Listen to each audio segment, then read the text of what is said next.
Deku fanfic here. Izuku Midoriya spent his entire life believing he was quirkless. Doctors called him normal. Teachers ignored him. Bakugo destroyed his confidence every single day. But the truth was far worse. Izuku did have a quirk. A terrifyingly powerful one. The problem? It had a condition nobody in the world understood. A requirement so specific that his quirk stayed completely dormant for years. So while the world laughed at him, Izuku learned to survive alone. No friends. No hope. No future. Until one random decision changed everything. He bought an old abandoned property nobody wanted. The moment his name touched the ownership papers, something awakened. The ground trembled. Hidden symbols lit across the building. And inside the property rested a secret connected directly to Izuku's quirk. A quirk that grows through ownership. Control. Territory. Now, every property Izuku claims makes him stronger. Buildings become extensions of his body. Walls obey his thoughts. Entire cities may one day kneel beneath his power. The boy once called useless is about to become something far beyond a hero. And the world has no idea what it just awakened. Let's go. Before we dive in, if you enjoy dark, powerful what-if stories like this, make sure to like the video, subscribe to the channel, and turn on notifications so you don't miss the next upload. Your support helps bring more stories like this to life, and it only takes a second. Now, let's begin. Are you sure you want to move schools? Hisashi Midoriya asked his son through the screen of a computer.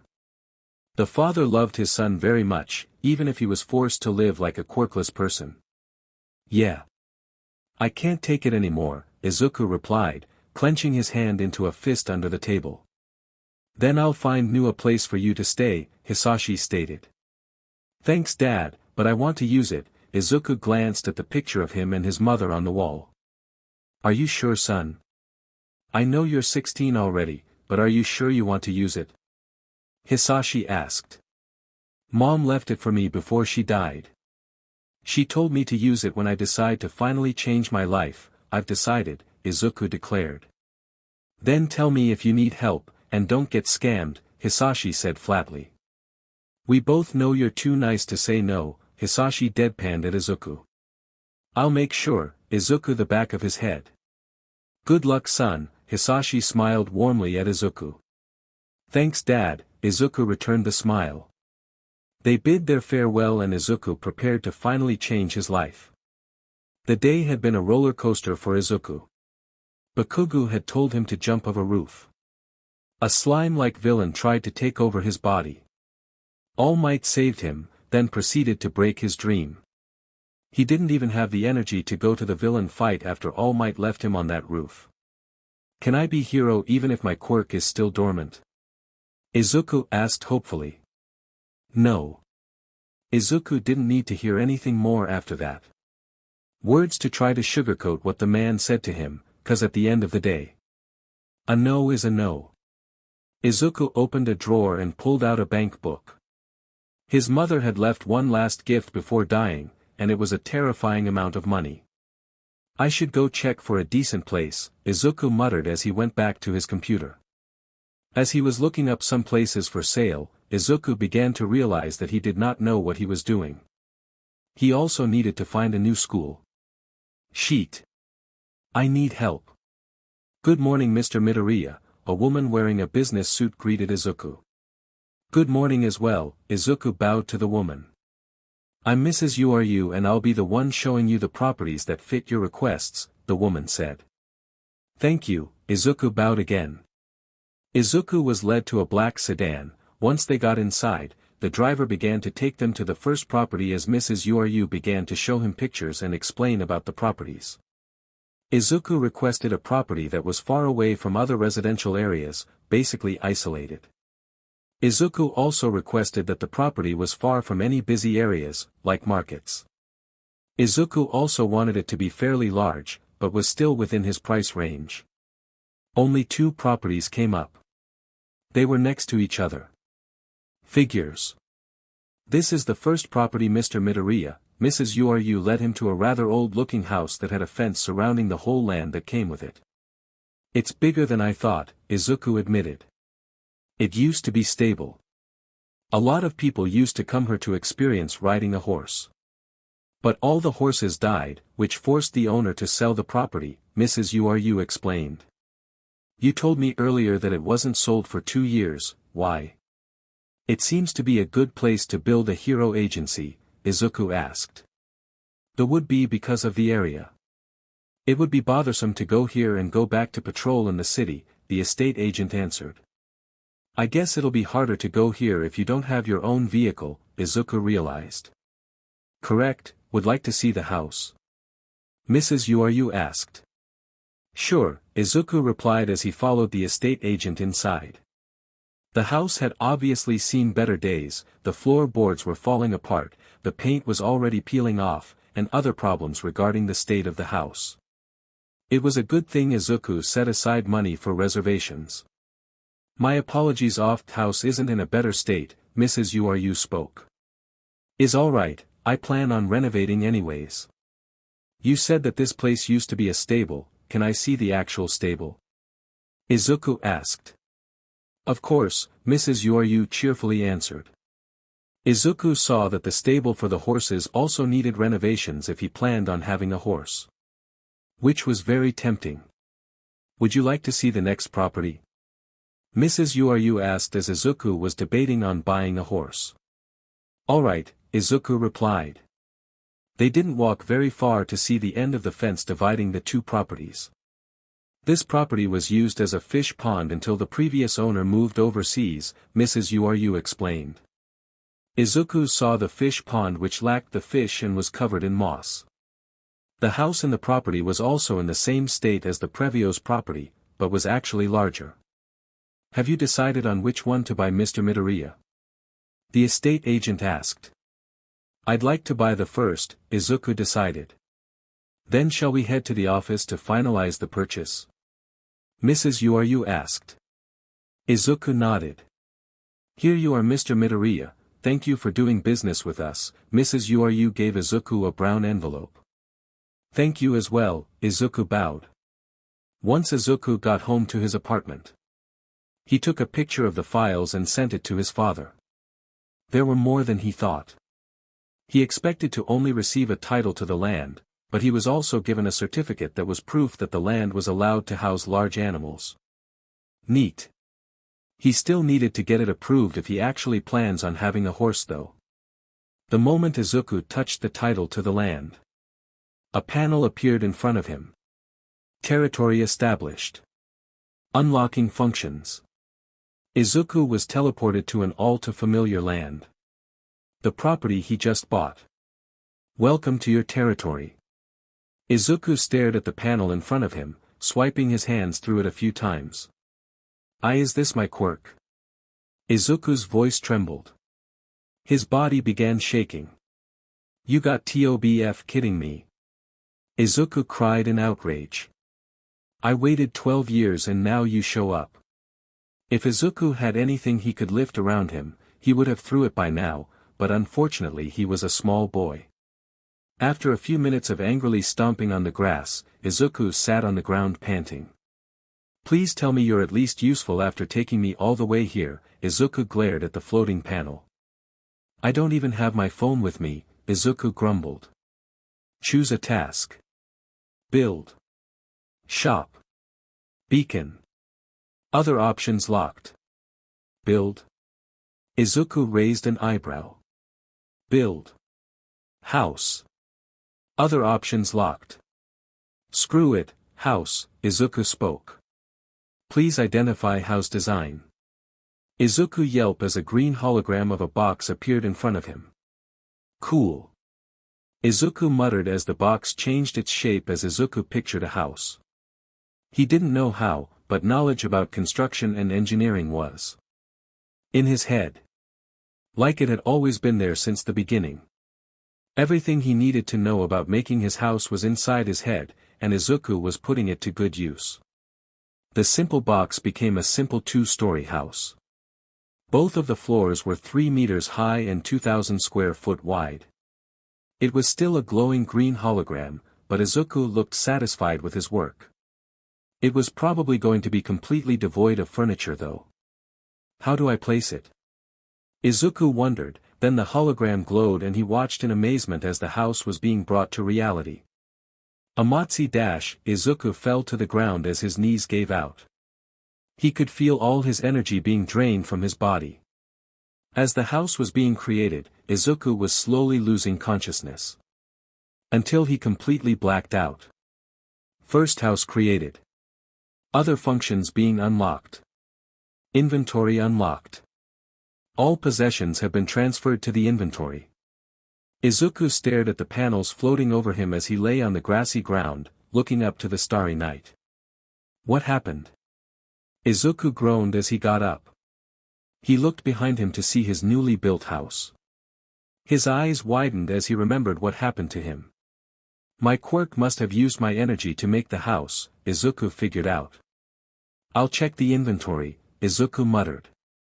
A panel appeared in front of him and showed pretty much everything he owned, even his hero merchandise.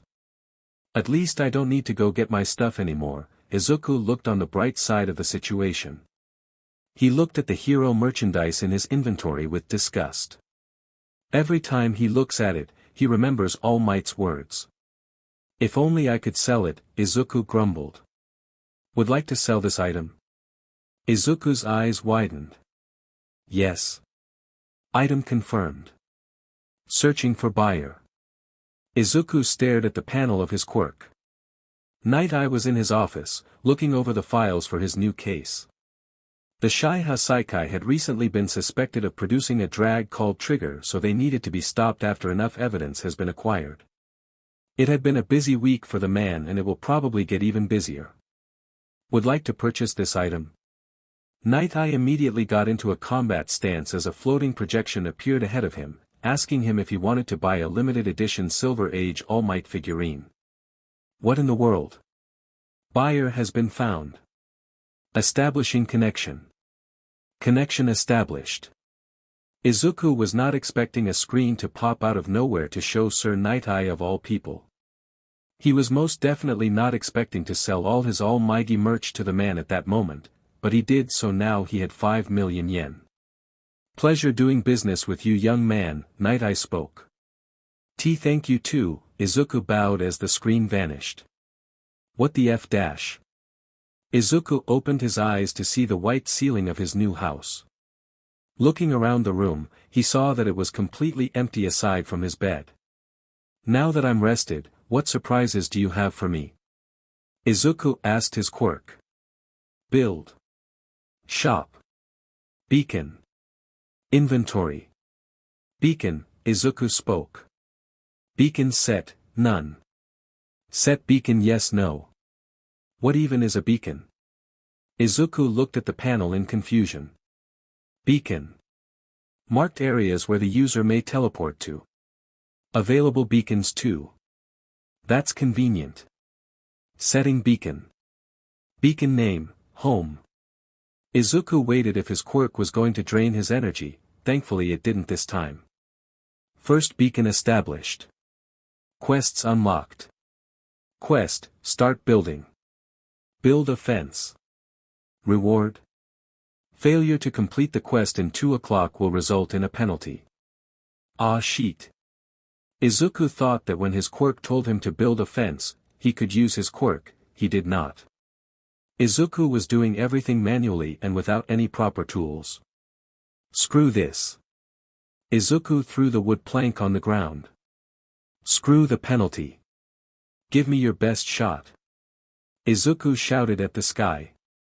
Quest failed. The player has surrendered. Penalty starting. Penalty quest, survive for 2 o'clock. Huh. Izuku became confused as the sound of something materializing made him look back. An ankylosaurus was behind Izuku, its fierce eyes locked onto him. He ran. Yuaryu Yaoyorozu may not be as successful as her older brother, but she was proud of her job. Especially when she manages to land a big deal like today. One of the properties that were deemed unsellable was just sold by her, and that made her beam with pride. You seem to be in a good mood, her brother said as he walked into her office. Well, I just got a 1-month vacation for making an impossible sale, Yuaryu said proudly.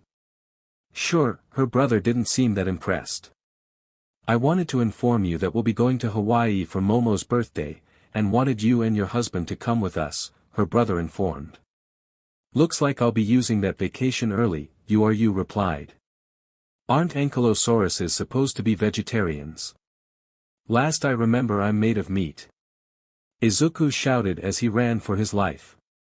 Izuku tried hiding in the stable, but with a swing of its mighty hammer-like tail, the whole stable was destroyed, sending Izuku flying. Help! Izuku cried out as he resumed his run. He thankful that the dinosaur wasn't fast, but he would be more thankful if it wasn't trying to kill him. Huh! Izuku stopped in confusion when he was no longer hearing the heavy stomps of the dinosaur. He turned to look and saw that the ankylosaurus stopped and simply glared at him. Izuku looked at the timer and saw that there was still 1 hour left on the penalty. As he was no longer running for his life, Izuku finally got a good look at the dinosaur. It had a large spiky shell and definitely looked armored everywhere else too.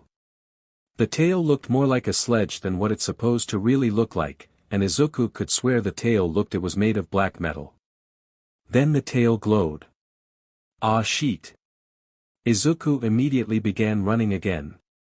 The ankylosaurus took a mighty step and twisted its body to swing its tail down on the ground, then a shockwave of green energy exploded from the impact. Izuku was caught in the shockwave and was thrown over the wooden fence. What the hell? Izuku exclaimed.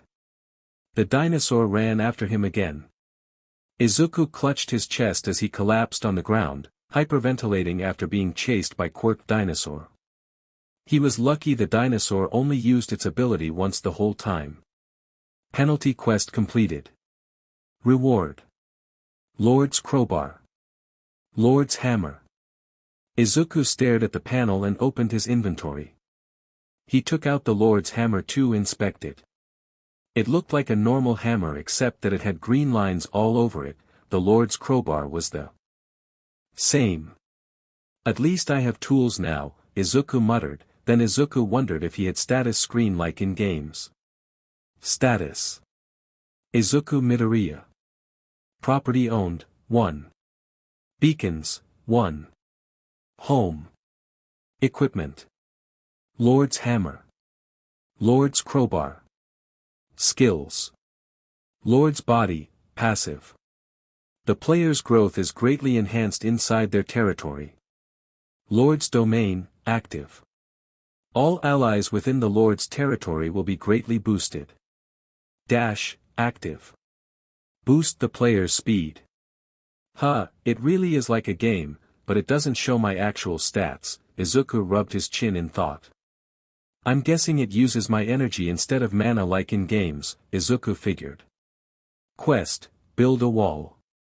Build a wall within 2400 hours.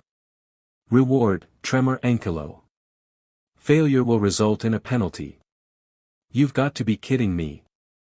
Izuku exclaimed. Katsuki Bakugo entered the classroom and saw that Deku's chair was empty. At first he thought that he was just in the school clinic, but Deku didn't show himself the entire day. The next day, same thing, no Deku in sight. The extras started putting spider lilies on Deku's desk as a joke. The next day, cops arrived. Arresting teachers and the principal. Questioning the students, even taking some of them to the police station, himself included.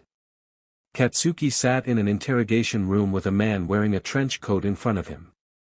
I'm Detective Tsukachi, your parents have already arrived so we will be starting the interrogation now, the detective said. Whatever, Katsuki grumbled.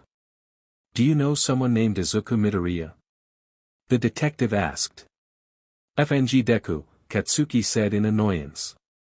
Please answer my question. Yeah, Katsuki replied. True. Did you know what happened to him? No, what the F happened to Deku? Katsuki asked in annoyance. True. I can't answer that, the detective replied. Did you know that he was suffering from serious abuse within the school? The detective continued with the questions. Why the F should I care about that useless Deku? Katsuki shouted. Answer the question, the detective demanded with a serious tone. Tisk, no. False. Did any of the teachers try to help Midoriya in any way? No, those useless FS, Katsuki answered. True. Did you use your quirk to torment Midoriya in any way? The detective narrowed his eyes, his gaze saying that he already knew the answer. No. False. The detective's hand clenched, crumpling the files in his hand. My last question. Why did you torment Izuku Midoriya? What the F are you talking about? Katsuki snarled. My quirk is called lie detector, I can tell if a person is lying. You lied when I asked you if you knew the abuse and if you used your quirk on Midoriya, the detective revealed. That's bullshit. Katsuki shouted.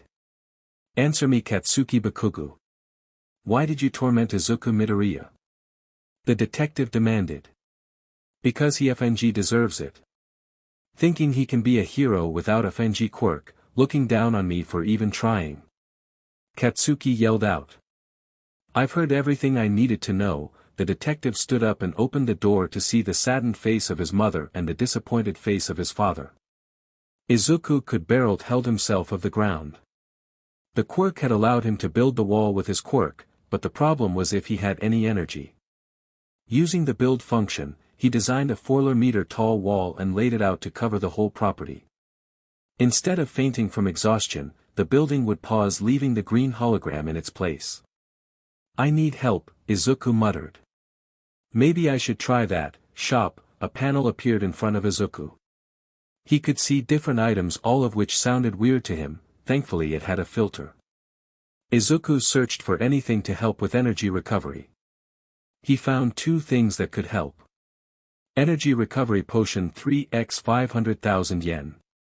Energy recovery elixir 2 million. Izuku currently had around 8 million yen from what his mother left him and from selling his All Might merchandise. Buy it, Izuku did not hesitate, he was already planning on using the money for renovations anyway. 4 potions appeared on the ground. 3 of them were in a circular glass bottle, while the other looked more expensive, must be the elixir. He drank one of the potions and felt his energy starting to come back, but was being drained again as the wall continued to build itself again. Manual building unlocked. Izuku raised an eyebrow. Manual building, the user can make the process faster by manually helping in building. Is that it?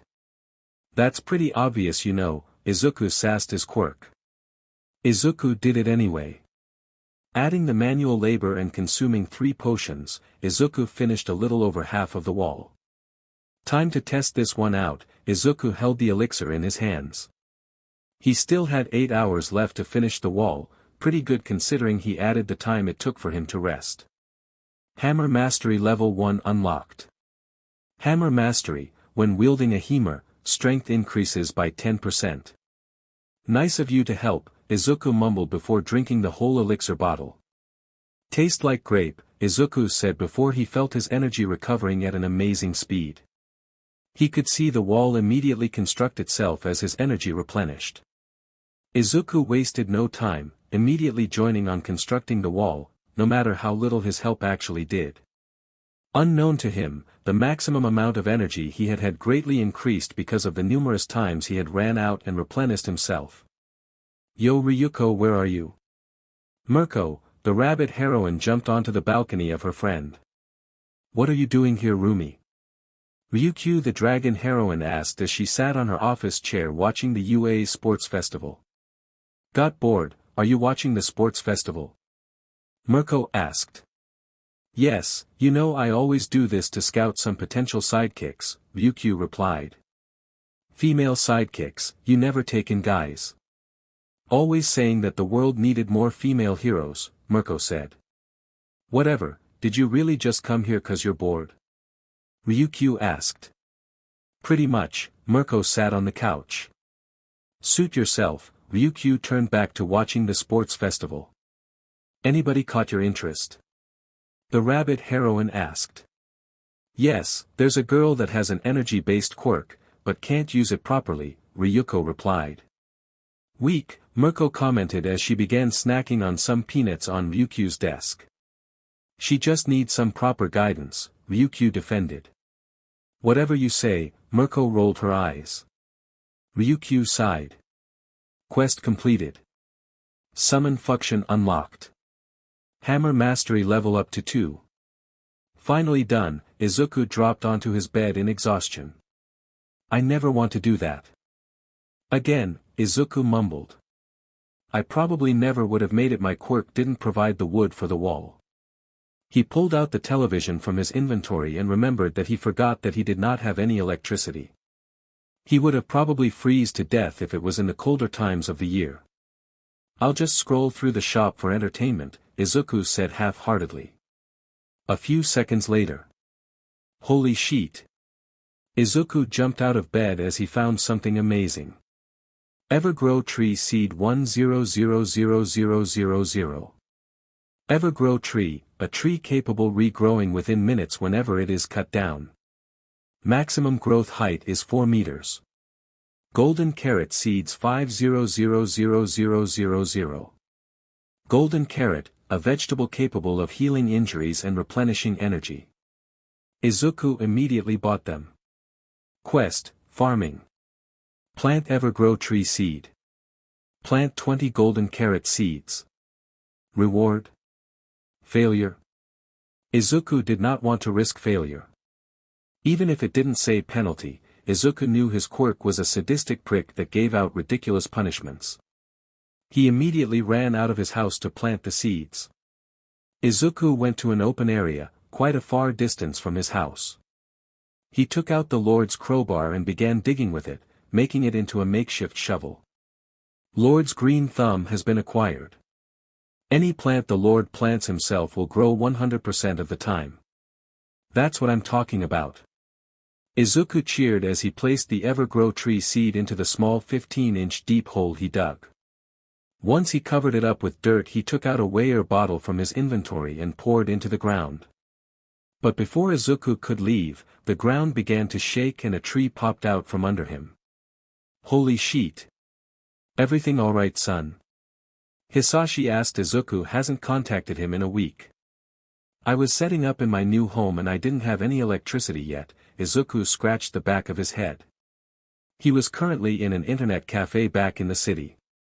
I've already informed the landlord from your previous apartment that you moved out, by the way, Hisashi informed. Thanks, I forgot about that, Izuku replied. Have you decided on what school to transfer to? Hisashi asked his son. Rakuzan High School is the closest here in Terisu City, Izuku answered. Aren't they that very competitive school? Hisashi raised an eyebrow. Yeah, even though they aren't a hero university and still a high school, they already train their students. Martial arts, medical knowledge, and many more that helps in being a hero, Izuku explained. You really thought this through, haven't you? Hisashi smiled at his son. Yeah, and Dad, I need to tell you something. I have a quirk. No. Mirko was using Ryukyu's computer to search some stuff at the hero market. Which was basically the present-day Amazon. Rumi wasn't really much of spender or interested in shopping at all, she was just bored. How low have the mighty have fallen? Ryukyu muttered as she watched the rabbit heroine. Suddenly, Mirko burst out laughing. Hey Ryuko, take a look at this. Mirko shouted. Ryukyu looked at the screen. Golden carrots. Seriously? Ryuko stared at her friend.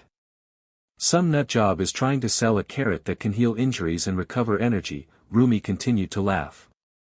Maybe he has a farming quirk, nothing's impossible nowadays, you know, Ryukyu stated. Mirko stopped laughing, then stared at Ryukyu. The dragon heroine could see the gears turning in her friend's head.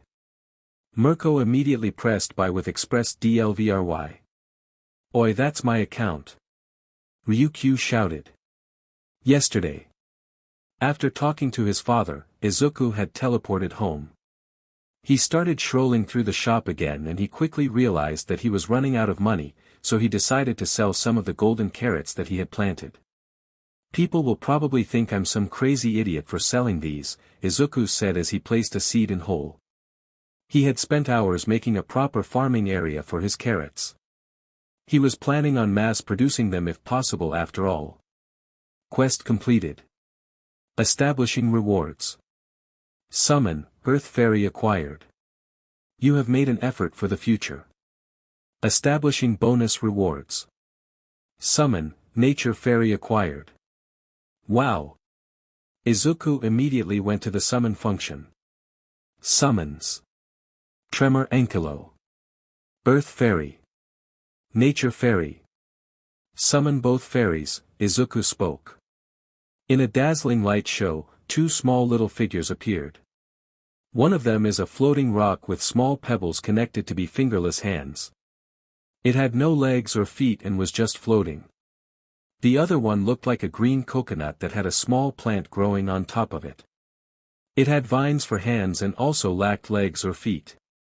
They were both definitely cute. Wow, what can you guys do? Izuku asked in excitement. Izuku was never the type to underestimate or look down anyone, always looking at the positive. These may not look as threatening as the dinosaur that tried to kill him, but he knew they would be amazing. The Nature Fairy began glowing and all of the leftover golden carrot seeds left in the seed bag floated out and planted themselves, then Earth Fairy started to drop glowing dust on the soil and immediately made the carrots grow. Izuku squealed. Present. Buyer has been found. Huh. Izuku looked at the notification. Clicking the panel, it began to show Izuku's Hero Market account. He saw that someone actually wanted to buy one of his golden carrots. Baby Dragon? That's an odd username, Izuku mumbled. With the help of his quirk, he sent one golden carrot. It was priced at 10,000 yen since Izuku didn't know how much they were worth yet. He only placed one in stock too just to test it. Are you trying to make me a businessman? Izuku asked his quirk. He hasn't received the payment yet, but the package was already delivered and his quirk will receive the money. Convenient. Time to train, Izuku stated as he stood in front of the Evergrow tree. I still don't have any electricity so I'm going to need some firewood, Izuku mumbled. With the Lord's hammer in his right hand and the Lord's crowbar in the left, Izuku began attacking the tree.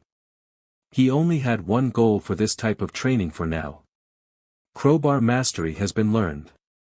To level up. A few days passed by, and Izuku grew a lot with his training. Using the build function, Izuku had built an electrical system for his home using solar panels. He had ate nothing but golden carrots non-stop to recover his energy and heal himself. At this point he was sick of them.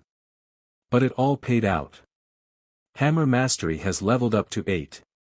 Crowbar mastery has leveled up to 6. The boost was a great help, but it wasn't much since it only amplified what strength and speed Izuku had. So if he wanted to actually get stronger, he needed to train his body. Quest, become stronger. Main quest, physical strength. Carry a small rock for 10 kilometers. Carry a 10 branches for 10 kilometers. Carry a medium-sized rock for 10 kilometers. Carry a tree trunk for 10 kilometers. Carry a boulder for 10 kilometers. Carry a log for 10 kilometers. Reward, Lord's Fortress. Sub-quest, combat. Swing a hammer 10,000 times. Swing a crowbar 10,000 times. Reward, Lord's Sword. Sub-quest, control. Catch 10 falling leaves 10,000 times. Catch a bird without harming it 10,000 times. Catch a fist with your hands 10,000 times. Reward, Lord's Heart. You've got to be kidding me, Izuku fell to his knees. Bonus quest, Hunter. Hunt 100 wild beasts in the forest. You're telling me there are beasts in that forest? Izuku pointed to the forest in the distance. Reward? Mother dash. Izuku stood in front of a mirror wearing dark blue dress shirt with black slacks. He's currently struggling to do his tie. Someday I'll find a way to erase your existence on this world, Izuku said to his messy tie. Putting on a gray coat, Izuku stepped out of his home. A taxi arrived soon after. Izuku needed a better way transport soon, getting a taxi every day wouldn't be productive. The taxi stopped in front of the school's gate. Izuku could see 3 buildings connected by multiple bridges like a messy spider web. That must have been exhausting to build, Izuku commented. You would be correct. Izuku turned around to see a man with red hair and red eyes. He was taller than Izuku by at least half a foot. You must be the transfer student, Izuku Midoriya. Why yes, Izuku bowed. Stand tall, you're a proud student of this school now, the man said. Izuku felt the urge to obey. Like the man's voice held so much power over him. My name is Seijiro Akashi, a fellow second year, Akashi introduced himself. Nice to meet you, Izuku bowed once more. The lack of stuttering made Akashi smile. Follow me. I need more. Mirko shaked Ryukyu violently. He only had one in stock. Ryukyu shouted. Upon purchase, the golden carrot disappeared from the shop, meaning it was sold out. At first, that made the 2 heroines sure that it was a waste of Ryukyu's money, until an actual golden carrot popped into existence inside a floating semi-transparent green box that had QR code for the payment. Once they made sure that it wasn't just a carrot that was painted gold, and an actual carrot with golden skin, and apparently, golden inside too. Risking it all, Mirko took a bite and immediately squealed. I'll find him and make him hand it all over. Mirko ran to the office's balcony then jumped away. The hell was in that carrot, Ryukyu said after she managed to compose herself. Izuku and Akashi arrived at the 6th floor. The whole intersection of the 3 buildings were turned into a whole arena with several stages around a larger stage. That will be your class, Akashi informed, pointing at a group of students sitting in the benches of the arena. Class hasn't began yet, so get to know the other students, Akashi added. I'll do that, Izuku replied. The cafeteria is in the ground floor, you can't miss it. If you get lost, there's a help desk in every floor, Akashi said before beginning to leave. I have high expectations for you Midoriya. Thank you, Izuku bowed still feeling odd sensations in his chest, like he was being controlled. Izuku approached the class and his anxiety came back and hit him like a truck. The students turned to him, then immediately turned away after a few seconds. Are you lost? An orange-haired girl inside ponytail approached him. Oh, I am a transfer student, Izuku replied. Oh, then I'm Itsuka Kendo, the girl held out his hand for a handshake. The teacher actually told us there was going to be a transfer student, I just didn't expect it to be in our class. The teacher wouldn't have told us if it wasn't in our class Kendo, what did you expect? The one next door. A girl with white hair spoke. Don't test me Kashiko, Kendo glared at the girl. I'm Kashiko Sekigai, the class rep, you're Izuku Midoriya, right? Sekigai asked. Why yes, Izuku answered. Since you're registered to have a dormant quirk, I don't know which clubs to recommend. If you want, you can go check the recruitment board, Sekigai spoke. Dormant? Kendo asked. Why yeah, my quirk didn't manifest, but the test showed that I have one, Izuku explained, waiting for the insults to come his way. That's rough buddy, but nothing some good training can fix, Kendo said with a smile and a thumbs up. Quest, hand in marriage. Ask Itsuka Kendo to marry you. Reward, wife. Penalty. I ain't doing that. Izuku mentally screamed. Quest failed. Beginning penalty. Sheet. Everything okay? Kendo asked. Penalty quest, challenge. Defeat 5 opponents. Look what we have here. A large boy with red skin walked up to them, behind him were 5 other boys. What are you doing here Ryusaki? Kendo glared at the guy. I heard Akashi took interest in someone new, and everyone knows what that means, Ryusaki spoke. An uncrowned king, Kendo and Sekigai muttered. Izuku raised an eyebrow, trying to not stand out. And I want to test him. Ryosaki's eyes narrowed at Midoriya. In a blink of an eye, Ryosaki was in front of Midoriya and grabbed him by the shirt, then threw him onto the arena. Ryosaki. Violence won't be tolerated. Sekigai shouted. I came prepared, nerd. Ryosaki smirked as he showed a permission slip to use the arena. You have to be kidding me. Kendo rushed onto the arena to grab Izuku, but the other 4 guys with Ryosaki grabbed her. Ah! Let me go. Don't let her in. Turf dash. Ryosaki was cut off by massive shockwave that sent him flying out of the arena. Standing in the middle of the arena was Izuku on top of an ankylosaurus. Let her go. Izuku ordered, eyes glowing with power. An uncrowned king indeed. Get him. Ryosaki ordered his 4 followers. Izuku prepared to defend, taking out the Lord's hammer from his inventory. As the attackers got closer, Izuku got ready to block. Kneel. Izuku felt his body freeze before falling to his knees. The same thing happened to everybody else nearby. Got into trouble an hour after arriving here. That has to be a new record. A tall guy with black long enough to cover one of his eyes walked up next to Akashi. It would seem so, Akashi said. What are you doing here, Akashi?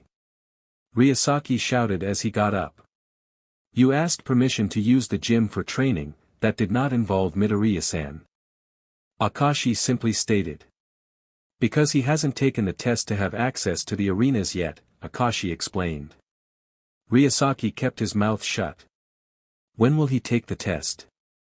Sekigai asked as Kendo just stared with wide eyes at the dinosaur. Now actually, Himuro, Akashi turned to the black-haired guy. Well then, let's move to the main arena. Midoriya-san, Himuro spoke up, before walking towards the center arena. Akashi, why is Midoriya-san going to fight an uncrowned king as a test? Sekigai asked. I believe you already know the answer to that, Akashi replied with a smile. Sekigai glared at Akashi before she began searching for the person that could actually answer. Looking around, Sekigai found who she was looking for near the center arena. Satsuki. Kashiko, what is it? A very gifted pink-haired girl turned to Sekigai, who had a still shocked Kendo following behind her. Explain that? Sekigai pointed at the arena where Himuro stood in front of a very nervous Midoriya. A match? Satsuki asked, confused. Why is a transfer student having a test against an uncrowned king? Sekigai yelled. Oh, that's because Izuku Midoriya will become an uncrowned king after this test, win or lose, Satsuki explained like it was a normal thing. What? Everyone around them yelled. Using my quirk, I gained information about his stats, and I have to say, they're impressive considering he has a disadvantage, Satsuki explained. What's his ability anyway? Sekigai asked. Something about territory and being a landlord, Satsuki answered. Sekigai looked confused. Kendo was still staring at the dinosaur. And nice to meet you, Izuku bowed. Akashi rolled his eyes. Give it your all, Midoriya-san. Izuku felt the sensation of his nervousness disappearing again. Hearing Akashi's voice had that strange ability. Like a quirk. Shall we begin? Himuro asked. In response, Izuku called out the Lord's hammer and crowbar.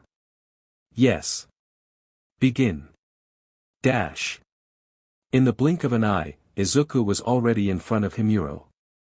Swinging his hammer down, he hit nothing but air.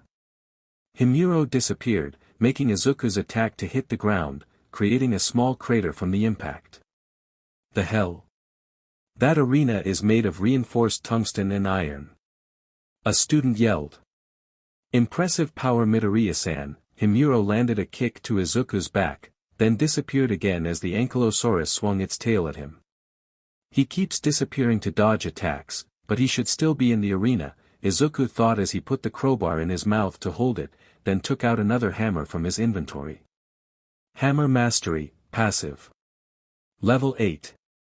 When wielding a hammer, strength increases by 80%. Strength increased by 160%. Himuro looked confused at the situation until Izuku slammed both hammers on the arena, creating a powerful shockwave. Lord's Impact has been learned. Lord's Impact, a powerful blunt attack. The Lord's power is increased by 200% when used. Himuro had to jump upward with all his strength just to avoid enough not get blown out of the arena. That was strong, a student commented. I doubt he can do it again, another student spoke. Izuku did it again. And again. And again. Stop. Izuku froze mid-swing from hearing Akashi's voice. Himuro was seen laying outside the arena. You sure that kid's not All Might's secret love child? Himuro asked before fainting. Dude. Kendo ran up the arena and began shaking Izuku. You said your quirk was dormant. I unlocked it last month. Izuku replied. That's so cool. Kendo exclaimed, giving him a wide smile. Izuku blushed. Quest, hand in marriage. No. Quest failed. Penalty is being established. F me, Izuku muttered. Whoa, take it easy there, Tiger. We just met, maybe go on a date first. Kendo said. Quest completed. Reward and penalty is being established. Reward and penalty, Lord's Trial. Reward and penalty quest, Lord's Trial. Obtain a noble steed. Obtain a new territory. Obtain a new structure. Obtain a 5 citizens. Reward? What just happened? Izuku asked in a daze. Don't ask me, Kendo raised her hands in surrender. You're a weird one, Midoriya, I don't mind that, Kendo stated. As romantic as this is, I need to speak with Midoriya-san, Akashi suddenly spoke, making Izuku and Kendo blush. In a flash of light, Izuku and Akashi were teleported into an office. What was that? Izuku asked as he tried to regain his balance. Sorry about that, my quirk does that, a large man spoke with an American accent. I'm Victor Stone, nice to meet you, the man spoke. The man had dark skin and a very large build. He had a shaved head and wore a bandana, also dressed in the school's uniform. Izuku Midoriya. Before Izuku geek out about the man's quirk, Akashi gave him a case. What's this? Izuku asked. A benefit of becoming an uncrowned king, Akashi answered. What is that anyways? Izuku wondered. An uncrowned king is a title given to students here that proven their worth after overcoming hardship, Akashi explained. Then how did you know that I overcome any hardship? Izuku looked confused. You'll find out after meeting Momoi, Victor answered. Okay. Izuku opened the box and found 2 ID cards and a key. A key? A key? Victor repeated. Uncrowned kings are given gifts based on their abilities, Akashi informed. Huh? What do you mean? Izuku was cut off by his quirk. You have obtained a new property. There is an empty room on the 7th floor with your name on it, Akashi revealed. Isn't a private room given to all uncrowned kings? Victor asked. Midoriya-san, take the key out, Akashi said. Izuku did as he was asked and pulled the key out. Apparently it was connected to a key holder, that had 2 more keys. Have fun, Midoriya-san. Next chapter, Uncrowned Kings. Izuku exited the elevator to the 7th floor. The rooms Akashi gave him were all in the 7th floor and were next to each other. 704, 705, and 706 were the rooms given to him. As he began searching, he found 6 golden tablets hung in the hallway. Found it, Izuku saw a door with his name on it. Opening the door, he found that it was completely empty. Nothing but the white wall and lights. Going to the other room, Izuku saw that this one had workbenches. The last room was also empty, but this one was mostly a balcony. How exactly do I use these rooms though? Izuku asked himself as he went out to the balcony. He had a clear view of the arenas from his position. He took out a chair from his inventory and took a sit, checking over his active quests. Quest, become stronger. Main quest, physical. Strength. Carry a small rock for 10 kilometers. Carry a 10 branches for 10 kilometers. Carry a medium-sized rock for 10 kilometers. Carry a tree trunk for 10 kilometers. Carry a boulder for 10 kilometers. Carry a log for 10 kilometers. Reward, Lord's Fortress. Sub-quest, combat. Swing a hammer 10,000 times. Swing a crowbar 10,000 times. Reward, Lord's Sword. Sub-quest, control. Catch 10 falling leaves 10,000 times. Catch a bird without harming it 10,000 times. Catch a fist with your hands 10,000 times. Reward, Lord's Heart. Reward and penalty quest, Lord's Trial. Obtain a noble steed. Obtain a new territory, completed. Obtain a new structure. Obtain a 5 citizens. Reward. Looking over it all, Izuku felt exhausted already. Izuku noticed something from his most recent quest. Structure. Izuku raised an eyebrow. Does it want me to build something?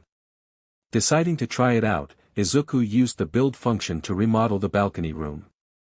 Adding some built-in tables and benches, along with replacing the railings with a new one. As usual, it ate out his energy. But with Izuku constantly running out of energy, he now had a larger pool of energy inside him. Building complete. Izuku looked pleased with his work. Reward and penalty quest, Lord's Trial. Obtain a noble steed. Obtain a new territory, completed. Obtain a new structure, completed. Obtain a 5 citizens. Reward. Now how am I going to get citizens? Izuku rubbed his chin in thought. Izuku decided to deal with that later since he still had class to attend. You look tired, my friend, All Might asked Tsukachi. Well, I just had to deal with some things, the detective replied. I'll say, you suddenly ordered a raid on a high school, All Might said. That's because Rikuzen is involved, Tsukachi revealed. You mean that elite school monopolizes talents? All Might raised an eyebrow. Yes, it would seem they found an uncrowned king, Tsukachi rubbed his forehead. Uncrowned king. That sounds like something a chunny would say, All Might chuckled. It's a title they give to students who have bright futures that had a hard life, Tsukachi explained. I don't see the point, my friend, All Might looked confused. Basically they're powerful with the thirst to prove themselves, you actually know an uncrowned king yourself, Toshi, Tsukachi said. Really? Who? Endeavor. I didn't know Endeavor was from Rikuzen, All Might spoke. Not many people care what high school heroes come from, they only care about the university that trained them to be heroes, Tsukachi reasoned. I see. It's just that Rikuzen treats their prodigies like a treasure, especially if they had a history of suffering, Tsukachi explained. That sounds ominous, All Might commented. Well, the owner of the school is quirkless, so he's awfully fond of his uncrowned kings, Tsukachi said. I still do not understand the whole uncrowned kings thing, what makes them different from other talents? All Might asked as the skinny man drank some of his tea. I don't know much myself, I don't exactly like getting involved with them if possible, Tsukachi answered. They have dirt on you, don't they? Tsukachi didn't answer. Classes were pretty normal, although they spent more time with physical exercises than any other subject. At this point, Izuku was just glad he doesn't need to walk home. Using his beacon, he teleported into his house, only to find beautiful woman tied up using some vines. Izuku recognized the woman as the number 7 hero Mirko. Get this thing off me. Mirko ordered. Izuku ordered the nature fairy to release Mirko. Through it all, Izuku stared at the fairy like it was a god. Being able to capture a hero was quite the achievement after all. How can I help you, Mirko-san? I want your carrot. Mirko shouted. Izuku blushed. Not that carrot, the golden carrot. Mirko correct. Oh. Izuku blushed in embarrassment. Come on, name your price, Mirko said. Quest, thick thighs. Request Mirko to squeeze your head with her thighs. Reward? That has nothing to do about being a landlord. Izuku yelled in his head. Come on kid, I don't have all day, Mirko grumbled. Can you squish my head with your thighs? Izuku decided to risk it all. Not the first time asked that off me, still weirds me out though, Mirko said. What's in it for me though? Mirko narrowed her eyes at Izuku. I'll give you 5 of them. Izuku immediately said. Deal. Come here you degenerate, Mirko grabbed Izuku by the head then squeezed his between her thighs. Quest completed. Reward, Flare Stallion. You're the 3rd person I did this for, Mirko mentioned. I am? Izuku asked as he got up. Yeah, the first one was Midnight, then Ryukyu, Mirko said as she began eating the golden carrots. Now when will you get more? Mirko asked. I have more. I plant them after all, Izuku said, not at all realizing what he did. Mirko's eyes narrowed at him. How old are you? She asked ominously. S16, Izuku felt fear. DMN it, you're too young, Mirko grumbled. F for what? Izuku asked. To get married, the rabbit heroine revealed. You're going to marry for golden carrots. Izuku said in shock. I doubt I'll find someone I actually like, might as well do it for some good food, Mirko shrugged. I must be dreaming, Izuku chuckled. Yeah, I'm dreaming, no wonder I was squeezed between Mirko's amazing thighs, Izuku kept chuckling. Mirko stared at the kid in concern. Akashi looked at the newly renovated room. He works fast, Himuro commented. Tatsuya Himuro. Quirk, illusion movement. His quirks allows him to create illusions that can move, while he becomes invisible. He is able to create up to 8 illusions. Overuse of his quirk could lead to a painful headache. It's his quirk after all, Momoi spoke. Satsuki Momoi. Quirk, data bank. She can obtain any public information available. If she strains her quirk, she is able to know information done in a public area even if there were no witnesses. She faints if she overuses her quirk. And we will help him discover his potential, Akashi added. Seijiro Akashi. Quirk, Emperor. He is able to give an absolute order to anyone with a weaker will than him. A person can resist if their will is strong enough. Giving an order strains his body, which resulted in his body adapting to it, giving him enhanced physical abilities. Next chapter, Tenant. Everything alright kid? Mirko asked as she munched on a golden carrot. I'm fine, thank you for your concern, Izuku replied as used his quirk to build an apartment. Well, it's listed as an apartment on his quirk, but with Izuku's design, it looked more like a luxury condominium. The energy needed to build it would be nightmare for Izuku too. You know kid, I've been watching you work for hours and you don't look a single bit tired, Mirko commented. Thank you. Izuku looked confused. You got a stamina quirk or something? Mirko asked. No, I just got a lot of stamina since my quirk frequently drains on it, Izuku answered. Mirko just stared at Izuku, making him uncomfortable. Yup, definitely living here, she grinned. Can I ask why you want to live here? Izuku asked, no trace of the always nervous teenager. Might as well get used to it, I'm snatching you up when you turn 18 after all, Mirko bluntly revealed. Won't people accuse you of grooming? Izuku asked, fearing for his life. I don't really care about that, why? You don't want me? Mirko smirked as she grabbed Izuku by the head and squashed him between her thighs. The only reply that was heard from Izuku was some muffled words. Even if you refuse, I can just stuck you, Mirko commented as he released Izuku. Izuku panted as he regained the freedom to breathe. My life flashed before my eyes, Izuku muttered as he kept getting weaker from his energy being drained by his quirk. Don't worry kid, I don't mind if you have more than one wife.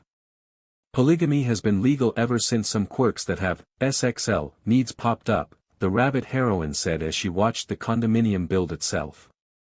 I'm definitely dreaming, Izuku muttered as he stared at the ground. The next day, Izuku stood in front of Akashi who was next to a man with a book for a head. Izuku couldn't help but stare in wonder.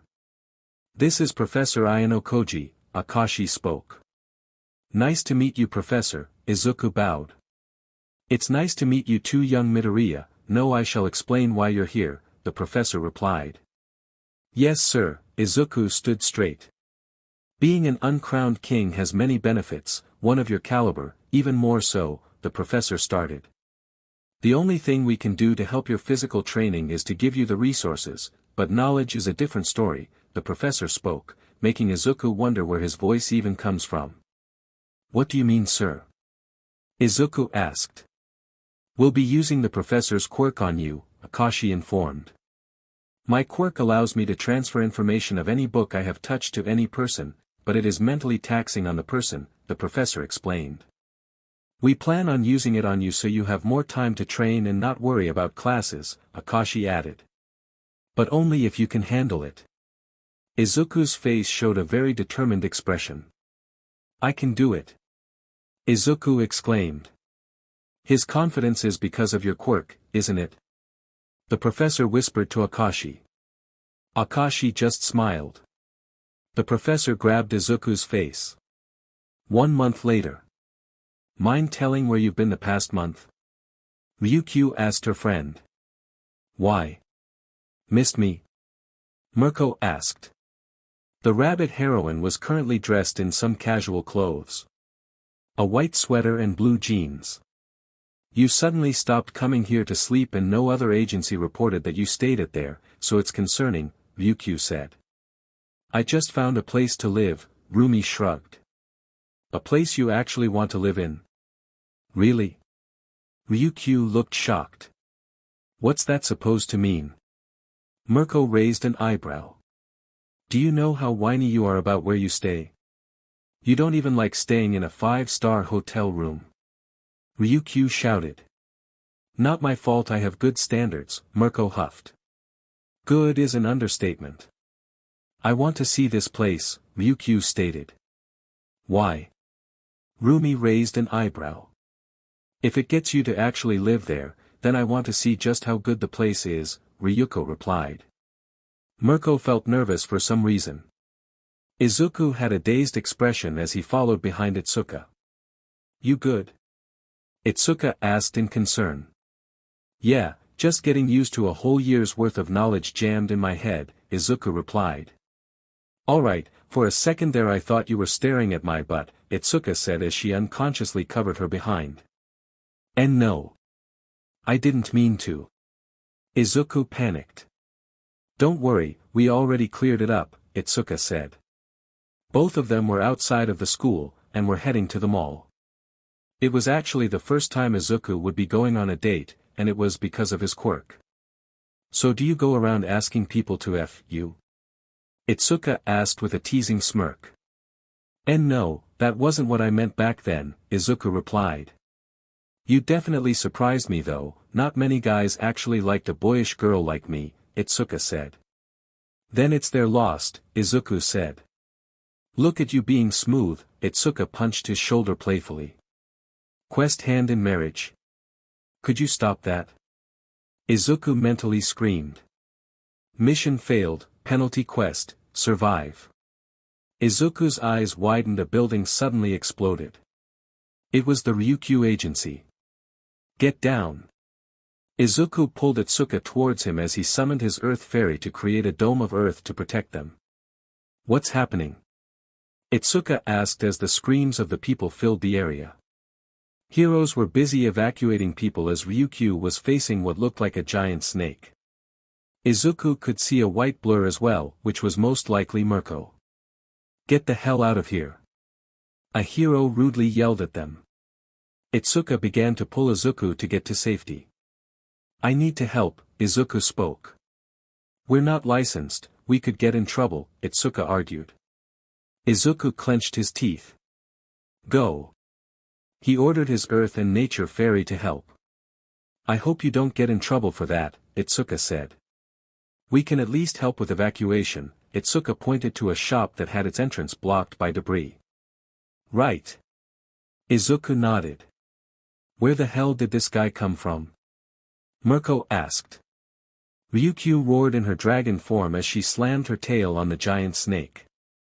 The snake had lime green scaled body. It was probably 50 to 60 feet long. Instead of an actual snake head though, it had a bird-life head with an exposed brain. Let's just take care of it as soon as possible, Ryukyu growled. As both heroines began to charge, the snake's scales began to glow and unleashed a bombardment of scale bullets everywhere. Ryukyu's agency building was basically being demolished at this point. Ryukyu got in front Mirko to shield her from the bombardment, but neither of them expected what came next. The snake began to change color to black as it suddenly began to crash down through each floor. What the hell is it trying to do? Mirko shouted as they chased after the giant snake. It's trying to bring down my whole building. Ryukyu yelled. Whenever they got close, the snake unleashed another rain of scale bullets at them, making it hard for them to stop it from crashing through the floors. The snake showed so many different quirks, that everything felt like it was some sort of nightmare for the two heroines. Before it could reach the lowest floor, the debris began to move and slam into the snake. Then large vines shot out of the concrete and binded the snake. I know those too. Mirko exclaimed. Focus on the snake. Ryukyu prepared to put all her strength into one attack. With incredible force, she slammed her claw at the snake's head, leaving a wound indenting its skull. Mirko followed with a drop kick that sent the snake crashing through another floor. The fact that it was still twitching, unnerved the two heroines. Is that thing even a person? Mirko asked. From what I've seen, it's some sort of experiment. That's why I didn't hesitate to use lethal force, Ryukyu glared at the snake. So it wasn't because it destroyed your agency? Mirko raised an eyebrow as she looked around. Everything is beyond repair, Ryukyu looked like she wanted to cry. Mirko didn't know what to do so she just helped the police take the snake monster. Thank you dearie, an old woman said as Izuku got rid of all the debris blocking the store's entrance. No problem, Izuku smiled. It looked like the fight was over so Izuku ran towards the agency. Itsuka just looked at him with an expression that said, seriously? Next chapter, The Mark. Mirko is a great hero, nobody dared to tell her otherwise, or they just didn't want to tell her that to her face. But she wasn't good at comforting others. My building. Ryukyu mumbled as she sulked in a corner. Ryuko. Mirko didn't know what to say so she did the one thing she could, she grabbed the two floating fairies. Look, they're cute, Mirko held the two fairies in front of Ryukyu. Ryukyu just stared at her. Mirko began to sweat. A few moments later a boy with green hair ran up to Mirko. Mirko-san. The green-haired boy called out. Perfect timing runt, Mirko grabbed the boy and placed him in front of Ryukyu. Fix her building. Ryukyu didn't bother to turn around as she didn't want to see that craziness of her friend right now. But I can't fix buildings on land I don't own, the green-haired kid replied. Ryukyu raised an eyebrow. Either the kid is full of himself or he could actually fix the building, Ryukyu thought. Then just let her live at your place, Mirko suggested. Rumi, that's a little much, Ryukyu spoke up. It'll be fine, the place is like heaven, Mirko said proudly. I highly doubt that, Ryukyu replied. Ryukyu ignored the strange feeling of her chest heating up. I'm moi sorry moi for moi doubting moi you, Ryukyu kissed Izuku in the cheek as she spoke. She was currently on the softest bed she ever laid on while using Izuku as a body pillow. This is rich coming from me, but I don't think you should be doing that to a 16-year-old, Mirko spoke. I'm almost 17, Izuku mumbled. Of course you are moi, Ryukyu kissed him on the forehead. I'm not one to brag, but I had that kid between my thighs, Mirko said smugly. Not one to brag my butt, Ryukyu and Izuku thought as they stared at Mirko. How much did it cost to make this place? Ryukyu asked. 2 days' worth of energy, Izuku replied. Ryukyu looked at him with a confused expression. The kid's quirk uses energy to build stuff, Mirko explained. The furniture? Ryukyu asked, digging deeper into the bed. It comes with the building, but if I make a house, it doesn't come with furniture, Izuku answered. Ryukyu stared intensely at Izuku. Izuku noticed that Ryukyu's eyes were slits from her dragon form, making him a little bit uneasy. Then Ryukyu liked her lips, resulting in Izuku immediately trying to run, only for the heroine to hold him in a tight embrace. You know there's a law about quirks that have mating instincts, Ryukyu rubbed her cheeks against Izuku's. Oi! He's mine! Mirko shouted. Ryukyu looked smugged. Don't you dare! Mirko glared. Ryukyu liked Izuku's cheeks. Mirko made a noise that would put a banshee to shame. Headmaster, are you sure about this? Akashi asked. Yes, the boy has a quirk that helps him grow. I say we help it, an old man with gray hair said as he looked at Izuku's file. But to give him this much preferential treatment might have negative effects, Akashi reasoned. A boy who had no power knows the value of such power. I believe in the boy Akashi, the old man said as he smiled fondly at the picture of Izuku looking like he was being held at gunpoint. Then I will inform him, Akashi bowed. Thank you Akashi, the old man watched as Akashi left the room. Show me what a true uncrowned king can do boy. Izuku pinched himself, trying to make sure that he wasn't dreaming. Ryuko had used him as a body pillow all night, while Rumi stomped out to her room. Both of them weren't paying rent, but Izuku didn't tell them that he was receiving other benefits from their presence. He looked at his quirk as he went outside onto the field. Reward and penalty quest, Lord's Trial. Obtain a noble steed, completed. Obtain a new territory, completed. Obtain a new structure, completed. Obtain a 5 citizens, 2. Reward. Now Izuku only needed 3 more. Rou Kyukyu. Someone exclaimed as a blue comet slammed into Ryuko. Nijire. Ryuko yelled in surprise. The agency was destroyed. Nijire said in horror. I know, how did you find this place? Ryuko asked. We brought her along boss, a red-haired woman wearing a kunoichi outfit spoke. Kushina Akame. Hero name, Kunoichi. Quirk, Ghost Chain. Her quirk allows her to summon spectral chains made out of her energy. The more energy she uses, the stronger the chains. You know we can't stop her, a brown-haired woman with a toned muscular body similar to Mirko followed. Rin Oboro. Hero name, Plexus. Quirk, Detect. Her quirk allows her to identify anything that will be harmful to her by sending a nerve signal from which body part it is closest to her brain. So what now boss? Kushina asked. I don't know what to say, it will be ailing time before we can rebuild the agency, Ryukyu said. That's a shame, by the way. I didn't know there was a hotel here, Rin pointed at the very luxurious-looking hotel. That's because it wasn't here a month ago, Mirko said as she arrived on a flaming horse. Is that horse on fire? Nijire exclaimed. Endeavor would kill to have that, Kushina stated. I can make you a temporary agency here if you want, Izuku spoke up and all the ladies turned to him. You do that for me, Ryuko blushed. Kushina, Rin, and Nijire stared at Ryukyu in shock. Boss, did you mark a kid? Kushina asked. Marked? Izuku looked at them in confusion. Oh my god, Rin mumbled. Nijire was vibrating, making everyone concerned. Izuku ran for his life. Lord's trial completed.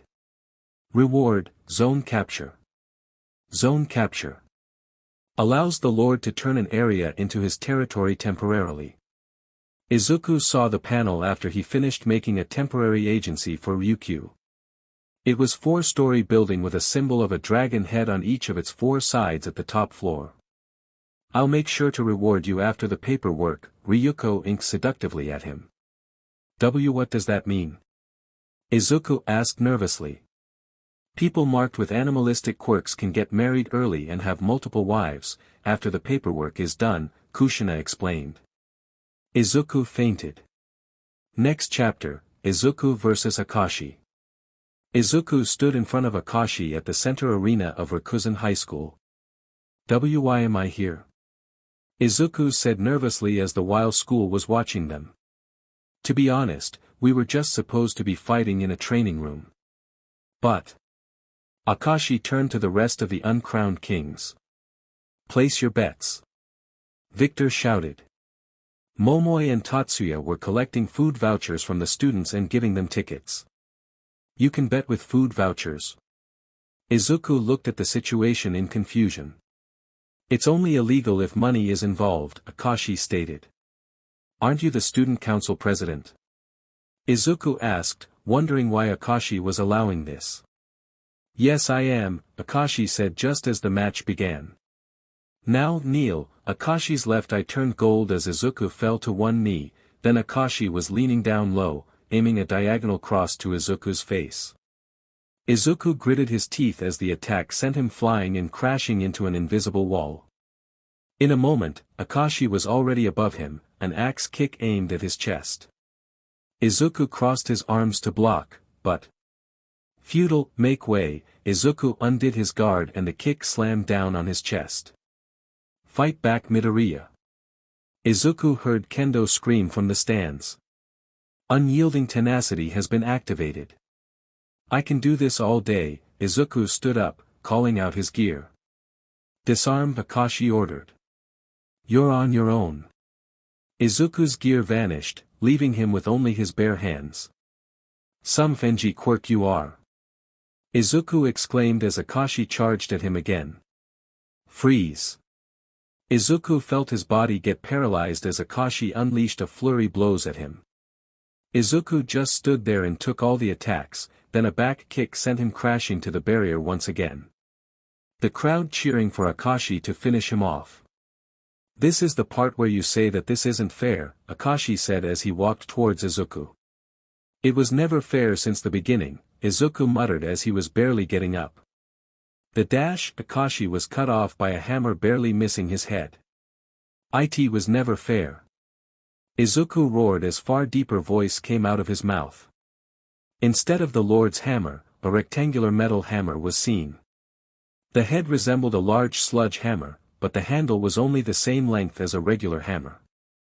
With a hum, Akashi watched as the hammer stopped mid-air and returned to Izuku's hand. What is that? Akashi's eyes widened as lightning struck, blocked by the barrier. Lord's hammer has been upgraded to Mjolnir. Akashi was not prepared for the hammer slam into his gut, sending him crashing through the barrier. The crowd was silent as Izuku just stood in the arena before falling to his knees and losing consciousness. Well, that was something, Satsuki said as she counted the food vouchers she had. You knew this was going to happen, didn't you? Victor pointed an accusatory finger at Satsuki. Now why would you say that? Satsuki said innocently as she left the room. You'll get your revenge next time, Tatsuya patted Victor on the back. Both of them lost all their food vouchers. Izuku woke up to find that he was in the school infirmary. Good to see that you're alright, a woman with periwinkle hair spoke. Izuku tried to speak, but no sound came out. Just rest. My name is Psycho Intelli, 3rd year, Psycho began to pour some tea.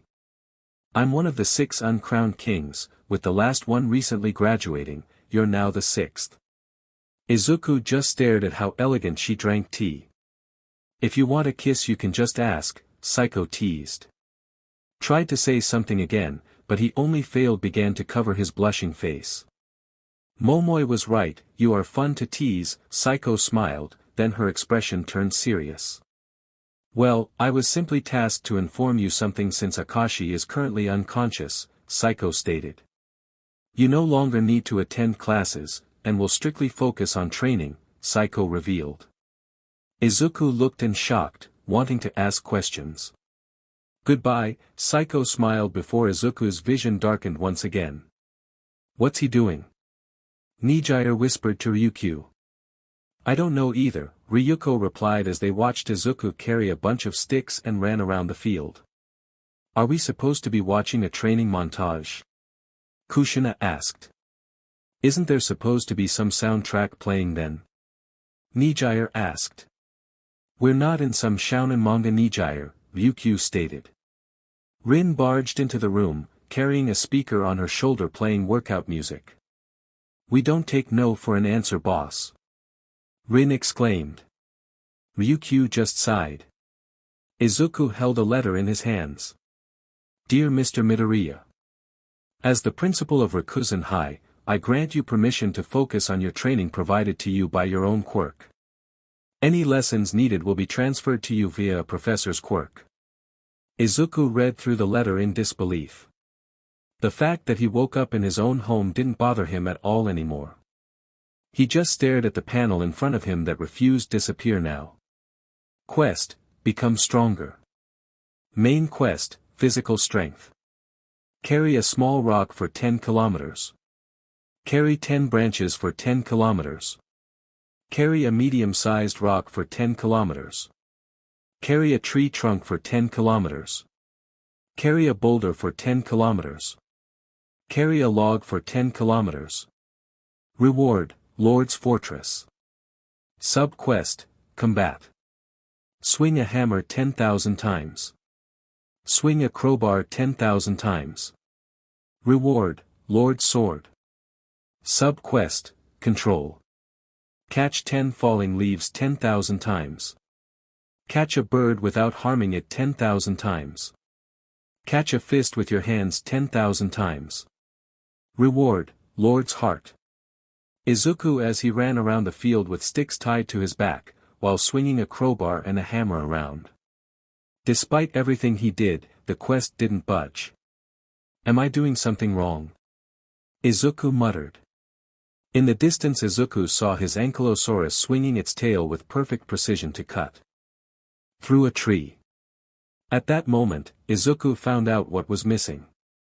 The quest wouldn't accept the action unless it was done perfectly. Taking a stance and performing a swing that resembled someone cutting down a tree with an axe, Izuku beamed with pride. Quest, become stronger. Main quest, physical strength. Carry a small rock for 10 kilometers. Carry a 10 branches for 10 kilometers. Carry a medium-sized rock for 10 kilometers. Carry a tree trunk for 10 kilometers. Carry a boulder for 10 kilometers. Carry a log for 10 kilometers. Reward, Lord's Fortress. Sub-quest, combat. Swing a hammer 10,000 times, 1. Swing a crowbar 10,000 times. Reward, Lord's Sword. Sub-quest, control. Catch 10 falling leaves 10,000 times. Catch a bird without harming it 10,000 times. Catch a fist with your hands 10,000 times. Reward, Lord's Heart. Let's do this. Izuku exclaimed. Next chapter, the Lord. Itsuka stood in front of the entrance of the school that served as her high school. The prestigious school that helped her be ready to take her next step to be a hero. But something was missing. Everything all right, Itsuka? Sekigai asked. Yeah, it's just that the years passed by so fast, Itsuka looked at her high school diploma. Are you sulking because Midoriya literally disappeared after 1 week of school? Sekigai had a smirk on her face. And no. Itsuka denied. Well, he didn't even attend graduation, so I can understand how you feel, Sekigai said as she saw her parents waving at her. I need to go, keep in touch, Sekigai waved goodbye to Itsuka. Itsuka could only wave as she watched her friend leave. Good luck at UA Kendo, Akashi approached her.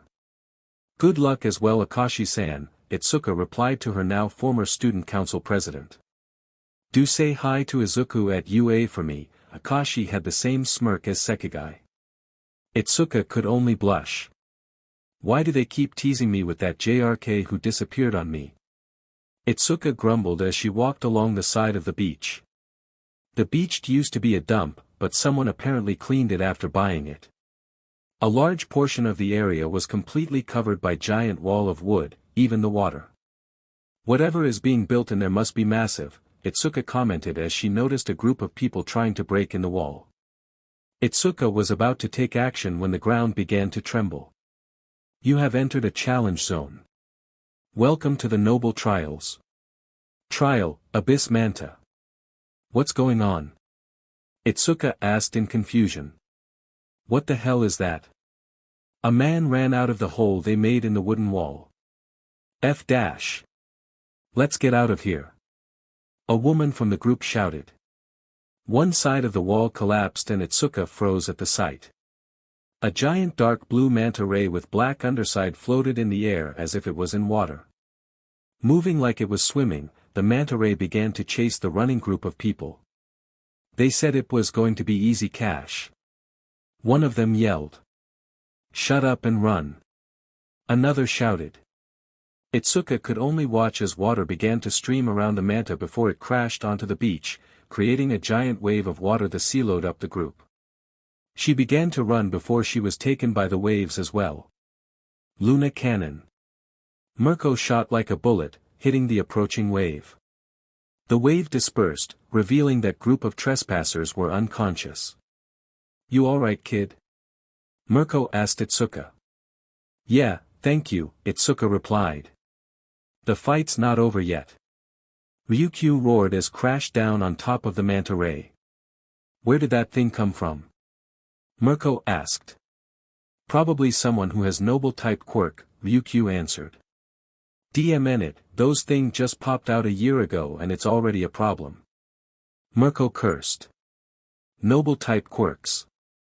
A new type of quirk that is considered to be a mix of mutation emitter, and enhancer that focuses on the user's growth. It is also considered to be the strongest type of quirk and remains dormant until the user is near adulthood. Call him in. Ryukyu ordered as she tried to hold down the manta. Itsuka saw Mirko literally make a panel appear in front of her. A rabbit doing magic. The irony. Get over here twerp. Mirko screamed at the panel, then a green beam of light shot down from the sky. A hammer shot out from the beam and slammed into the manta ray, then a bolt lightning shot down from the sky. Ryukyu got out of the way just in time as the lightning struck. Wasn't expecting to be called, a man with a mane of messy green hair was revealed as the beam of light vanished.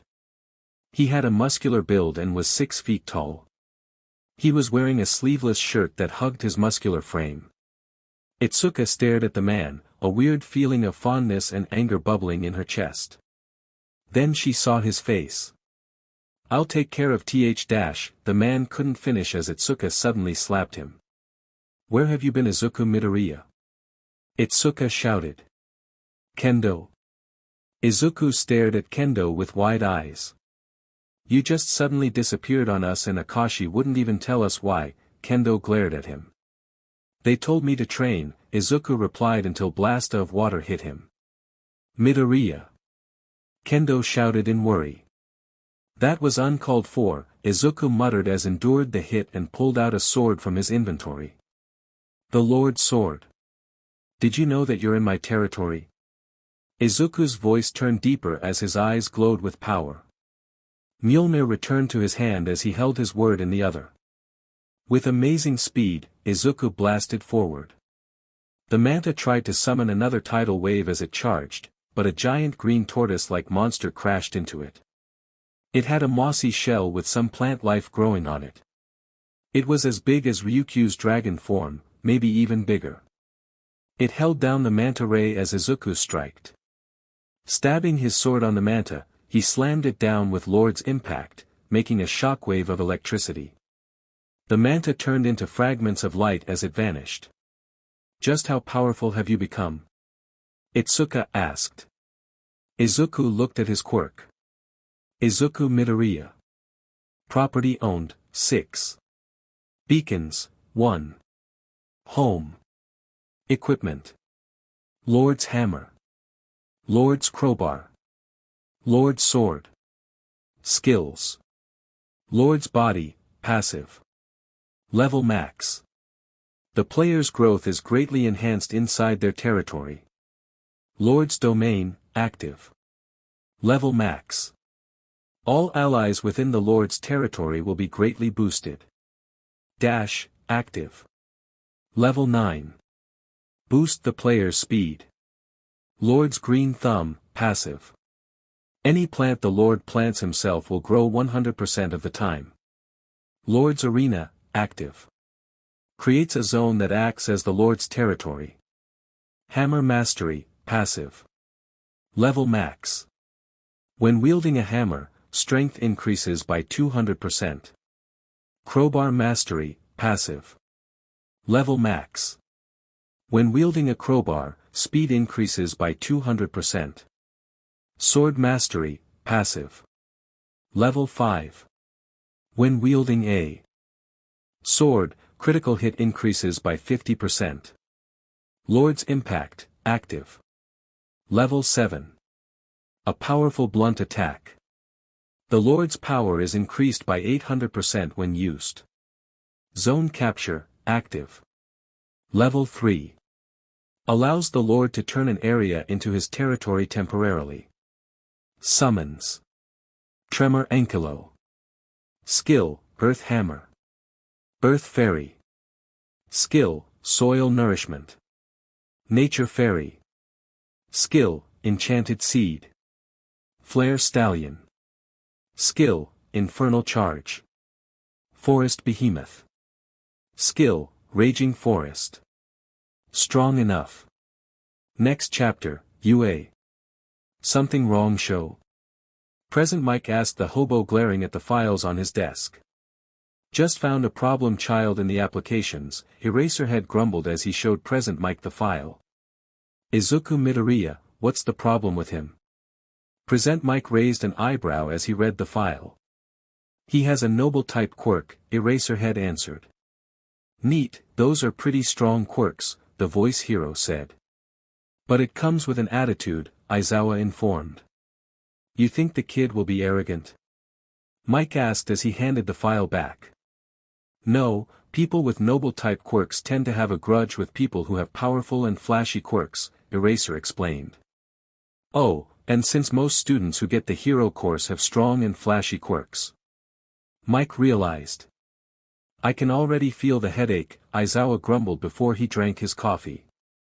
Mike could just stare at him. After the fiasco at the beach, Izuku had used his beacon to teleport back to his home with Itsuka. Leaving an open for Ryukyu and Mirko, Izuku went home. You owe me an explanation. Itsuka slammed her hands down on the very expensive-looking table in front of her. I got busy. Izuku raised his hands in surrender. That's all you have to say. Itsuka yelled at Izuku. Sorry. Izuku began sweating, as Itsuka kept questioning him. Itsuka just sighed as she took a seat at the suspiciously very comfy couch. You could have at least texted. I didn't have your number. Izuku looked away. Good point, Itsuka realized, so she decided to change the topic.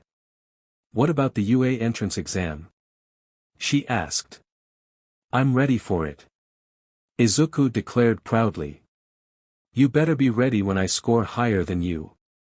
Itsuka grinned at him. You'll be in for a surprise. Izuku grinned back. As the two teenagers began bantering on who would get more points, Ryukyu was watching them from the open door heading to the kitchen. Wife 2 candidate, Ryukyu muttered as she wrote it down on a notepad. This better be good. Seijiro, a young man with blonde hair and blue eyes, wearing a brown dress shirt and black slacks, walked beside Akashi in the halls of UA. I assure you, it would be good. Ryuta, Akashi said as they arrived in a room filled with screens showing the whole practical testing area. Welcome Mr. Akashi, Mr. Kais, Nizu greeted them. It has been a while Principal Nizu, Akashi spoke. I'm assuming a student caught your interest? Nizu asked. More like an old friend, Akashi smiled. Kais looked at him in shock. Knowing Akashi's personality, he knew very well that Akashi never calls anyone a friend. You'd be lucky enough to get called a colleague. And who is this old friend? Nizu asked with eyes filled with interest. At that moment, a blond man that was very skinny entered the viewing room. Are you alright, sir? Akashi asked. Yeah, you look like you need a feast, Kais added. I'm fine young man, thank you for your concern, the skeletal man replied. And who are these youthful boys? Midnight spoke up. Seijiro Akashi, Akashi bowed. Updated profile. Seijiro Akashi. Quirk, Emperor's Will. Type, Noble. Able to make anyone follow his commands as long as his will is stronger than the target's. With the quirk's growth, several mutations have been developed as well. Giving the user an eye mutation that gave enhanced vision and short-term foresight. Constant strain on the body also forced a mutation that increased the body's physical abilities. Ryuta Kais, the younger blonde bowed as well. Ryuta Kais. Quirk, Conqueror's Records. Type, Noble. Allows the user to copy the skills and abilities they see as long as they are physically powerful enough to use them. A stockpile of energy is used to replicate any ability or body part required to perform the copied ability. Both of you passed the recommendation exams, right? The skeletal man asked. That's correct, sir, Kais replied. We just came to see how our future classmates will perform, Akashi informed. Well, it's about to begin, Nizu announced. And you with the green mane of hair, you have been very distracting throughout the whole briefing. If you are not taking this exam seriously then you should leave. Izuku stared at the blue-haired guy who dared to call him out just because he was existing, not at all because he was muttering about the practical exam. Now listener, we don't condone such actions at UA. You don't have any right to tell another applicant to leave because of your personal opinion. Present Mike scolded the blue-haired guy, making him apologize before taking his seat. Izuku just brushed it off as another Bakugo in his life, and focused on his plan. It was only a few moments later that they were taken to the testing zone by a bus. Izuku stood in front of a giant gate. He noticed one of the applicants looked nervous and wanted to try to help her calm down, only for a hand on his shoulder to stop him. She is Tri-Dash, the blue-haired teen was cut off as he felt pressure trying to choke him. Hands off, Izuku stated as his eyes glowed with power. The blue-haired teen jumped back. Go. Present Mick's voice boomed through the speakers. Izuku blasted towards the testing zone, cracking the ground where stood. Drawing the Lord's sword and Mjolnir from his inventory, Izuku dashed towards a three-pointer with a diagonal slash, cleaving the machine in half. Time to get started. Next chapter, Panzer. Nizu watched exam with interest. The applicants this year seemed promising to him. Children with outstanding control over their quirks, amazing combat instincts, and incredible ability to adapt. But all that failed in comparison to what's really important, the drive to save. I expected more, Kais commented. We can't expect them to be perfect, Akashi spoke up. Is there a problem? Aizawa spoke from the dark corner he was hiding in. Kais pointed to the scoreboard. What's the problem? All Might in his skinny form asked. Golden energy poured out of Kai's fingertip and an arrow made of energy pointed at the rescue point section of the scoreboard. The majority of the top scorers barely have any rescue points, Kais stated. That's concerning, Akashi added, but he was clearly giving most of his attention elsewhere. If I remember correctly, aren't your robots green? Akashi pointed at a screen with red robots. Oh dear, Nizu said as every hero in the room moved into action. Mike.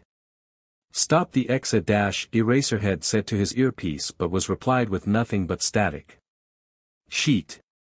Disgusting, a man wearing a black cloak stood on top of the roof of a building. Let's see how well you hero hopefuls handle this. The man's arm began to glow, multiple screen panels appearing around him. Down on the street, multiple red drones were summoned. Taking the form of the UA bots, the drones began to move. Finally Finji found more. A teen with ash blonde hair charged at the drones, propelling himself with explosions. Die! The teen shouted as he unleashed an explosion that engulfed the black one-pointer. Take that Yufenji scrap meta dash, the teen was interrupted by a metal hand coming out of the smoke and grabbing him by the head. Eliminate, the drone said before throwing the teen through a wall. Ha ha ha. That's what Yufenji get.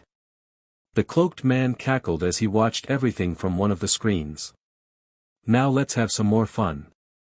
Izuku stood on top of several destroyed robots, not even slightly out of breath.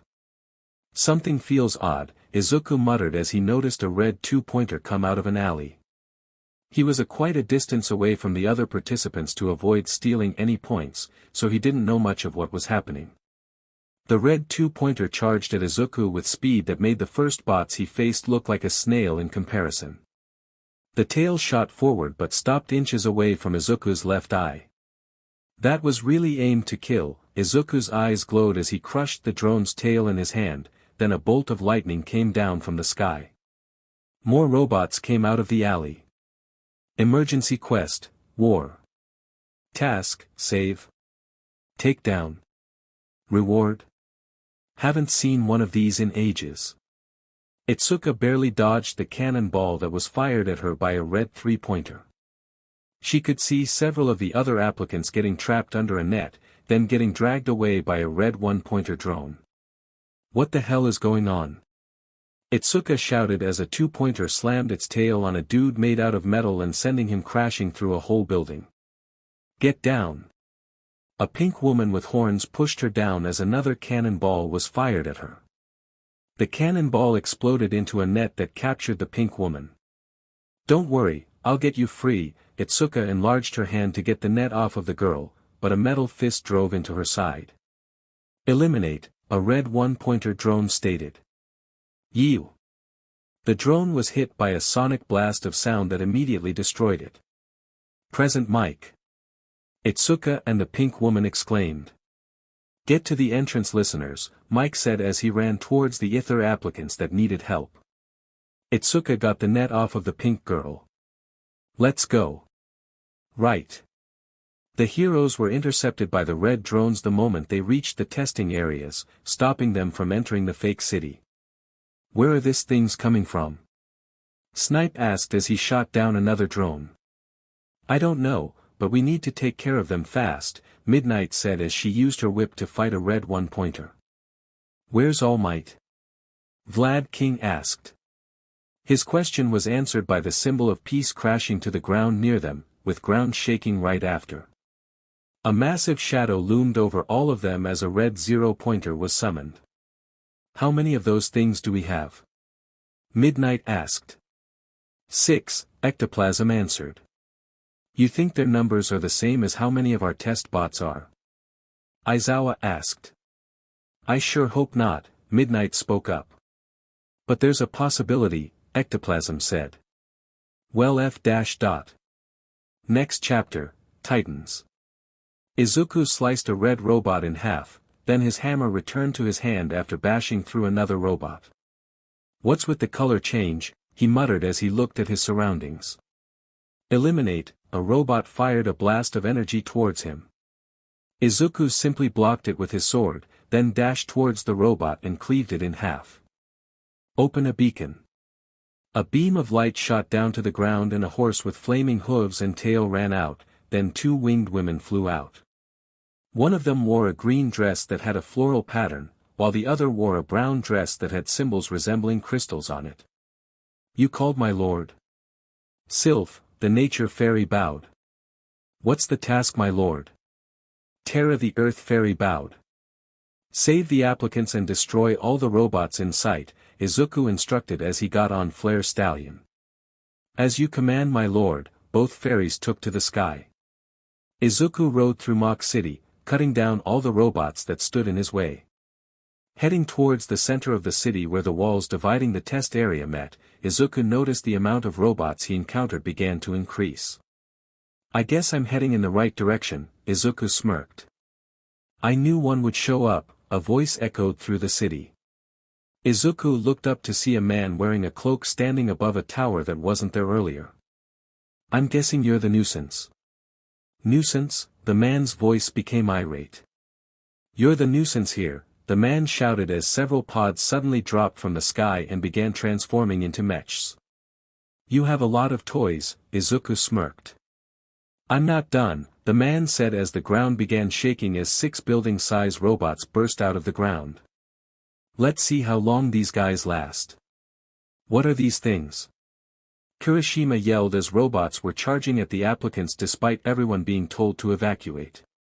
One of the robots got crushed by a white blur. Get out of here, kid, Mirko yelled. How come wherever he goes, trouble follows, Ryukyu sighed. You'd F him anyways, Mirko said as she charged towards another robot. He's 18. Perfectly legal. Ryukyu yelled back as she transformed. There's too many. Midnight yelled as they hid behind a pillar, while a hallway filled with robots kept firing at them. Give me cover. Snipe yelled. Cementos created a wall of cement to create some cover for Snipe to shoot from, but it was immediately destroyed by a storm of bullets. I hate the fact that I feel useless, Midnight grumbled. We need to find a way out of here, Eraserhead stated. Easier said than done when Snipe is the only one that can actually fight back, Ectoplasm said. Even the cement I used to immobilize them is easily destroyed, Cementos informed. Whoever did this was prepared, Eraserhead looked around to find anything they could use to get out. No sheet Sherlock, Midnight responded as a bullet shot the side of the pillar she was hiding behind. The wall in front of them suddenly exploded, then a dinosaur charged in. The bullets did nothing to it as it barreled through the robots. Everyone else saw that, right? Midnight stared blankly at the destroyed robots left by the dinosaur. Izuku Midoriya. Property owned. Beacons. Home. Equipment. Lord's hammer. Lord's crowbar. Lord's sword. Skills. Lord's body, passive. Level max. The player's growth is greatly enhanced inside their territory. Lord's domain, active. Level max. All allies within the Lord's territory will be greatly boosted. Dash, active. Level 9. Boost the player's speed. Lord's green thumb, passive. Any plant the Lord plants himself will grow 100% of the time. Lord's arena, active. Creates a zone that acts as the Lord's territory. Hammer mastery, passive. Level max. When wielding a hammer, strength increases by 200%. Crowbar mastery, passive. Level max. When wielding a crowbar, speed increases by 200%. Sword mastery, passive. Level 5. When wielding a sword, critical hit increases by 50%. Lord's impact, active. Level 7. A powerful blunt attack. The Lord's power is increased by 800% when used. Zone capture, active. Level 3. Allows the Lord to turn an area into his territory temporarily. Summons. Tremor Ankylo. Skill, Earth Hammer. Terra, Earth Fairy. Skill, Soil Nourishment. Sylph, Nature Fairy. Skill, Enchanted Seed. Flare Stallion. Skill, Infernal Charge. Forest Behemoth. Skill, Raging Forest. Next chapter, Territory War. Ochako did her best to run away from the robots that have gone rogue and were now trying to kill them. Terminate, one of the larger robots began firing missiles at them, but before it could reach them, a wall of stone blocked its attacks. Everyone was surprised to see a beautiful woman with butterfly wings flying in the air, her chocolate brown hair flowing with the wind. Her brown dress made her smooth skin stand out even more as she danced in the sky. With a wave of her hand, spikes shot out from the ground and impaled the rogue robots. "Please evacuate to safety," her angelic voice echoed through the area.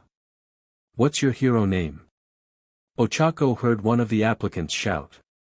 A giant robot started approaching them, towering over all of them. "My name is Terra." Terra opened her arms, then clapped. Two giant hands made out of earth came out of ground, crushed the giant robot like a fly. Managing to get out of the building, the UA teachers began to assist with the evacuation while dealing with enemies. With them being outnumbered 100 to 1, things were not looking good at all. "Any luck with requesting backup?" Aizawa asked through his earpiece. "I managed to send Sneak an SOS through, but most of the signal outside is still being blocked," Power Loader informed. "What about Nizu?" Snipe asked. "Nizu used the tunnels to call for help from outside," Power Loader replied. 13 is on her way from the USJ. To add to their current problems, several mechs arrived at their location. "What is that thing?" Midnight asked as she destroyed one of the one-pointer robots.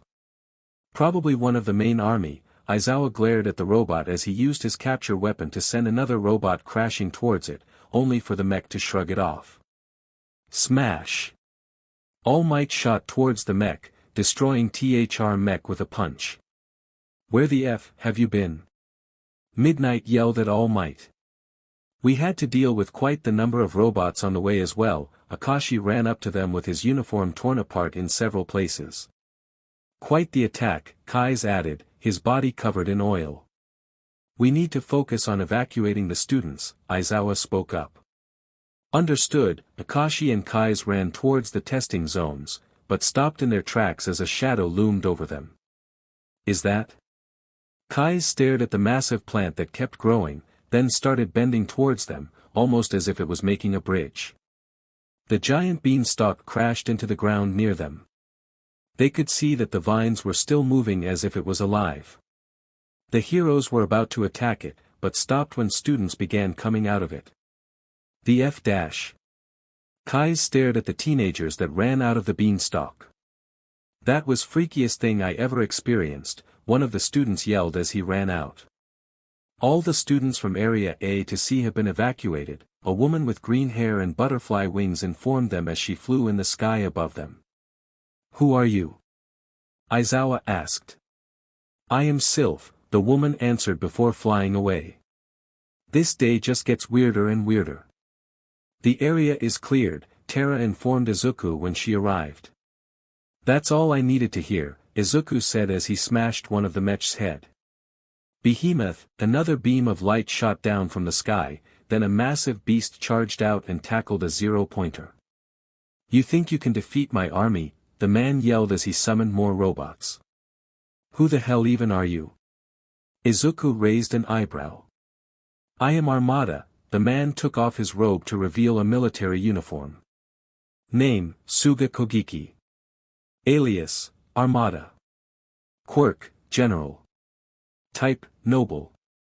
Allows the user to summon and create mechanized creations as long as they have enough materials to create it.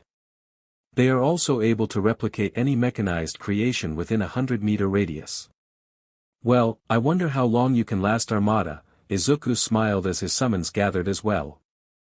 "Leave it to us, my lord," Sylph stated as Forest Behemoth activated its ability and summoned the forest.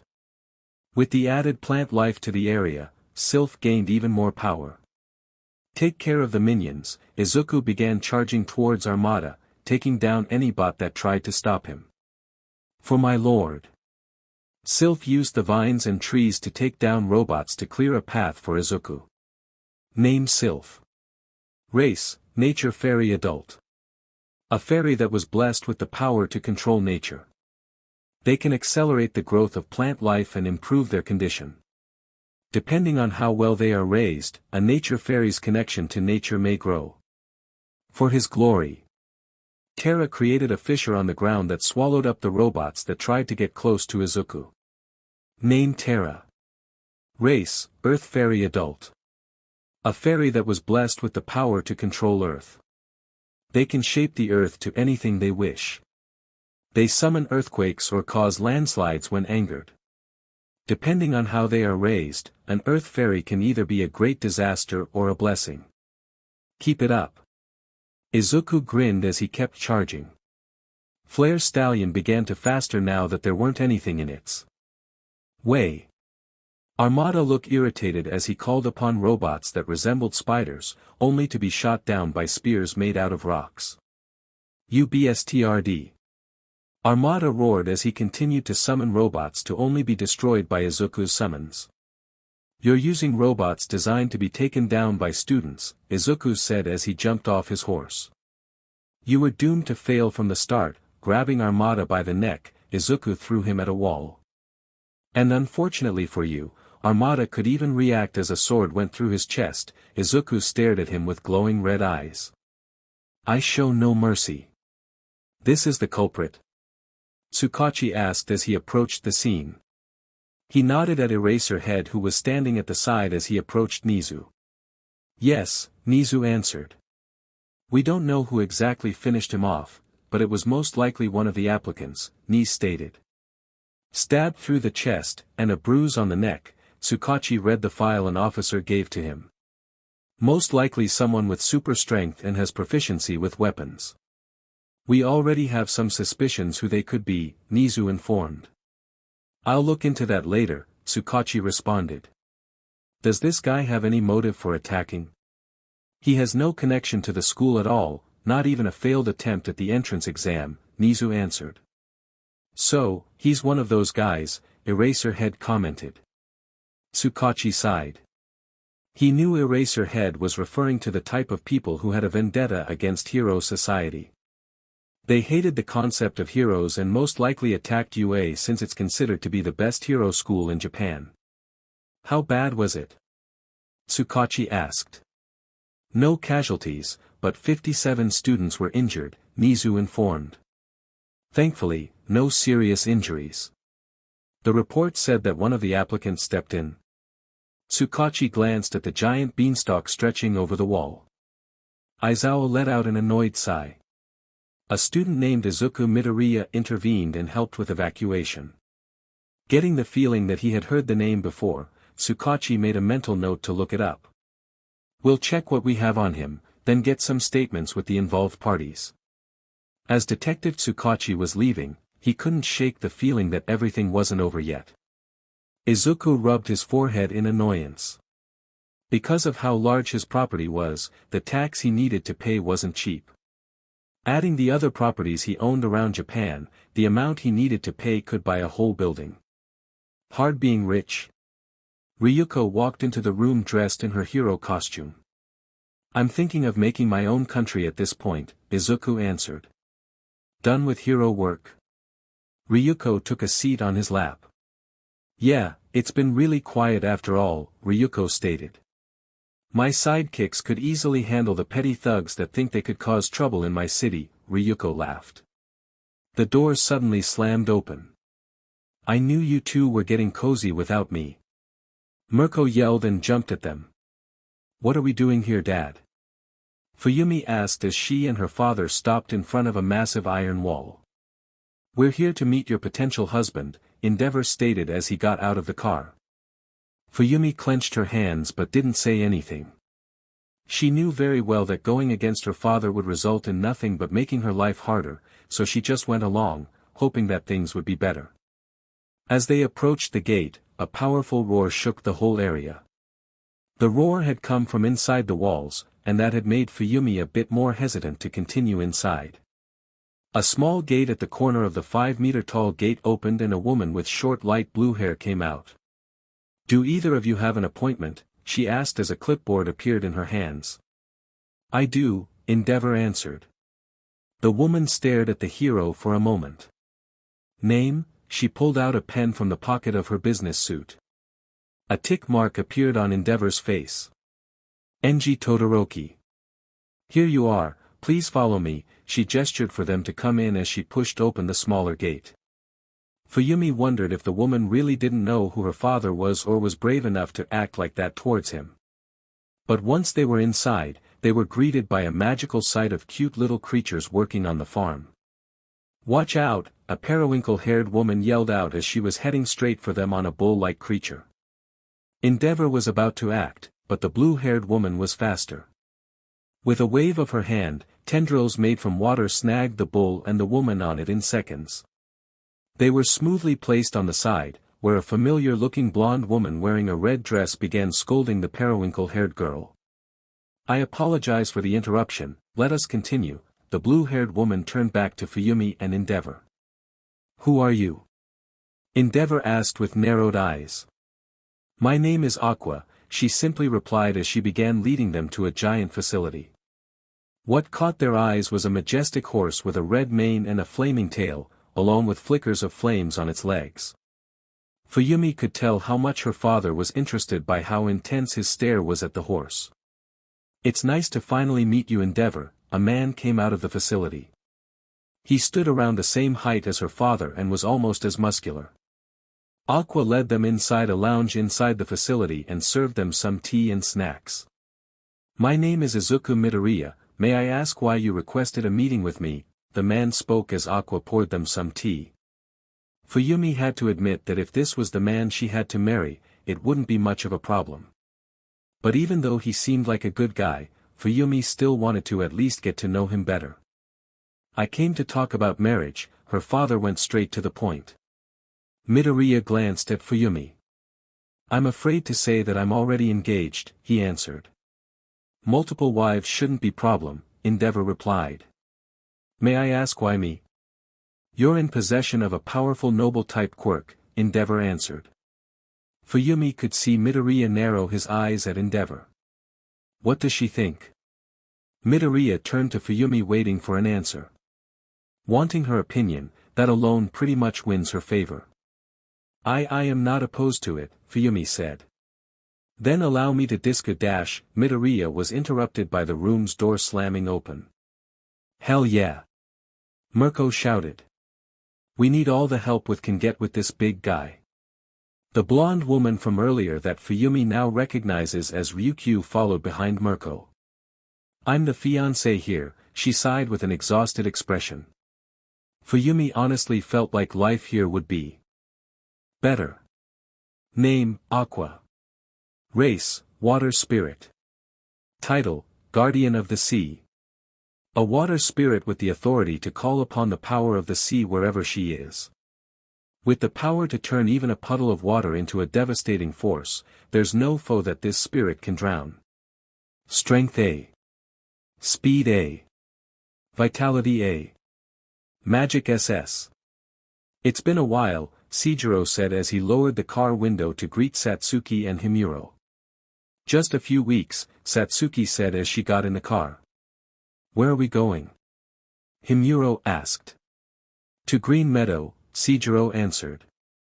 "We'll have to pick up Ryota and Victor on the way though. That place is a restricted area, right?" Himuro looked at Akashi in confusion, while Satsuki began vibrating in excitement. "I can't wait!"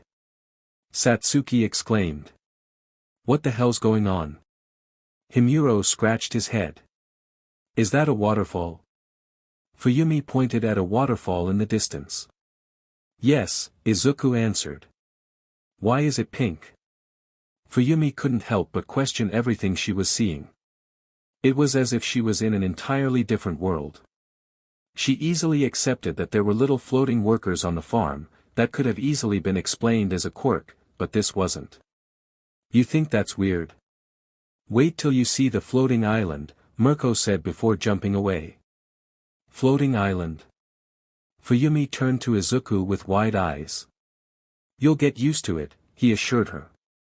"By the way, do you have any preference on what house you want?" Izuku asked as he opened the building function of his quirk. "Don't you mean room?" Fuyumi hesitantly asked. Izuku and Ryuko laughed. "No." After several hours of destroying Fuyumi's sense of reality, Izuku had created her a traditional Japanese house. He might have gone a little overboard, but he chose to ignore it when she mentioned that it was 3 times bigger than her original home. It was around 360 feet long and 160 feet wide, then 2 stories tall. The middle part was an open area with a koi pond and garden, which Izuku did not mention to Fuyumi that the koi had the ability to shoot bubble bullets.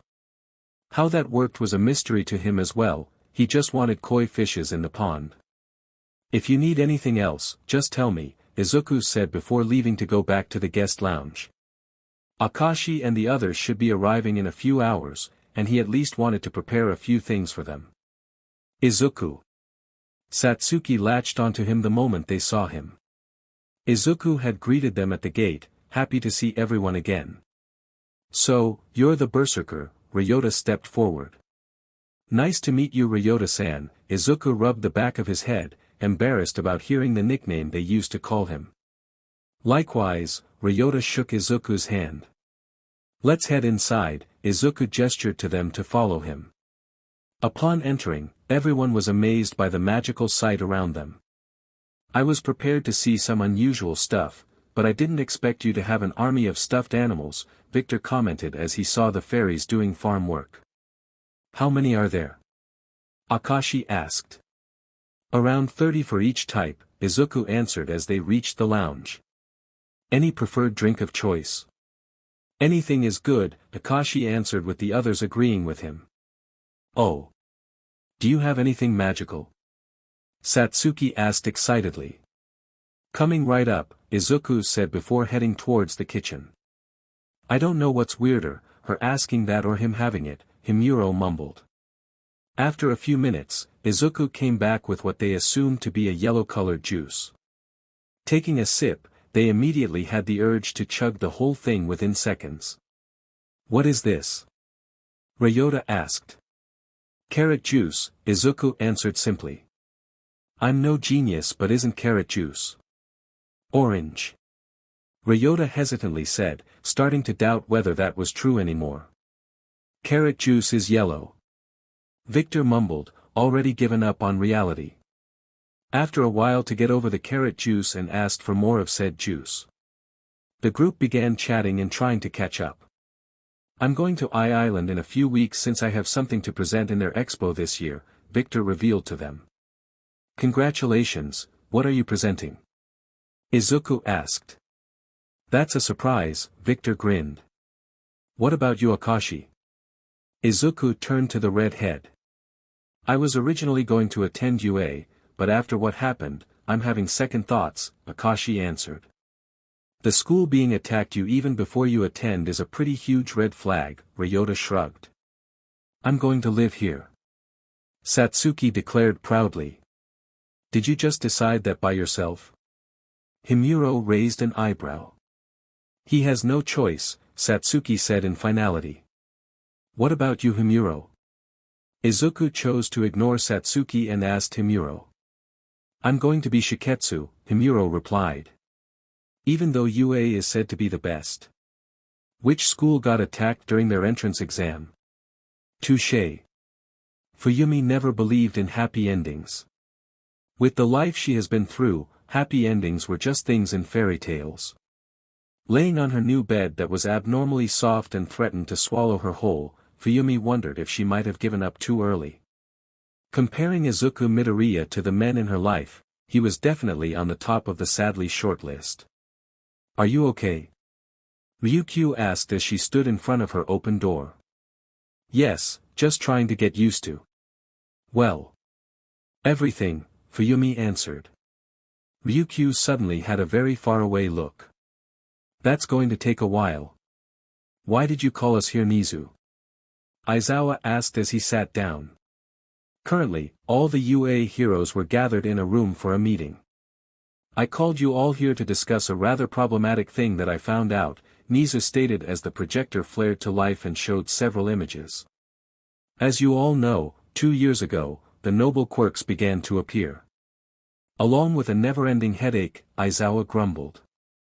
"From all the data I gathered, I managed to put all the noble-type quirks registered into 3 categories, defenders, attackers, and producers," Nizu explained.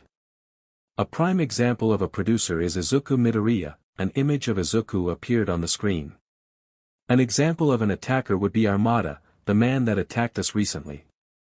What's the difference between them? Midnight asked. It's the abilities of their quirks. All noble-type quirks could summon creatures one way or another, depending on the category. The summoned creature would have different abilities. Nizu showed an image of two beautiful women with fairy wings.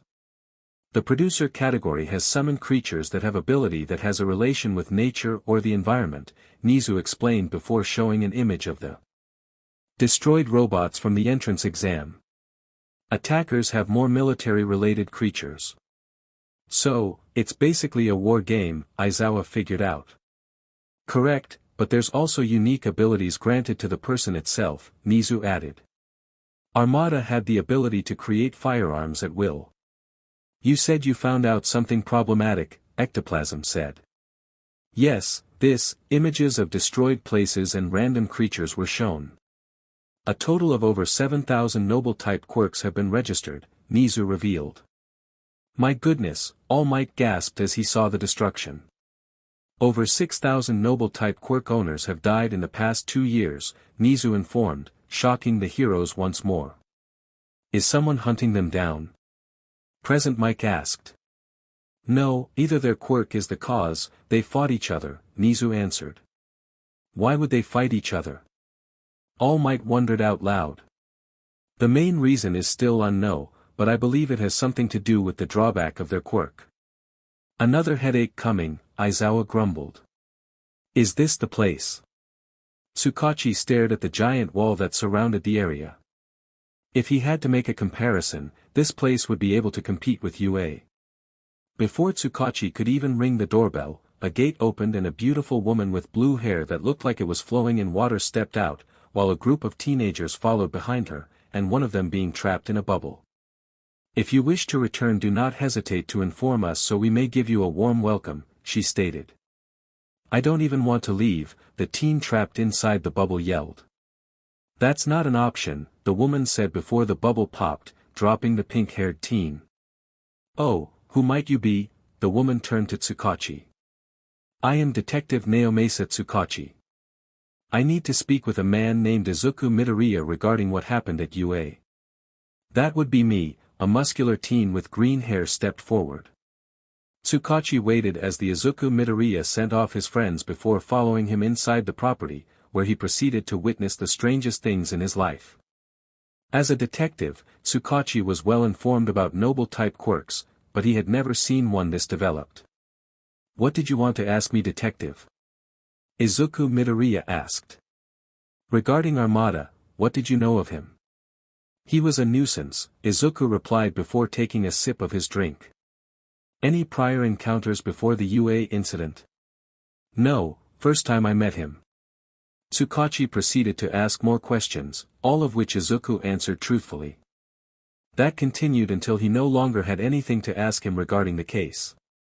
This isn't part of the case, but can you tell me anything regarding your quirk? Tsukachi said. Like what? Nothing personal, just something that you believe is similar to all noble-type quirks, Tsukachi explained. Izuku rubbed his chin in thought. I guess the ranking. Ranking? Tsukachi raised an eyebrow. From my studies, all noble-type quirks had a way to summon creatures in their own way. Izuku held out his hand and a small green creature appeared.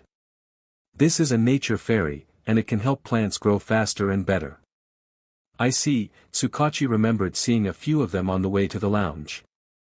This little guy's rank is minion, meaning they're a bit weak and there's a lot of them, Izuku explained, then gestured to the blue-haired woman from before, but now changed her appearance to a black-haired businesswoman.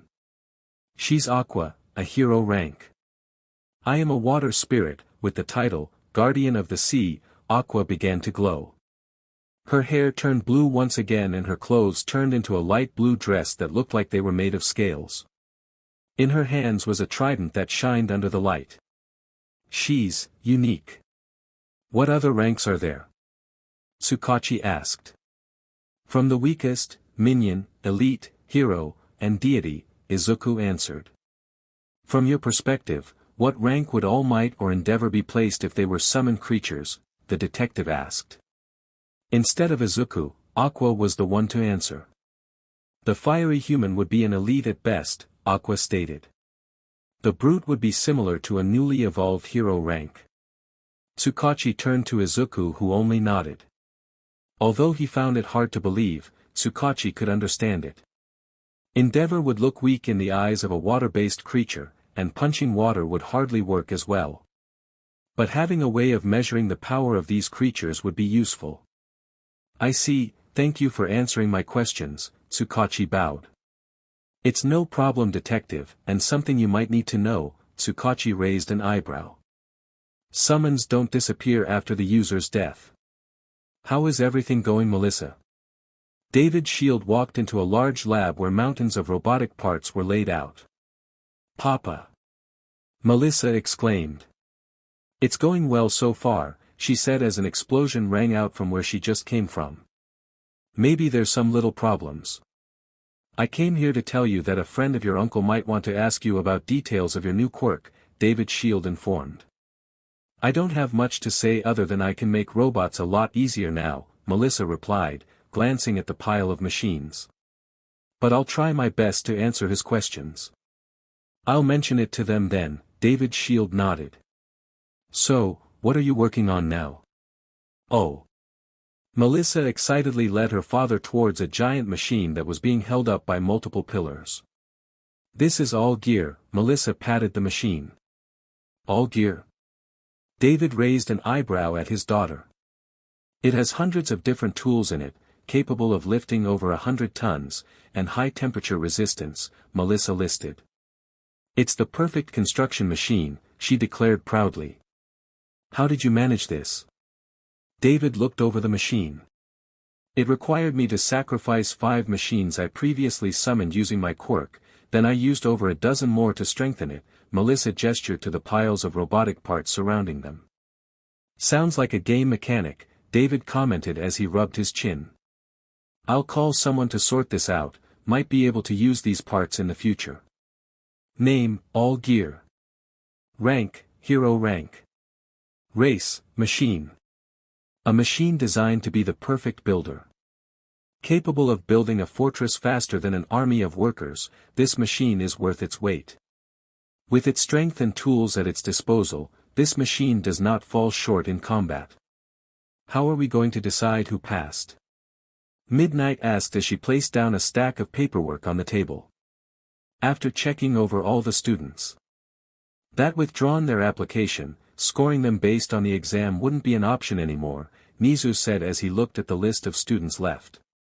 I suggest you put them through an interview, Eraserhead spoke up. It would be a good way to weed out the troublesome ones. We could also have them go through others like a medical check with Recovery Girl and a mental look over by Hound Dog, Midnight suggested. I'll inform Recovery Girl and Hound Dog then, Nizu replied. It would be best to add a session with Power Loader for their support gear and 13 for quirk safety. I think a proper background check would also be needed, Snipe added. It's not impossible for another unsavory type to sneak in. The majority of the teachers agreed. They continued to discuss how they will handle the upcoming semester and how to make sure another incident would not happen. Failure again, all for one said as another body turned to dust. These noble-type quirks are becoming quite a nuisance. Perhaps there is something preventing you from taking them, my lord, Garaki suggested. I'm aware of that, but it is as if there is no quirk to take, all for one explained. It feels no different than touching a quirkless person. Maybe something similar to one for all. Thousands of quirks being given away by someone else. Highly unlikely, all for one said. But one powerful quirk, a manic smile appeared on all for one's ruined face. The king of the underworld began to cackle. Is this necessary? Rumi grumbled as they entered an elevator. You could have just stayed home, Ryuko said as she pressed the floor number. And let you have this hunk of meat all to yourself. No way, she exclaimed as she hugged Izuku from behind. Please maintain some decency while we're not at home, Ryuko scolded. Another thing, neither of us have even had SEC with him yet, she added with a blush on her face. I guess some tongue action doesn't count as SEC huh, Rumi said with a smirk, then kicked Izuku's cheek, the man still remaining silent despite the events happening around him. At that moment the elevator opened. Thank you for Aki dash, a beautiful young woman greeted them but froze mid-sentence as she stared at Rumi still having her tongue on Izuku's cheek. Rumi immediately stepped back, looking away. Sorry about that, thank you for having us, Ryuko spoke up. Why yes, I'm Momo Yaoyorozu, please follow me. Yaoyorozu hurriedly walked away, Izuku and the others following after her. Ryuko wiped Izuku's cheek with a handkerchief as they approached the meeting room and glared at Rumi. Behave. Yeah. What's wrong with him anyways? Rumi pointed her thumb at Izuku. I don't know either, maybe something to do with his quirk, Ryuko replied. Once they approached the meeting room, they noticed Izuku suddenly jolted. He began stretching. What did I miss? He asked the two beautiful women beside him. What just happened? Rumi asked. Just some mental aspect of my quirk, Izuku answered as they entered the room. Please make yourselves comfortable, the young Yaoyorozu stated. It has been a while, Mr. Midoriya, you greeted him with a handshake. This my brother, she gestured to the black-haired man beside her. Mako Yaoyorozu, pleasure to meet you, the man introduced himself. Izuku Midoriya, a pleasure as well, Izuku shook the man's hand before taking a seat. We'll be getting straight to the point, Mako Yaoyorozu handed Izuku a folder. We recently heard that you have acquired a way to grow a type of sheep that produces wool that is compatible with quirks. I didn't know you had that, Ryuko turned to Izuku. As a hero that transforms into a dragon, acquiring clothes that allowed her to use her quirk was quite a hassle. Not only was the supply low, but the process to tailor it specifically for her quirk took too long. You guys move fast. I had only acquired that after the UA incident. Izuku had received a sheep called Conductive Ram as reward for defeating Armada. It was just a minion rank with no combat ability, but the product it produced had a lot of potential. We wish to obtain the majority of the first 5 releases product in exchange for these plots of land, Mako gestured to the file in Izuku's hands. Those are the properties surrounding yours, you informed. I see, so your family owned those, Izuku rubbed his cheek. There was a total of 5 properties in the file, all of them being the ones surrounding Izuku's territory. The size of the properties wasn't that big, probably large enough to build a house with a front and backyard. Do we have a deal? Mako asked. We do, Izuku offered a handshake. I'm no businesswoman, but shouldn't there be more talking? Rumi whispered to Ryuko. Ryuko shrugged. How's the expansion going? Ryuko asked as she approached Izuku. With the added area, Izuku began constructing a wall around it. This was the first time that he actually felt his energy being drained in a long time. Pretty good, once I'm done with the walls, I can release the rams, Izuku replied as another wall materialized in front of him. How many did you get? Ryuko looked at the walls that stood twice as tall as her in dragon form. I only got 1 as a reward, but I'll be able to get more from the shop, Izuku replied. Do you think it will turn into a heroic rank someday? I don't think so, Izuku responded. The main requirement for a summoned creature to rise in rank was either a rank-up reward or by gaining experience by doing tasks. Production types barely gain experience despite working every day, compared to combat types that gain a lot of experience with each win. If production types gained experience at the same rate, Terra and Sylph won't be his only elite rank fairies. A thing to keep in mind is that only hero ranks have actual names before they were even summoned. Sylph and Terra were named by Izuku. Still possible, might take a while though, Ryuko looked on the bright side. Yeah, by the way, seems like you're not busy today, Izuku said with a smile. Considering the owner of my building told me to take a day off and has a water goddess preventing me from going in, I don't have much of a choice, Ryuko responded with a smirk. Everybody needs a break, Izuku said as he placed the last batch of walls for today. I've always wondered, why do you need to place such high walls? Ryuko asked in confusion. Not to mention the quality of it.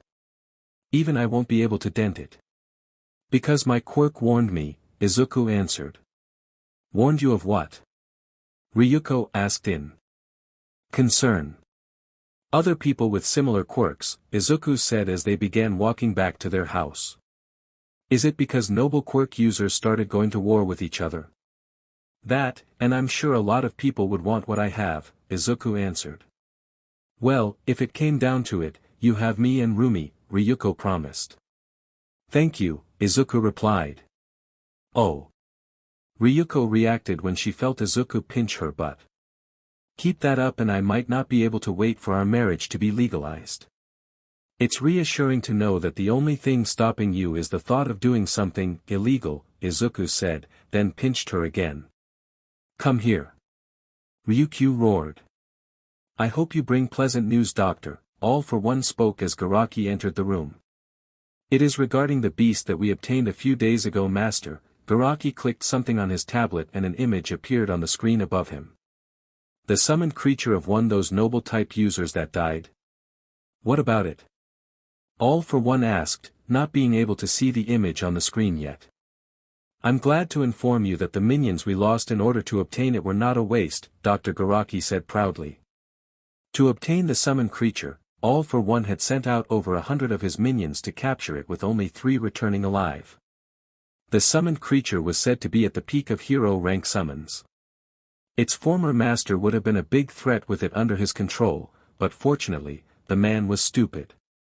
He had sacrificed all his resources just to obtain the summoned creature, so when the other noble type users targeted him, they simply targeted him. The summoned creature had the ability to grow stronger every time it consumed. The stronger the being it consumed, the better the effects. Sometimes it even gained the ability of what it ate. The only downside is that as it gets stronger, the less effective the weaker beings it consumed had on it. The creature has absorbed the quirks necessary to kill All Might, the doctor informed. We effectively have 2 anti-symbol of peace. How do you plan on controlling the beast, doctor? All for One asked. We turned one of the noble type quirk users into a Noma master, Dr. Garaki said with a smile. Good, then everything is set for All Might's demise, All for One spoke delightedly. Inform Shigaraki, time to get started on our plans. As you wish, master. How many more interviews do we need to do? Hizashi asked as they clocked out for the day. A little over a dozen more, Namuri replied. How many passed today? The majority passed the physical exam from Recovery Girl, but a lot failed on 13th and Hound Dog's interview, Hizashi answered. Too many that were in it for the fame, Shota grumbled. Isn't the one that helped out during the attack getting interviewed tomorrow? Namuri suddenly perked up. You mean the Midoriya kid? Yeah. I can't wait to interview him, Midnight squirmed. Deviant, Aizawa grumbled. Hey. I didn't think I'd be back so soon, Izuku muttered as he passed through UA's gate. The school suffered a lot of damage during the attack, but Izuku saw no sign of it at all. The walls were repaired, and the path showed no sign that it was destroyed at all. Students idly walked by, minding their own business. Mr. Midoriya, right on time, Cementos greeted him. Your first interview will be in this room, Cementos pointed to the first room in the hall. 2 people were already in line at the benches. A woman with white hair that covered one of her eyes and a guy with long black hair tied into a ponytail. He quietly took a seat beside the woman just as the guy was called into the room.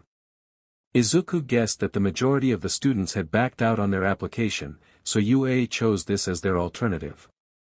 Itsuka had informed him that she had her interview 2 days ago but did not inform her of the results. Akashi had withdrawn his application, but he didn't inform Izuku what he planned on doing instead. A few minutes later, the guy from earlier left the room and the woman beside Izuku was called in. Just a few more minutes and it was Izuku's turn. Good afternoon, ma'am, Izuku greeted the woman in the room. Good afternoon as well, Mr. Midoriya. My name Ainin Kuros, the interviewer, the woman with dark blue hair with a patch of yellow on top replied. The first interview would be about how much you're aware of your quirk's limits and danger. The limits would be hard to measure, but I am quite aware of how dangerous my quirk is, Izuku stated. From what we know of your quirk, the main issue would be the actions of your summoned creatures, Ainin stated. They may follow your orders, but they still decide their actions. I don't deny that. Izuku smiled as Ainin wrote something on a clipboard.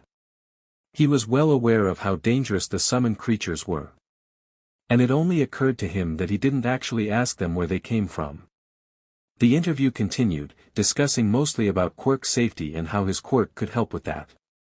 Once they were done talking, Izuku went to his second interview with Power Loader. The interview didn't last long since the focus was on his potential hero suit, but Izuku already had his gear for himself. Welcome Mr. Midoriya, Hound Dog greeted him. Pleasure to meet you, Izuku responded. We will mostly be discussing your mental health, but I assume that won't be a problem anymore for you, Hound Dog stated. You've heard of Aldera I presume, Izuku hummed. Rikuzen doesn't hold anything back.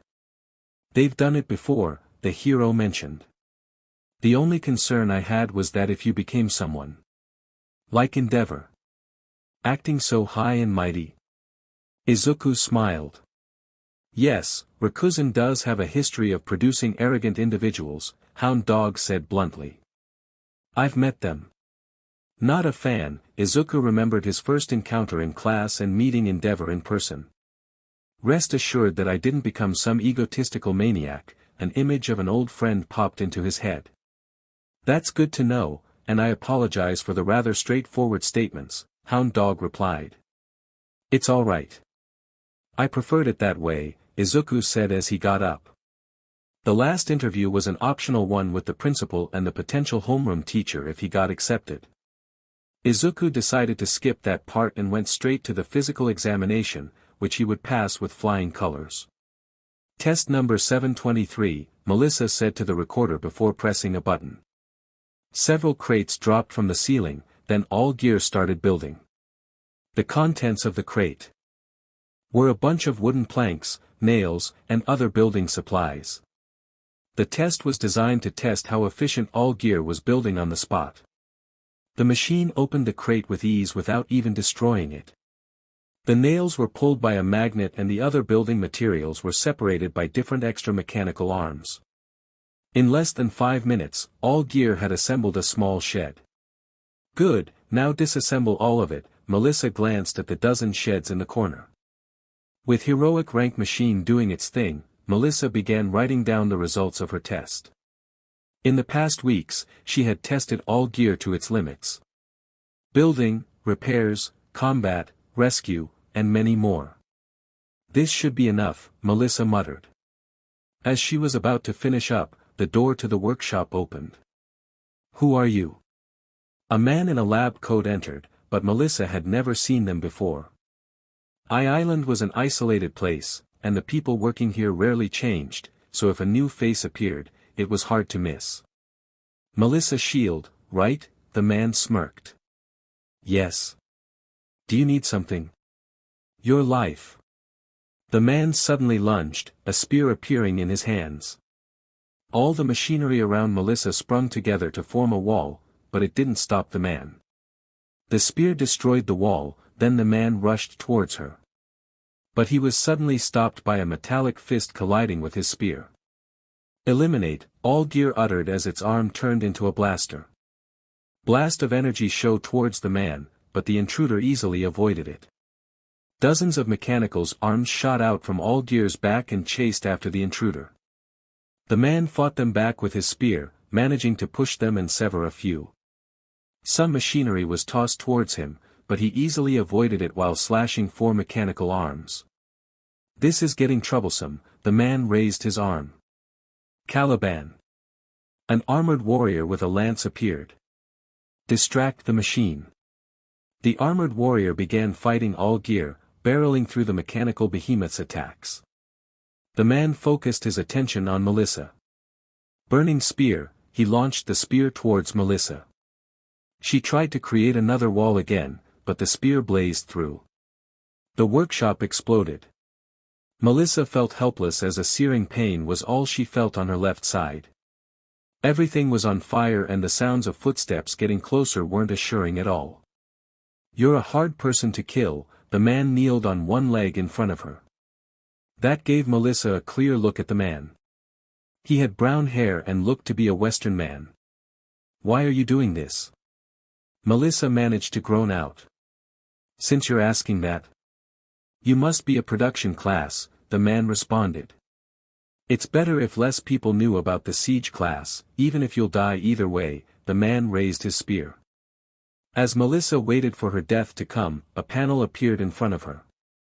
Assistants arrived. A trident pierced the man's shoulder and sent him flying towards the far wall, hanging him on the wall. A wave of water washed over the whole lab, putting out the fire. "How?" "Those were electrical fires," Melissa muttered as she managed to sit up. "There is no fire that my pure water could not extinguish." A beautiful woman with blue hair stood in front of Melissa. Her blue dress moved around as if they were submerged in water with white frills flowing along with it. "Is it pure enough to not can do a dash?" "Do not bother with the technicalities, young lady," the woman stated. The man pulled the trident off, freeing himself. Another hero rank, Caliban. The armored warrior from earlier burst out of the rubble and charged towards them. His lance began to glow as he neared, and Melissa feared that the woman in front of her would die because of her. A common mistake is assuming all creatures of the same rank are equal. The woman held up her hand and her trident flew out of the man's grasps and back to her. The trident spun in her hands with water flowing with it, creating a whirlpool-like effect. Caliban's lance clashed with the whirlpool, creating a shockwave that blew back Caliban. "Who the F are you? Why are you in turf dash?" The villain didn't get to finish as the trident pierced his chest. "Gah!" He coughed out blood as the trident was recalled, leaving the man to bleed out. Caliban didn't disappear, instead, he tried to attack once more. "Too much talking in a fight never results in anything," the woman commented as she parried Caliban's lance, then sent a wave of water to push him back. "My master has no need for you as a servant, but I cannot simply let you be." The woman pointed her trident towards Caliban, then a powerful compressed blast of water fired and struck Caliban on the chest, leaving a clean hole. The summoned creature shattered into gray fragments of light and metallic card fell to the ground. Melissa watched as the woman who saved her elegantly walked towards it, her dress flowing in the air. She picked up the card, then turned back to her. "Have medical personnel not yet arrived?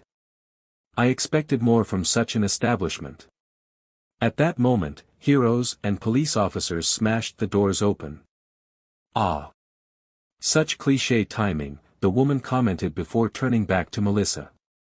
"Toodaloo," she waved goodbye before turning into a puddle of water.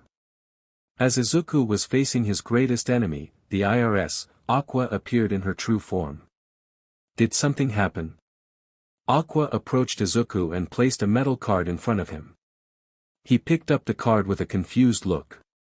It had an image of an armored warrior that was in the process attacking with their lance. The armor looked medieval with the helmet having two red feathers adoring it. He noticed the name written at the top. Caliban. Caliban, the Forsaken Knight, hero rank. Element, null. Ability, drill lance. A forsaken warrior that failed to protect their kingdom. With a vow to redeem himself, he will barrel through everything in his path. "I didn't know you guys turned into cards." Izuku examined the card. He couldn't identify the metal, but he was surprised to find out that he couldn't even bend it. Not to boast, but Izuku could destroy a building with a full-powered punch. Unlike other masters, you my lord, is one of the few humans that could actually sustain our active forms. So. I'm like your battery. I apologize if I offended you, master. Please punish me. Aqua began lifting her dress with a shy look. Izuku's eyes twitched. Why am I surrounded by horny women? DMN right you are. Roman slammed the door to his office open. You have to understand that both of us are suppressing our mating instincts until we are legally married. Ryuko followed behind her. I need an adult Rumi and Ryuko took a seat on each side of his lap. "Don't worry, Bunny," Rumi whispered. "We're adults," Ryuko finished. Aqua just pouted in a corner. "Those interviews were definitely eventful," Hisashi groaned. "How many do we add to the tally?" Namiri asked as she went to whiteboard where a tally was written on it with the title, "Number of students with overinflated egos." Inui growled. 7. That puts us at 52, Namiri grumbled. For the past weeks, they had interviewed over 1,000 students.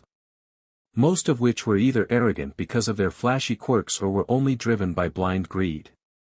There were also students who didn't bother training their bodies and needed to be assessed by Recovery Girl if they wanted to be given a shot. The problematic students of the bunch were outright rejected and had their files sent to the police and their school put under investigation and pending to be banned from applying to any hero school. With the chaos happening right now, such precautions were needed, otherwise they risk another attack. They were just thankful that the newest member of their staff had a quirk to prevent any uncooperative students from making any more trouble. Finally done, a woman with long silver hair exclaimed as she plopped onto the sofa.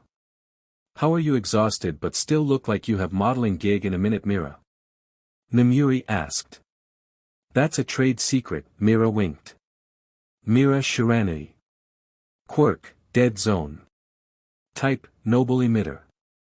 Within a certain range she can make any living being that is weaker than her to not be able to move at all. Summons. Curse wraiths, elite rank. They can drain a person any living being's energy to weaken them. By the way, a few days ago there was an applicant that I couldn't use my quirk on, Mira mentioned. There was? Yeah, buff guy with fluffy green hair. The teachers present in the room immediately knew who she was talking about. "Detective, what brings you here again so soon?" Nizu asked as Tsukachi entered his office. "It's regarding the noble type quirks," Tsukachi mentioned as he sat down across Nizu. "We finally found the source." Tsukachi showed Nizu a picture of an old man. "This is Takeda Kamitachi. His quirk allowed him to let people play any game he created in a more realistic point of view. Quite an interesting quirk." "Yes. The only downside is that it uses his vitality and found this out when it was too late," Tsukachi revealed. Takeda preferred games that involved a form world building and adventure. Similar to themes of the noble type quirks, Nizu noticed. The detective nodded. "He died a few years ago and on his deathbed, he used his quirk for the last time, bringing all the games he created to life." "Do we have a list of these games?" Nizu asked. "Unfortunately, we found out that upon bringing the games to reality, it consumed all data of the games he creates. A fruitful and dead-end discovery," Nizu sighed. "Have you found anything else?"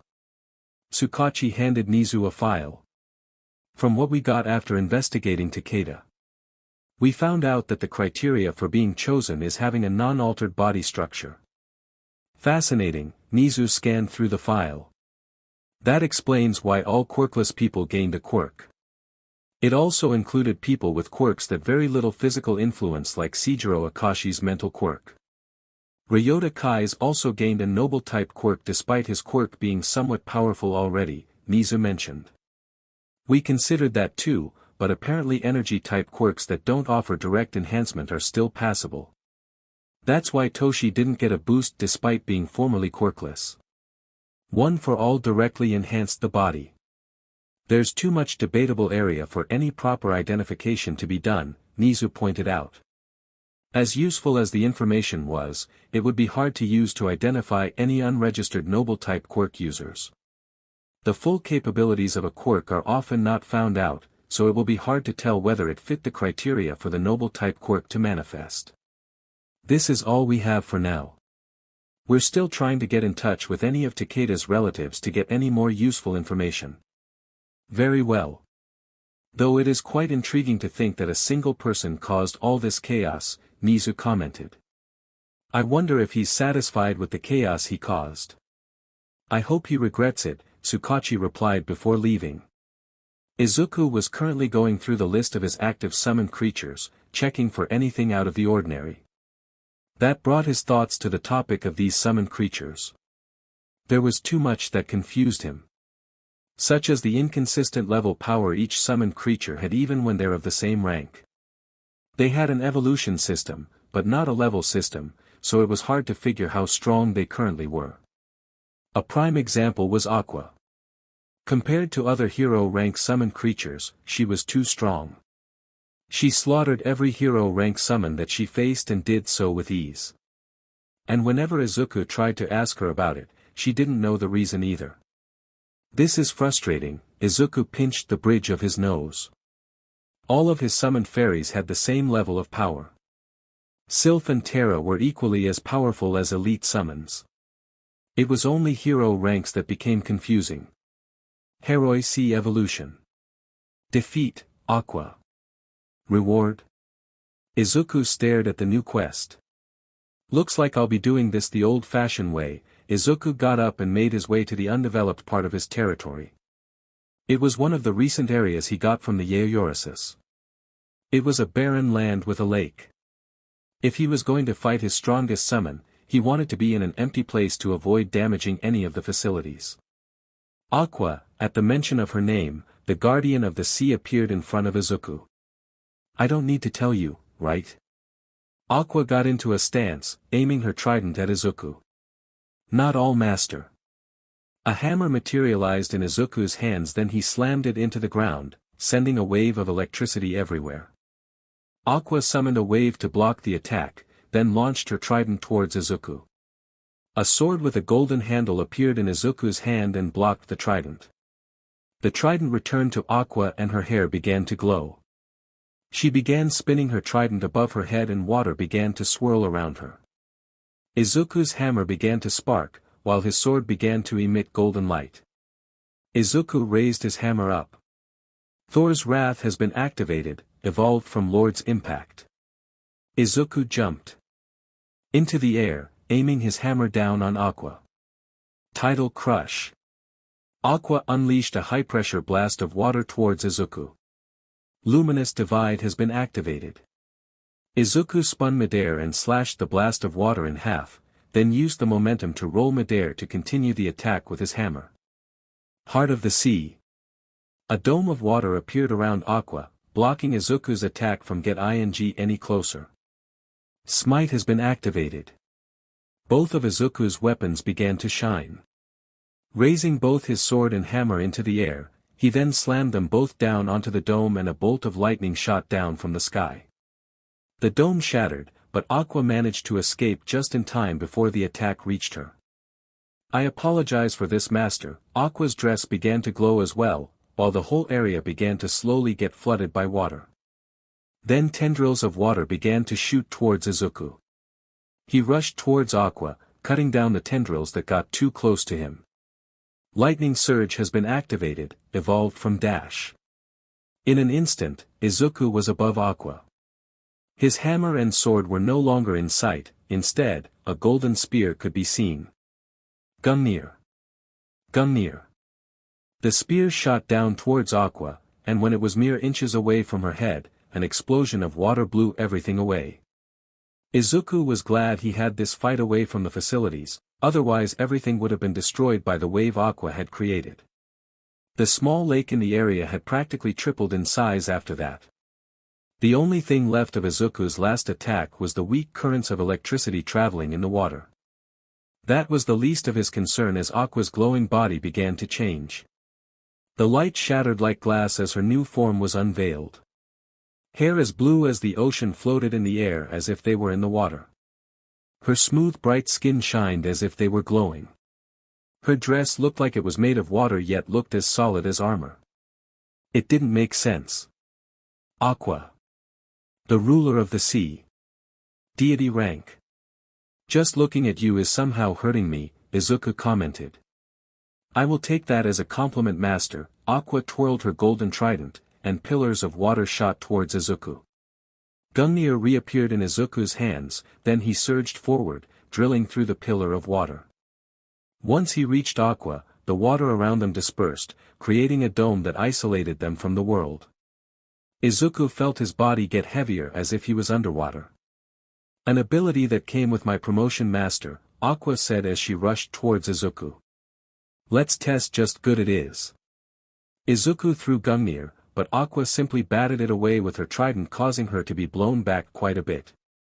Excalibur appeared in Izuku's hands and charged Aqua. A diagonal slash was met with an upward swing of her trident, creating a shockwave that sent them a few steps back. Aqua took advantage of her longer range, attempted a stab, but Izuku parried and had the trident pass him.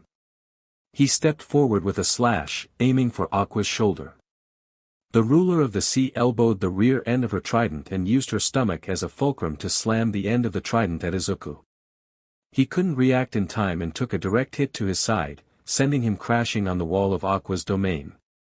Izuku felt blood running down his side where the bladed edge of her trident slammed into.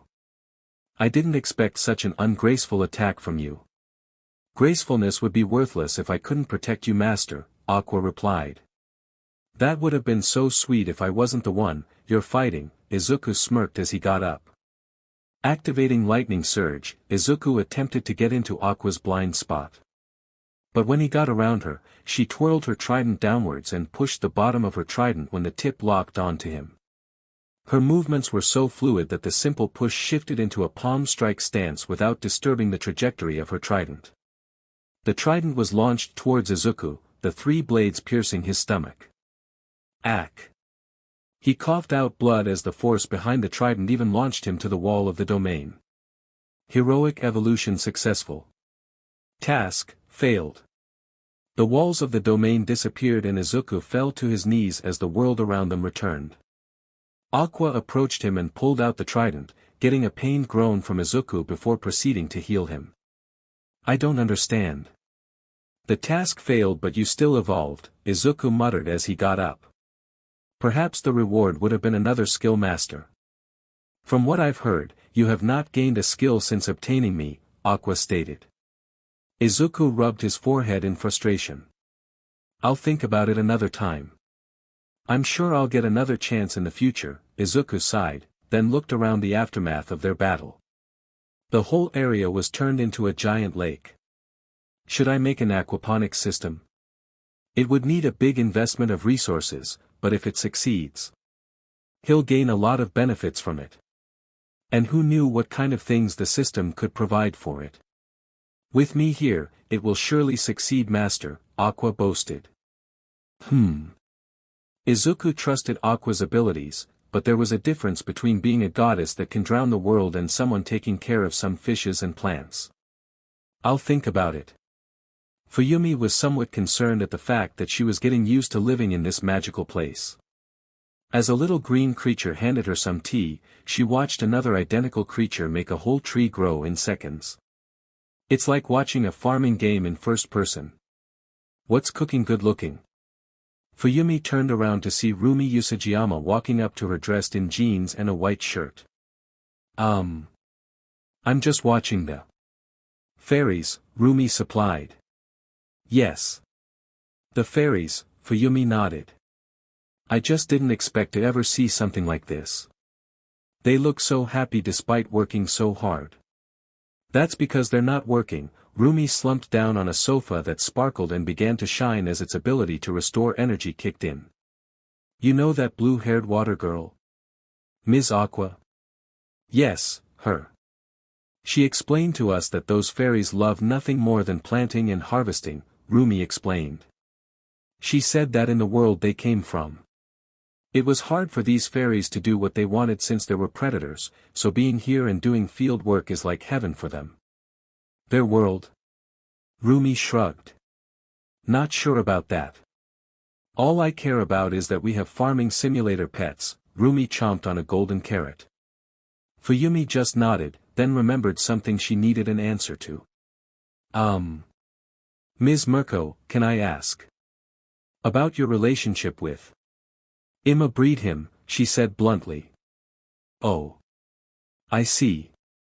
Well, we haven't FE'd yet since Ryuko keeps going on about legal stuff. But that won't last long cause the moment I see that carrot, it is going down. Fuyumi gulped. Oh okay. It's fine. I'm sure Candlestick wouldn't mind you being the third or fourth wife. Fourth? That water girl is getting a little too handsy. I'm a little lost, my friend. Toshinori scratched the back of his head in confusion as he was in a meeting room with some fellow heroes and Tsukachi.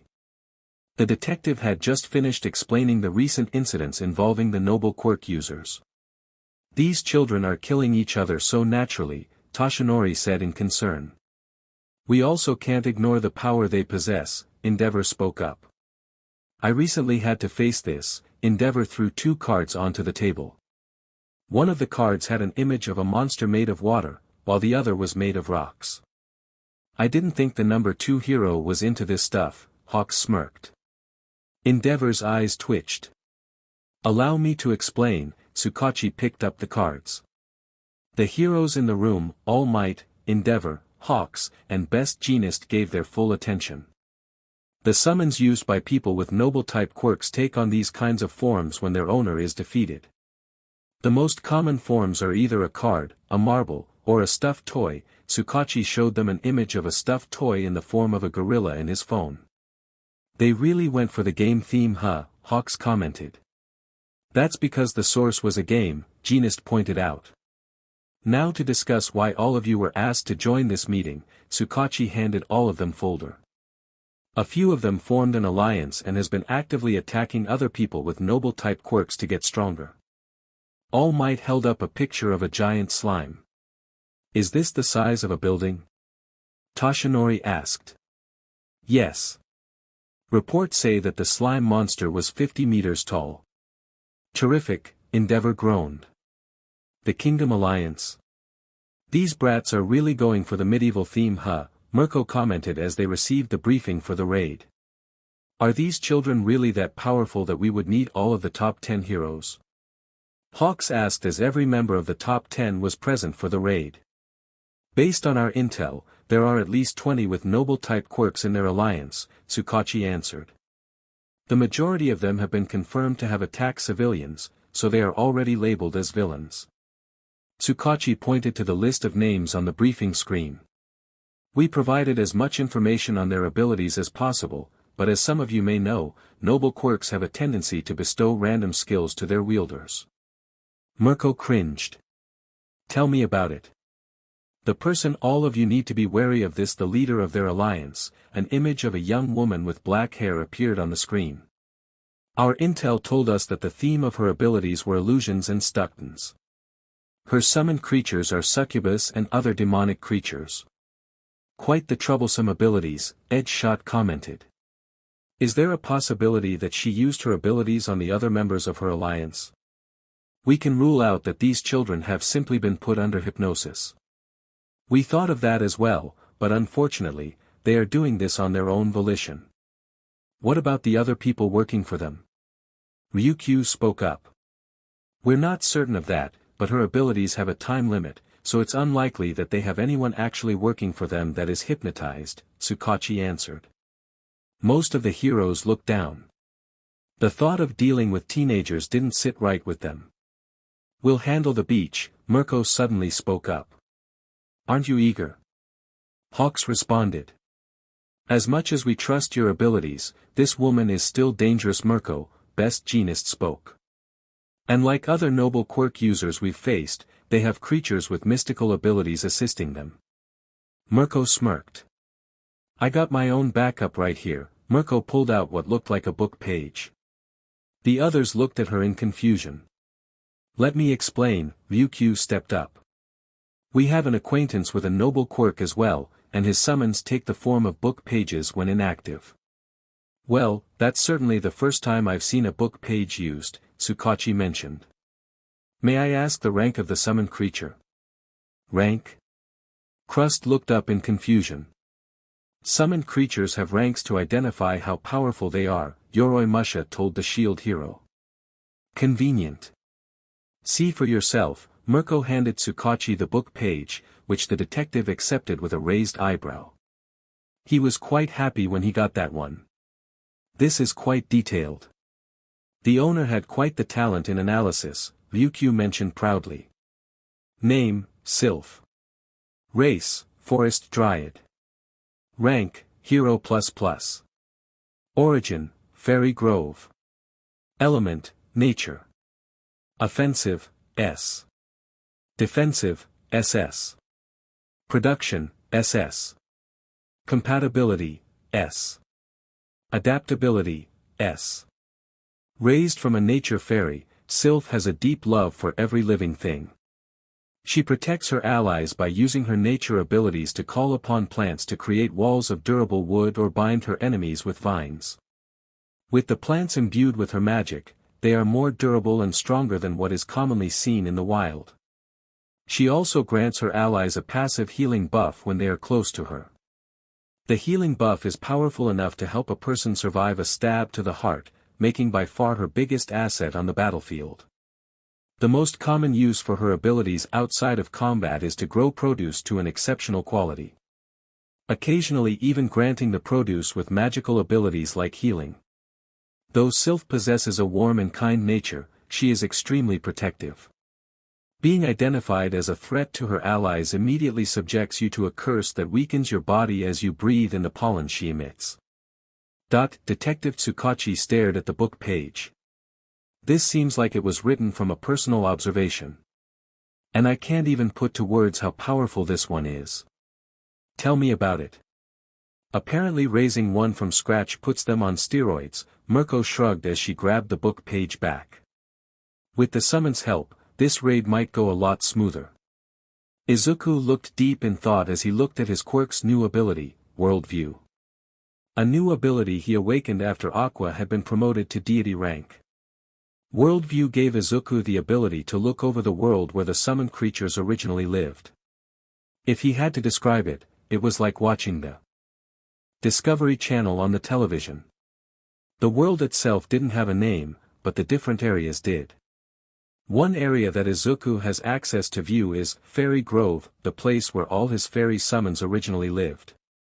Where Sylph and Terra used to live. The place looked like a giant meadow covered in beautiful flowers and tall trees. But instead of seeing fairies happily going around the area, they were hidden because beasts occasionally pass by. This wasn't what I was expecting. Now you understand why the fairies residing in your territory are so happy, Master, Aqua spoke. Being able to cultivate plants without the fear of being hunted is a dream come true for them. I don't understand. How the hell is this all involved with my quirk? It's hard to believe my quirk connected to a whole different world just to summon you guys. I cannot answer that, Master, Aqua shook her head. As I myself do not recall the beginning of our original world. It's like I kidnapped you guys. I believe it is more like we responded to the call to a better place. Now that sounds like I killed you guys before kidnapping. I had hoped you have already got over your negative thinking, Master. Izuku just sighed. His quirk was a huge blessing for him, but it came with too many mysteries to uncover and wasn't providing answers anytime soon. Every time that it seemed like he was getting used to his abilities, they hit him with another big mystery. It was like a game constantly being updated. I'm going to go Izuku stopped, froze for a second as he felt something wrong suddenly. Looks like we have some uninvited guests. Making his way to the north side walls, he saw what seemed to be a blimp flying over the walls. 3 people dropped from the blimp. One was a muscular guy with a bald head. The other was a woman wearing a frilly dress, and the last one was tall and skinny guy. I told you there's only one of them here, the skinny one pointed to Izuku. Once we get rid of this guy all of this would be OU dash. He didn't get to finish his words as a trident stabbed his chest and stuck him to the wall. You dare mock my master, Aqua growled. Sheet. The last 2 intruders separated. The bald one called summoned a big hammer with a steampunk appearance, while the woman summoned a black horse with 2 horns. Shall I dispose of them, Master?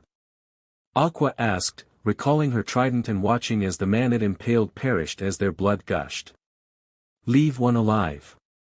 I have questions, Izuku said before walking away. Izuku glanced at the message he received.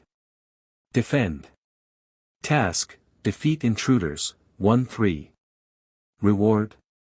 Bullets made of water rained down from the sky. With each drop having the force of a 50 caliber bullet being shot, both targets were having the worst time of their life. The giant of a man screamed in pain as the bullets destroyed his weapon and pierced through his body, while the woman begged for her life as the bullets shot down her horse and aimed for her next. Mere weaklings dared to challenge my master, and know you beg for your life. Aqua walked towards the woman. She glanced towards the man and saw him slowly dying a few feet away. You're fortunate my master demands answers from one of you, Aqua said before the woman was trapped in a bubble. Now, who the hell are you? Izuku asked. Aqua handed him several items that seemed to be the equipment and summons of the other two. We're scouts from the Alliance. We were told to hunt down other people with noble-type quirks that aren't on our side. Who gave the order? It was the Chu dash. Before the woman could finish, she began convulsing as pink markings began to appear on her body. Shall I end her master? Aqua asked, raising her trident at the woman. Wait. Izuku watched as the woman began transforming. Her white skin turned dark as horns and wings grew out of her. Oh, the woman ummed in her new form. What is it this time? Well, don't you look delectable, the woman said in her new form. Would you like a taste of this? The woman ripped off the frilly dress, exposing her naked body and revealing a tail. Are you a different person from the woman before? Of course, the woman. Don't I look sexier like this? The woman squeezed her BRST. Izuku sighed. Then who are you? You can call me Eliza Cutie. She flew closer, only to be stopped by Aqua raising her trident. Who sent you here? If you want to know, then you'll need to satisfy me first. Elisa raised her legs wide open while in the air. Pokyo dash. Eliza never got to continue as a trident shot through her. Izuku turned to Aqua. I apologize master. I grew tired of her useless antics. A jewel fell to the floor. Izuku picked it up and saw a silhouette of a winged woman inside of it. She was a summon. Task completed. Reward, Altar of Sacrifice. Izuku stared at the message. Altar of Sacrifice. The moment he said it, a giant shrine appeared in front of him. Master, the Altar of Sacrifice is where you may obtain divine essence, Aqua revealed. What is that? Izuku asked. It just sounds like another troublesome feature to confuse me. You may refer to it as the currency we used in our world, Aqua answered. You may use it to strengthen your summons, or even gain entry to other domains. What do I need to sacrifice then? Aqua pointed to the equipment used by the intruders. I suggest anything originating from my world may be sacrificed. I'm certain sacrificing that haughty succubus would grant you a lot of divine essence. Izuku looked at the jewel in his hands. Let's start with the equipment first. This might come in handy in the future. As you wish master, Aqua reluctantly agreed. Picking up the broken hammer that one of the intruders had, Izuku proceeded to toss it to the altar. He watched as the hammer shattered into fragments of light. 7 divine essence has been obtained. Is that a lot? Aqua shook her head. Entering a new domain would require at least 100, while promoting a summon to a hero would require over 300. Izuku grabbed all the equipment left by the intruders and offered them to the altar. 134 divine essence has been obtained. I offered the equipment of 3 people and only got that. Izuku's eyes twitched. Would you like me to comfort you master? Aqua offered, hugging his arm. Just take all of their summoned creatures to the vault. Izuku pointed to the pile of stuffed toys, cards, and marbles. Take this too, Izuku tossed the jewel. We'll find a use for those soon. What shall we do of the succubus's master? If the heroes don't deal with them, I'll figure something out. Detroit smash. The gate of the fortress was blown open, then chaos followed. Don't let any of them escape. Endeavor yelled as an army or robots were approaching them. Best Jeanist immediately immobilized all the people charging at them by using their clothes, while the robot army was taken care of by Endeavor and his sidekicks. Strange birds, 3 o'clock. I'll handle it, Ryukyu said as she transformed into her dragon form. Ryukyu swatted away the giant green eagles with ease. But some golden tendrils tried to capture her, only to be cut down by Yoroi Musha's swords. Me and Mirko shall break through, All Might said as he blew away an army of goblins.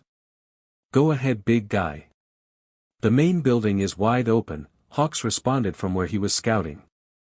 Hell yeah. Mirko yelled as she shot past several summoned creatures.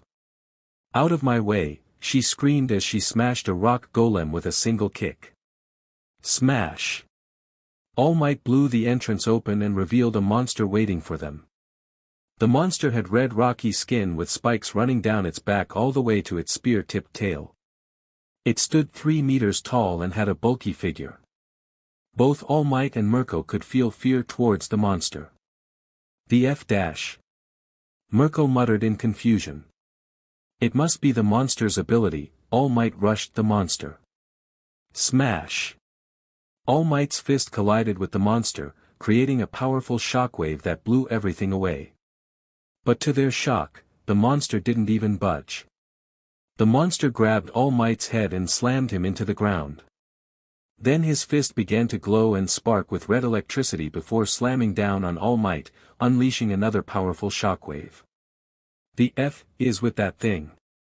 Mirko vaulted on the walls to reach the ceiling, then shot down with a spin to land an axe kick on the monster's head.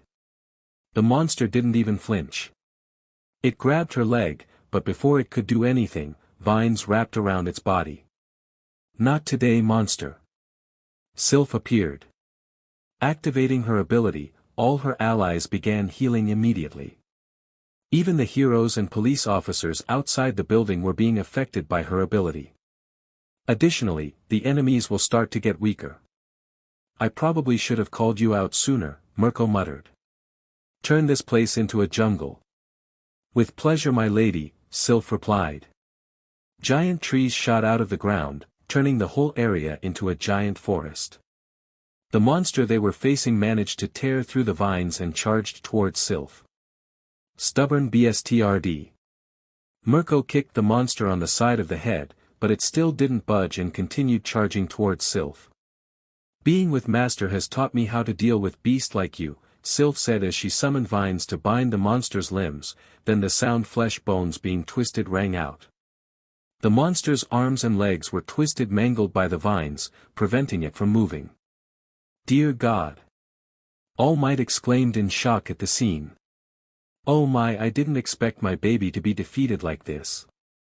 Everyone turned towards the staircase leading up to the second floor. A woman in a black dress was coming down the stair with a trail pink mist following her.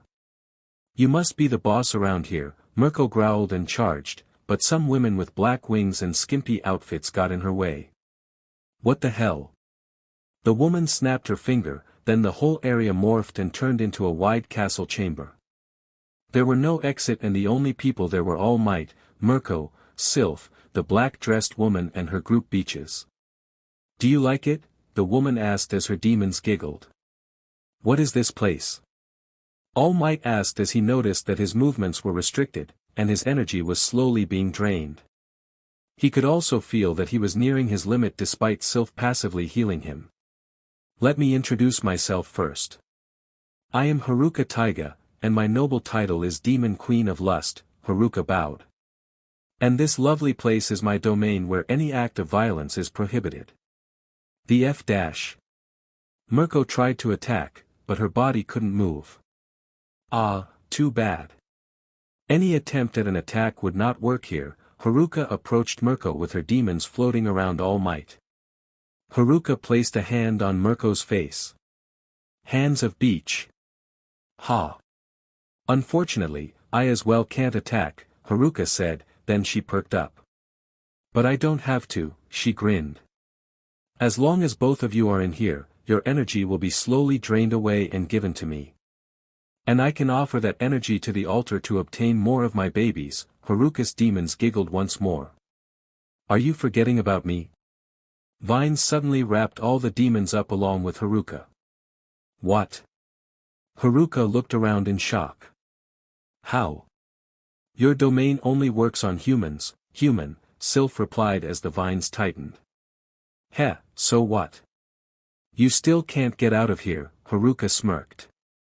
Will killing you work? A sharpened branch grew on Sylph's hand. Don't. Heroes don't kill, All Might called out. Sylph turned to All Might. I am no hero human, she said before raising the branch towards Haruka's head. I surrender. Haruka yelled as the branch was mere inches away from her eye. The domain disappeared, returning them to the ruined fortress. Haruka's demons turned into jewels that dropped to the floor. Looking around, Mirko noticed that all the villains were bound by vines or unconscious. I feel like we weren't really needed. I shall assist somewhere else then. All Might left in a hurry, leaving Mirko with the captured villains. Oi! Mirko yelled at him. The F is wrong with him. Mirko turned towards Sylph and noticed she was gone. She looked around and found the fairy picking up all the jewels. Oi! I am collecting this as tribute to Master, Sylph responded. Oh, mind introducing me to your master? Haruka asked from where she was hanging from the vines. Sylph looked at her with disgust. It has been a while, Detective, Izuku said as Detective Tsukachi took a seat on the end of the table. What brings you here today? I will get straight to the point, Tsukachi spoke. Since you are someone directly involved in this case, we believed you should be made aware of the origins of your quirk. I appreciate that, Detective, Izuku nodded. Your quirk originated from a reality-altering quirk, Tsukachi began. The quirk drained the user's vitality, and once the user finally passed, the quirk activated and brought the user's life work to reality. I take it that the identity of the user is classified. Tsukachi nodded before continuing. The user created several games based on world building, warfare, farming, and many more varieties. That would explain my abilities. A drawback of this is that all the user's creations had combined, creating one big fictional world that exists within ours. Then why me? Why did I get this power? That's because the characters depicted in their games were normal people. Which meant it only chose people with DNA structures close to a normal person. So quirkless and weak emitter types, Izuku said, which the detective nodded to. Basically, anyone around a certain age group whose body functioned as a quirkless person, Tsukaichi mentioned. That's still a lot of people, Izuku commented. Yes, but we figured out a lot more details after getting a large sample size, Tsukachi said. Even the slightest abnormality in a person's body prevents them from being affected by a quirk. Like simply having the ability to produce different sweat. Izuku frowned at the last sentence. And even if they do get affected, the boost they receive isn't much to be concerned about. I remember Armada being quite the threat, Izuku mentioned. That's another we found out. The biggest factor that affects their growth is their drive. The quests, Izuku figured out. Correct. Even if the boost they get is negligible, after doing a lot of quests, they gain enough power to contend with powerful quirks like Endeavors. Izuku scoffed. His quirk is nothing compared to what I've seen. After seeing the power of your summon, I can't deny that, Tsukachi said, remembering Sylph's contribution to the raid. Oh, trust me, Detective, you haven't seen anything yet, Izuku smiled. Should I be concerned about something? Remember the words, one big fictional world within ours? Izuku said. Well, that world has a lot more surprises in store for us. Why do you feel the need to talk like that? Tsukachi just sighed. Aqua didn't want to brag, but she was definitely sure that she's the strongest summoned creature on this planet. The reason she knew this was because of her master. As someone connected to him, she could also see the panels that appear before him. Provide food for. Create a shelter for. Bring herbs to.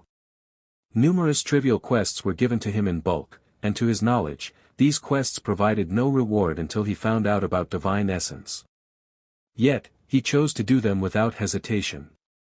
Simply because these quests informed him of people in need of help. And these quests continued to appear. But even to this day, her master believed that they provided no reward. Because Aqua herself had been using her power to hide the fact that he had received divine essences as rewards. Why did she do it? In order to protect him. If he found out that he had a large number of divine essences at his disposal, he might attempt to open a passageway to a sector of her world that had dangerous creatures. She may be the strongest on this planet, but she didn't know if she was the strongest in her world. Her original rank was hero, yet a deity rank existed. Which meant other deity-ranked creatures existed before her. She did not want to risk encountering one when she herself has yet to fully grasp the full extent of her power as deity-rank summoned creature. Aqua glanced at the small fairies happily working around the territory. Even if what she was doing was betraying her master's trust. When things are finally revealed, she will be willing to accept any punishment as long as she can protect this peace. I'm beginning to feel redundant. Mirko said with a sigh as she was slumped on her magic beanbag. I expected you to be angrier about that, Ryukyu responded as she took a sip of her tea. Angry? Not really, Mirko waved her off. After all, this just means I can settle down peacefully, she said with a wink. Ryukyu immediately understood what she meant. What about fighting strong villains? Didn't you say that's why you became hero? Fight villains? I can just ask Izuku to call out summon some strong punks for me to fight, apparently, he has a whole vault of evil summoned creatures. Ryukyu raised an eyebrow in confusion. He does. Yeah. I thought it was weird that he hasn't been attacked by these evil noble type users. Turns out he has been getting rid of a lot of them. Ryukyu began to look concerned. Wait, what do you mean get rid of? Oh. Rumi suddenly looked excited. You're going to love this. What he does is give them the experience of death, then they wake up in some random cage somewhere I don't know with a police officer waiting to arrest them. Why am I not aware of this? Ryuko asked, looking somewhat hurt. Hey, I just found out from Aqua, Mirko shrugged. Besides, I heard the cop has connection to his high school. Ah. That explains a lot. I swear. That school is just as twisted as UA. I mean, that school does sheet out most of the influential people in this society. Heroes, politicians, businessmen, and even generals, Mirko mentioned. How do you even know that? Ryukyu gave her a confused look. I saw their website, she casually answered before sinking further into the magic bean bag. Is it just me, or is the fairy grove empty? Izuku said as he scouted the locations available to him. Fairy Grove was the name of the land the fairies living in his territory came from, and after hearing that, Izuku decided to name the area they often gathered at in his land Fairy Grove as well. That is because the fairies have decided to move here, Master, Aqua stated. A land where they are safe from predators and appreciated for doing what they love most. What will happen to the original Fairy Grove? Izuku asked, looking at the small grove from the panel in front of him. After a certain PRD of time, the person holding the most influence over a domain in our world will be able to take over it. Free real estate. Something like that. Aqua replied. That'll be useful in the future, Izuku nodded in approval. Have all the equipment and weapons in the storage sacrificed to the altar. As you wish, Master, Aqua answered hesitantly before walking away. Izuku raised an eyebrow at her reaction. Was it because he was getting too greedy? Izuku won't deny that he wanted to get a lot stronger, but that was mostly because the enemies he was going against were getting a lot stronger. Even demons were getting involved now, so Izuku needed to get stronger as well. At some point, a dangerous threat would target him, and the only person he could rely on is himself. Even if there are people supporting him, there's no guarantee that they would be there for him. I can't believe I'm actually going to do this, Izuku muttered as he made his way to the privacy of his room and locked himself in. A few months ago, when he was still grinding to get stronger. A quest had popped up with a difficult and conflicting task with a reward that made Izuku hesitate. Task, Dominion. Eliminate players, 4-5. Reward, Viridian Executioner. In the past months, the quest had shown no changes even when he drove off several trespassers. The first time it shown any progress was when he killed Armada during the attack at UA. Then the second time it showed progress was when Aqua recently killed 2 out of the 3 people that broke into his territory. He didn't where the other one came from since the girl wasn't killed and was turned into a succubus. At some point, this quest was going to be completed. It was only a matter of whether Izuku had no choice or abandoned his morality. Additionally, he didn't know any details regarding the reward. Was it an item or another summoned creature? As Izuku was deep in thought, the sound of his phone ringing interrupted him. He saw that the person calling was Aqua. Yes. Master. On my way to the vault, I got a request from a person that wants to meet you. Did they have an appointment? Izuku asked, not remembering anything on his schedule today. No master, but I believe you should meet her master. All right. Send them to the reception area, Izuku said as he closed the quest panel and headed out of his home. Outside his house, his flaming steed waited for him. To the reception area buddy, Izuku said as the flaming horse ran off at full speed. A few minutes later Izuku arrived at the reception facility. Dismounting from his horse, Izuku entered the facility. Once he reached the reception area, Izuku's eyes zoned in on a woman with short blonde hair. She was wearing a white dress shirt with a red blazer on top matched with brown pants. Izuku also noticed that she was covered in burn scars. The lower left half of her face had a burn going all the way down her neck, while both her arms were covered with burn patches. Despite her clearly being conscious about her appearance, Izuku found her quite attractive. Thank you for meeting me, Mr. Midoriya, the woman bowed. Why yes, it's a pleasure. Ms. Melissa Shield, she introduced herself. Oh, is it all right for you to be here? I heard about the news about the attack on Island.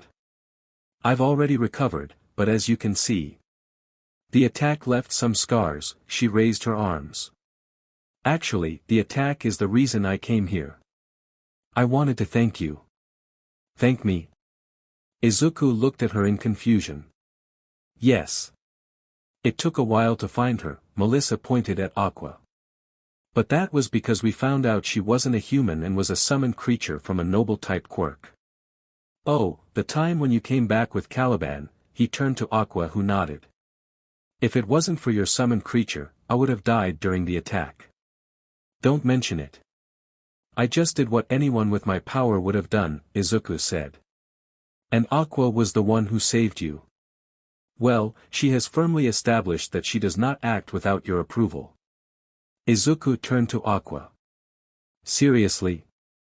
Aqua just looked away. Izuku turned back to Melissa. But you didn't need to risk your safety to come here. That's all right. I think that next thing I need to discuss with you should be done in person. Izuku became confused. What is it? Melissa suddenly stood up and bowed. I want to offer myself.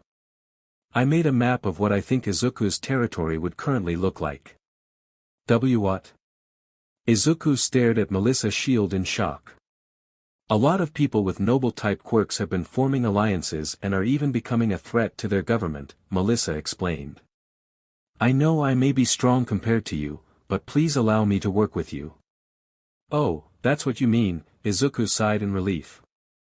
Can you explain the situation more clearly? Melissa nodded.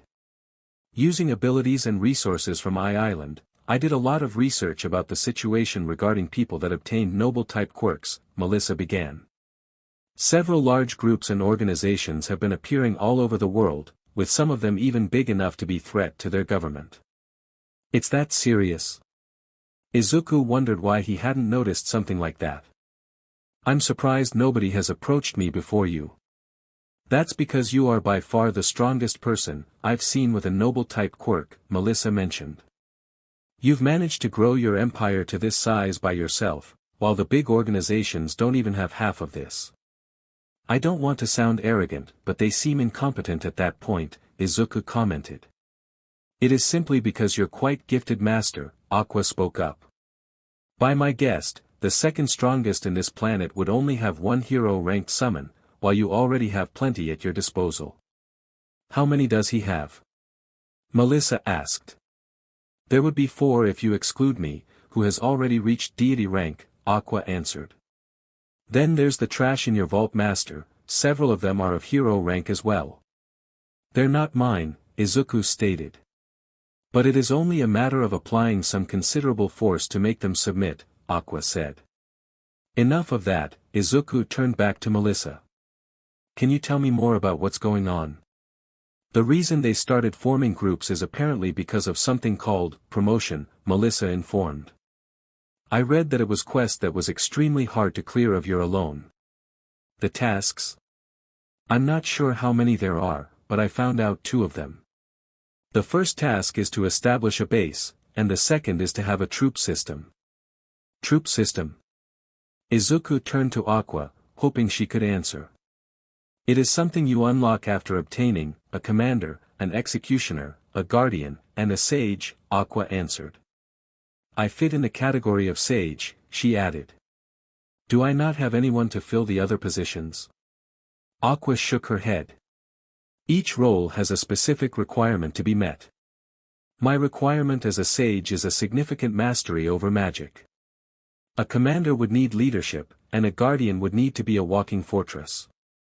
Additionally, they would need to be an upper hero rank summon to be acknowledged. Izuku sighed.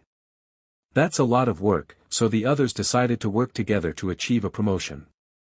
Yes, but I don't think any of them have managed any significant progress at all, Melissa stated. You sound confident. About that, Izuku commented. Like she mentioned, there's no news about anyone getting a summoned creature of her level. Do they now have access to the altar? Altar? Melissa looked confused. I guess they don't, Izuku figured from her reaction. What do we even get after a promotion? Other than the significant boost in power, it also gives you access to dungeons, Aqua revealed. Wow, things are really turning into a game, Izuku chuckled. Melissa got his attention. Oh. I don't have any reason to refuse your offer, but what do you expect to get in return for your services? Supporting her own growth should suffice, Aqua suggested. I believe your ability revolves around machinery, correct? Yes. My skills and summons are related to technology, Melissa confirmed. Supporting her growth would be the only thing you can provide her master as your ability revolves more around nature, Aqua stated to Izuku. Providing her supplies and a safe environment is what I recommend. That would be so much more than I deserve, Melissa responded. The stronger you get, the better for me, Izuku said. I'll have it done. Izuku smiled before leaving.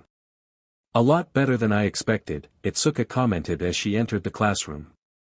Good morning, she greeted the only other person in the classroom. Good morning to you as well, the raven-haired woman replied.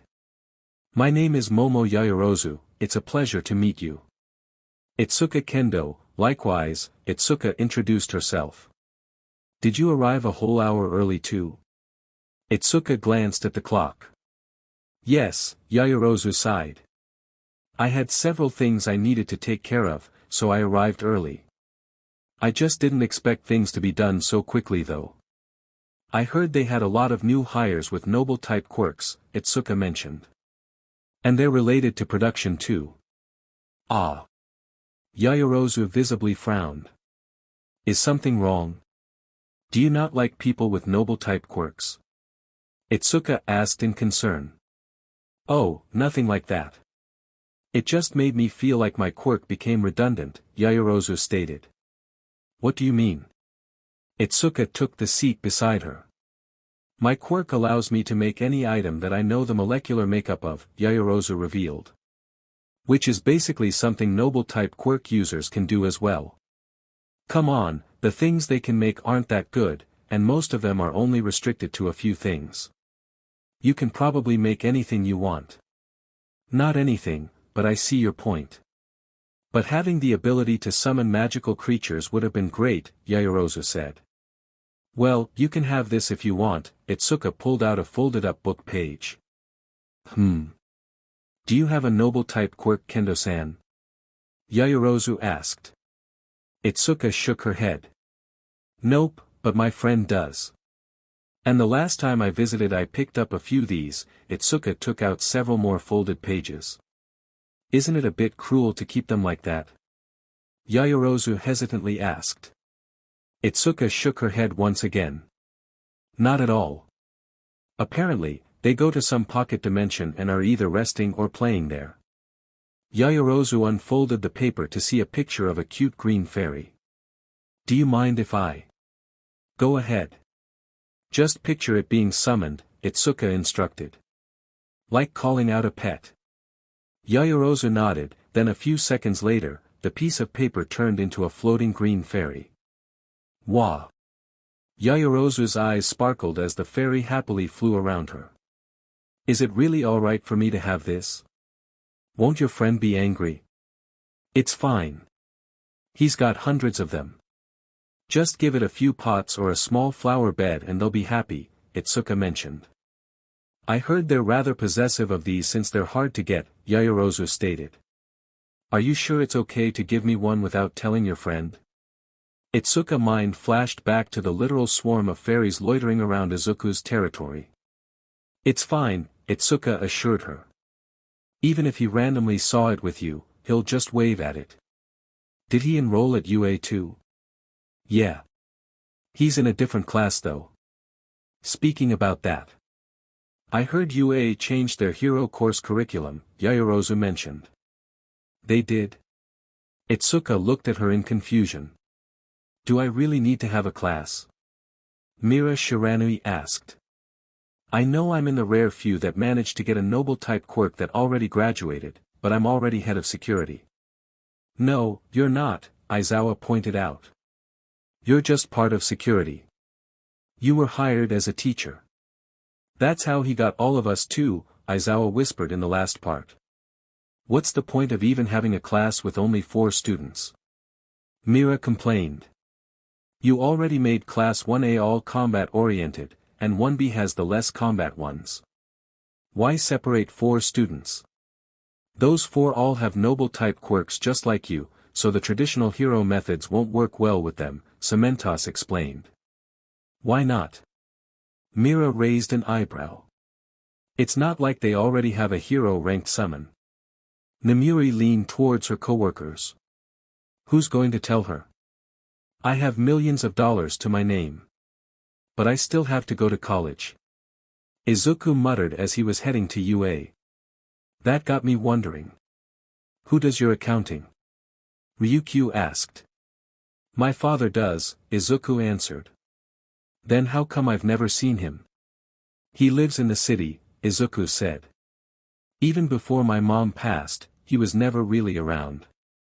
And he felt trying to mend our relationship this late would be too unfair considering he was never there from the start. So. He just helps you with accounting. Izuku nodded. He said it would be his way of helping me. I see. By the way. Why are you heading to UA too? I have an appointment with Nizu, she answered. We needed to discuss certain things. Okay. A few minutes later, they arrived at UA's parking area. Maybe I should buy a place near here, Izuku mentioned as he got out of the car. It would let me place a beacon for teleportation. I'll try asking around if there's any for sale, Ryuko responded. It would make things easy for us too. Thank you, Izuku replied as they went their separate ways with Ryukyu heading to the elevator, while Izuku went to the hallways. Unlike the other first-year classes that were on the second floor, the class Izuku was assigned to was located outside the main building. The only thing that confused Izuku was that the facility he was heading to was right next to what looked like a cemetery. Is this legal? He wondered as he knocked on the facility's door. The door opened to reveal a short woman with silver hair and pale skin. You must be the last one, she said with arms crossed. Get. In.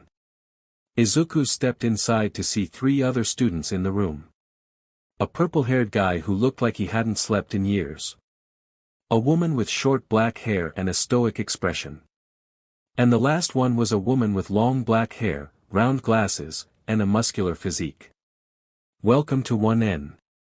I'm your homeroom teacher, Mira Shiranui, the silver-haired woman introduced herself. Much like you all, I have a noble-type quirk. She pointed to the purple-haired guy.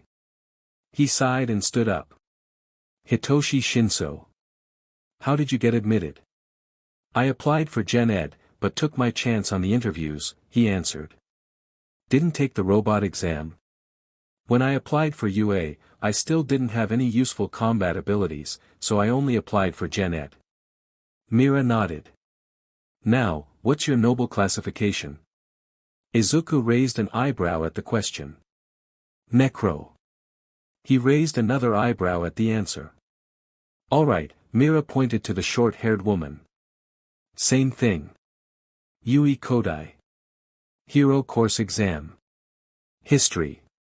Izuku looked even more confused. Hana Ainen. Interviews.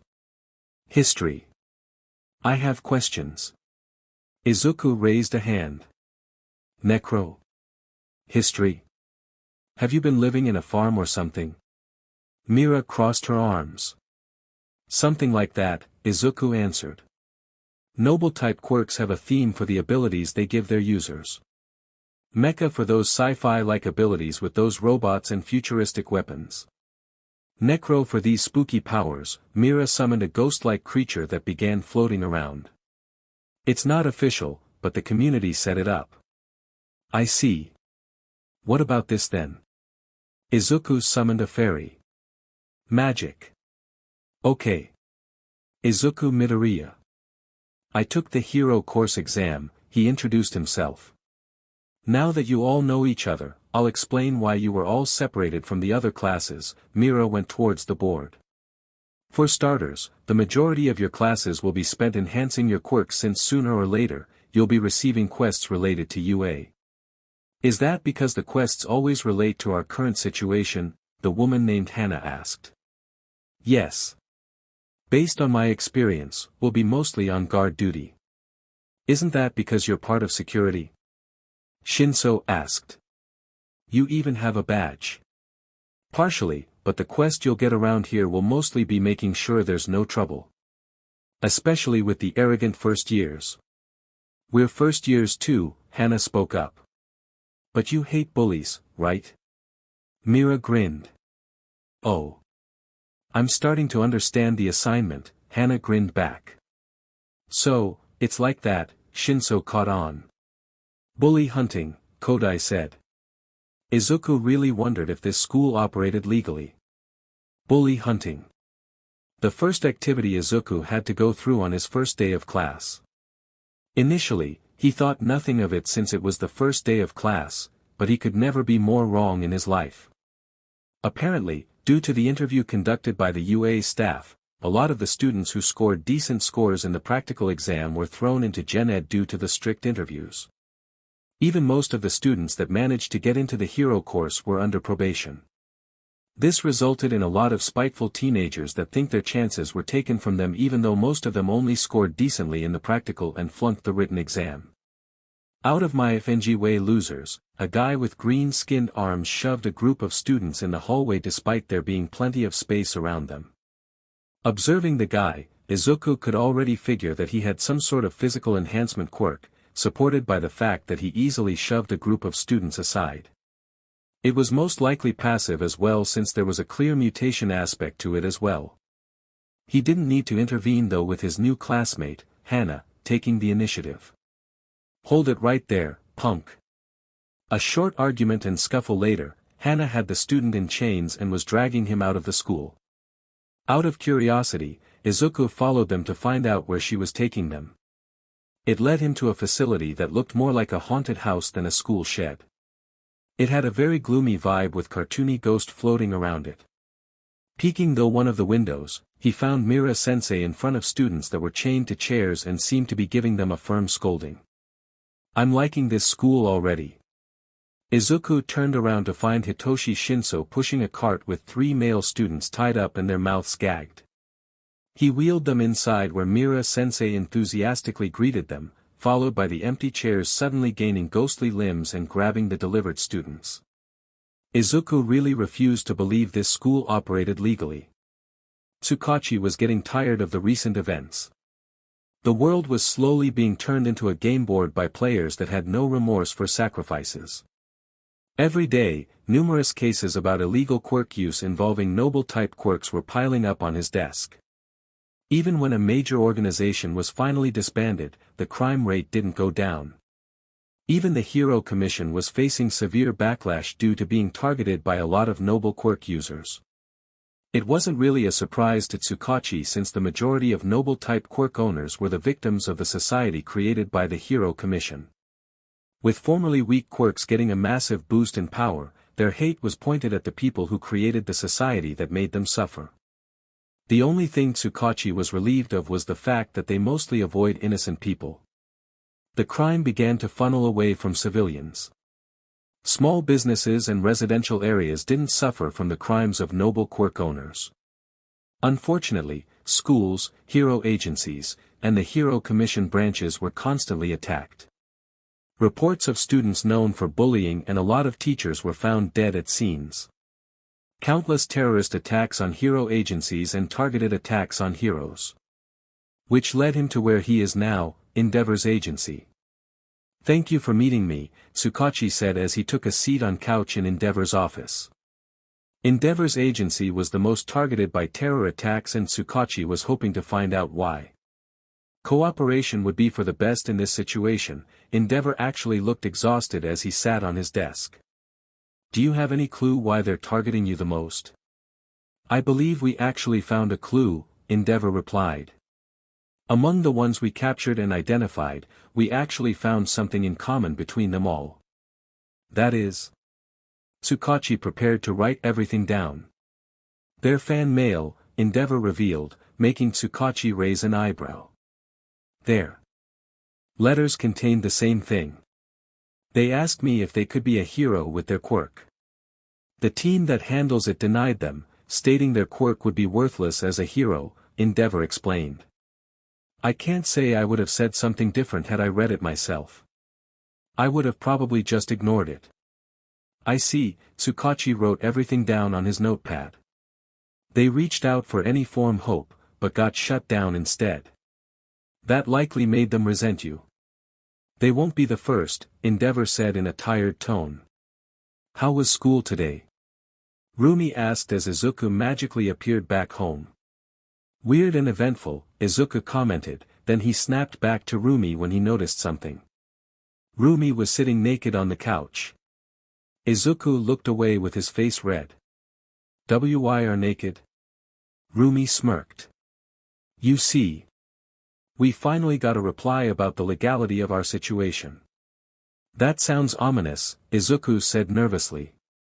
A pair of arms wrapped around Izuku's neck, and he felt the sensation of bare skin on the back of his neck. "You see, exploiting the gray area regarding quirks with animalistic instincts, we found a way to make our situation legal," Ryuko stated. "Morally questioning, but legal," Rumi commented. Izuku gulped. How?" he nervously asked. "It's quite simple. You need to be the initiator in the relationship," Ryuko whispered into his ear. "But why is she naked?" Izuku tried pointing to Rumi without looking. His finger landed on something soft. Firm but soft. "There was nothing said that we couldn't tempt you," Rumi's voice sounded close. "Task, just do it. Reward, enhanced constitution." Izuku began to sweat. "I need an adult." "We're the adults," Rumi whispered in one ear.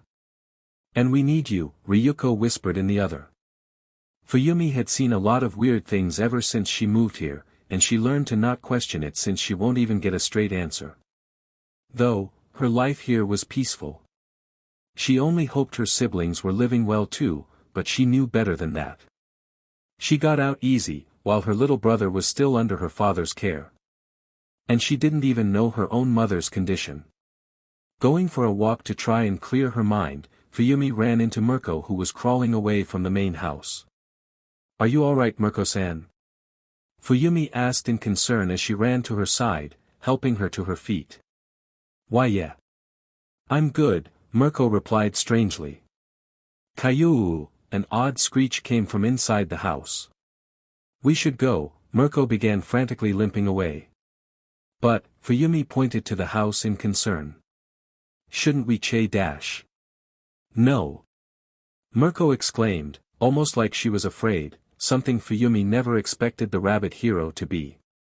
But the reason was soon revealed when an invisible force seemed to pull them both into the house. Once inside, the first thing Fuyumi noticed was the tattered and torn clothes on the floor, which she identified as Izuku's clothes. "You put those on quick." Fuyumi turned around to see Izuku holding Mirko up by her waist. "Where did you even get these? You were naked when I arrived." At that moment, Fuyumi realized that Izuku wasn't wearing anything. His muscular body was on full display, the sweat making them glisten under the light of the room. On the floor beside him was Ryukyu, also completely naked and with a slightly bloated stomach. Looking closer, Fuyumi could see a thick white liquid dripping between her legs. "I was just getting some refreshments," Mirko spoke. "We got some right here." Izuku pulled down her shorts, revealing the same white liquid dripping between her legs and coming out of her womanhood.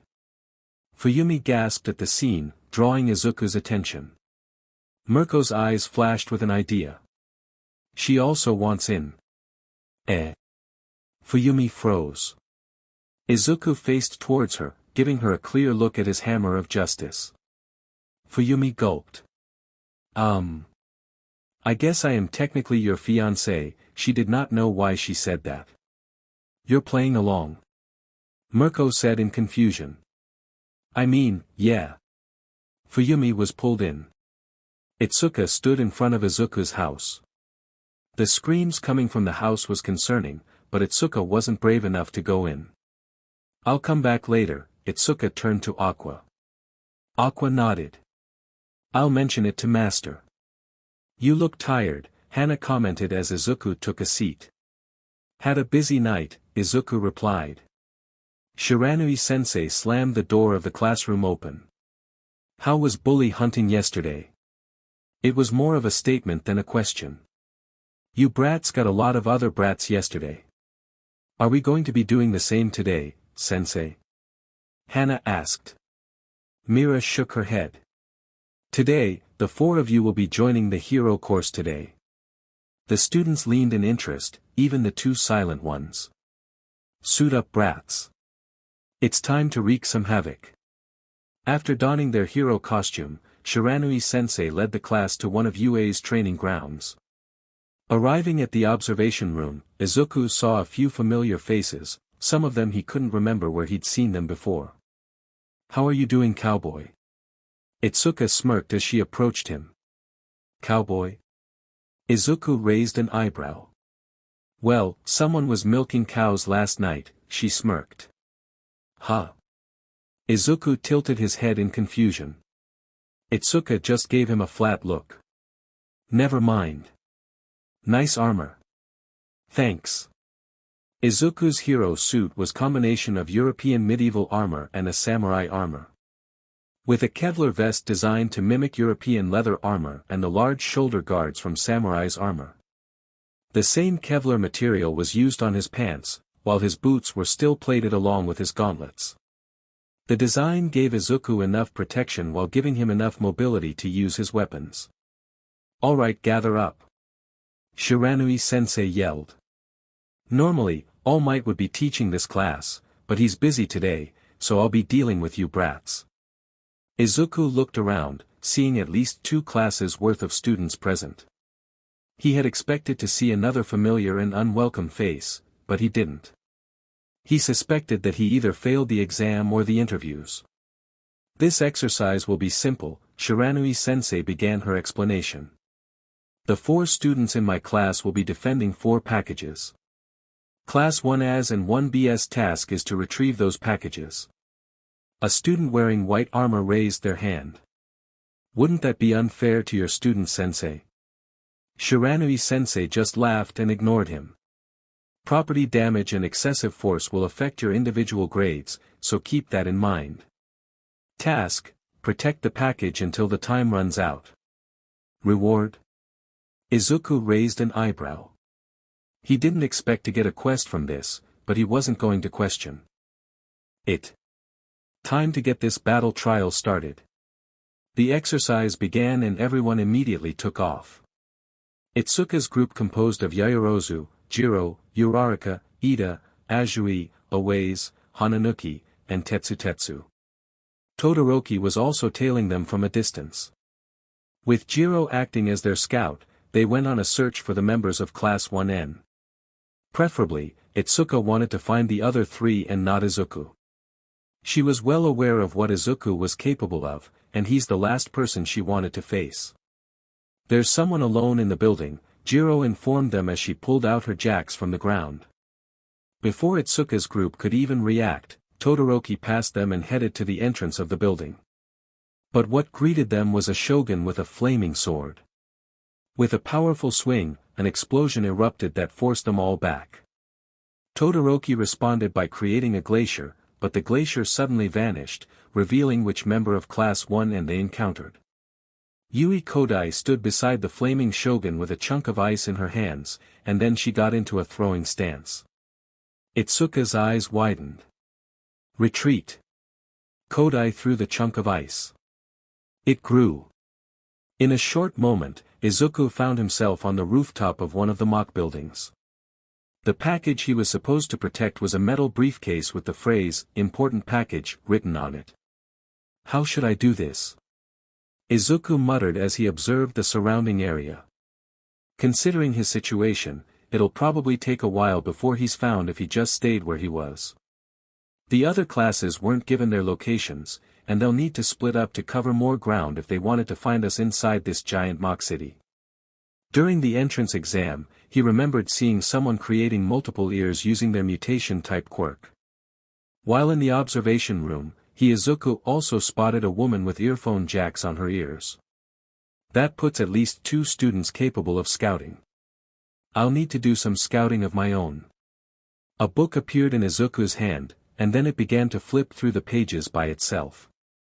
Once it stopped, the page began to glow and turned into an eagle with flaming wings.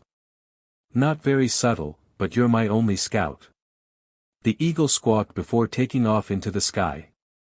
Within seconds, the eagle was already out of sight. With nothing else to do, Izuku just watched from the edge of the roof. After about 10 minutes, he saw an explosion in the distance. A massive glacier followed the explosion, and then the glacier suddenly vanished out of existence. Only for it to reappear once again. What the F dash? Take cover. Kirishima yelled as a spear was shot through a building. How is this legal? Kaminari exclaimed as he ducked under a table. We're going to die, he yelled as another spear shot through a building. I got this, bro. Kirishima charged into the building, only to get thrown out a few seconds later by a woman with glasses. Fewer than I expected, she commented as she twirled the giant hammer in her hands like it didn't weigh anything. Capture them. 3 giant Roman soldiers with gray skin came out of the building she came from. One of them carried a bow, revealing that the spears they saw were in fact giant arrows. Another one carried a short sword but looked more like a great sword compared to a normal person and a round shield. The last soldier had no weapons and just carried a giant box strapped to its back like a backpack. The soldier with a sword charged. Sorry about this.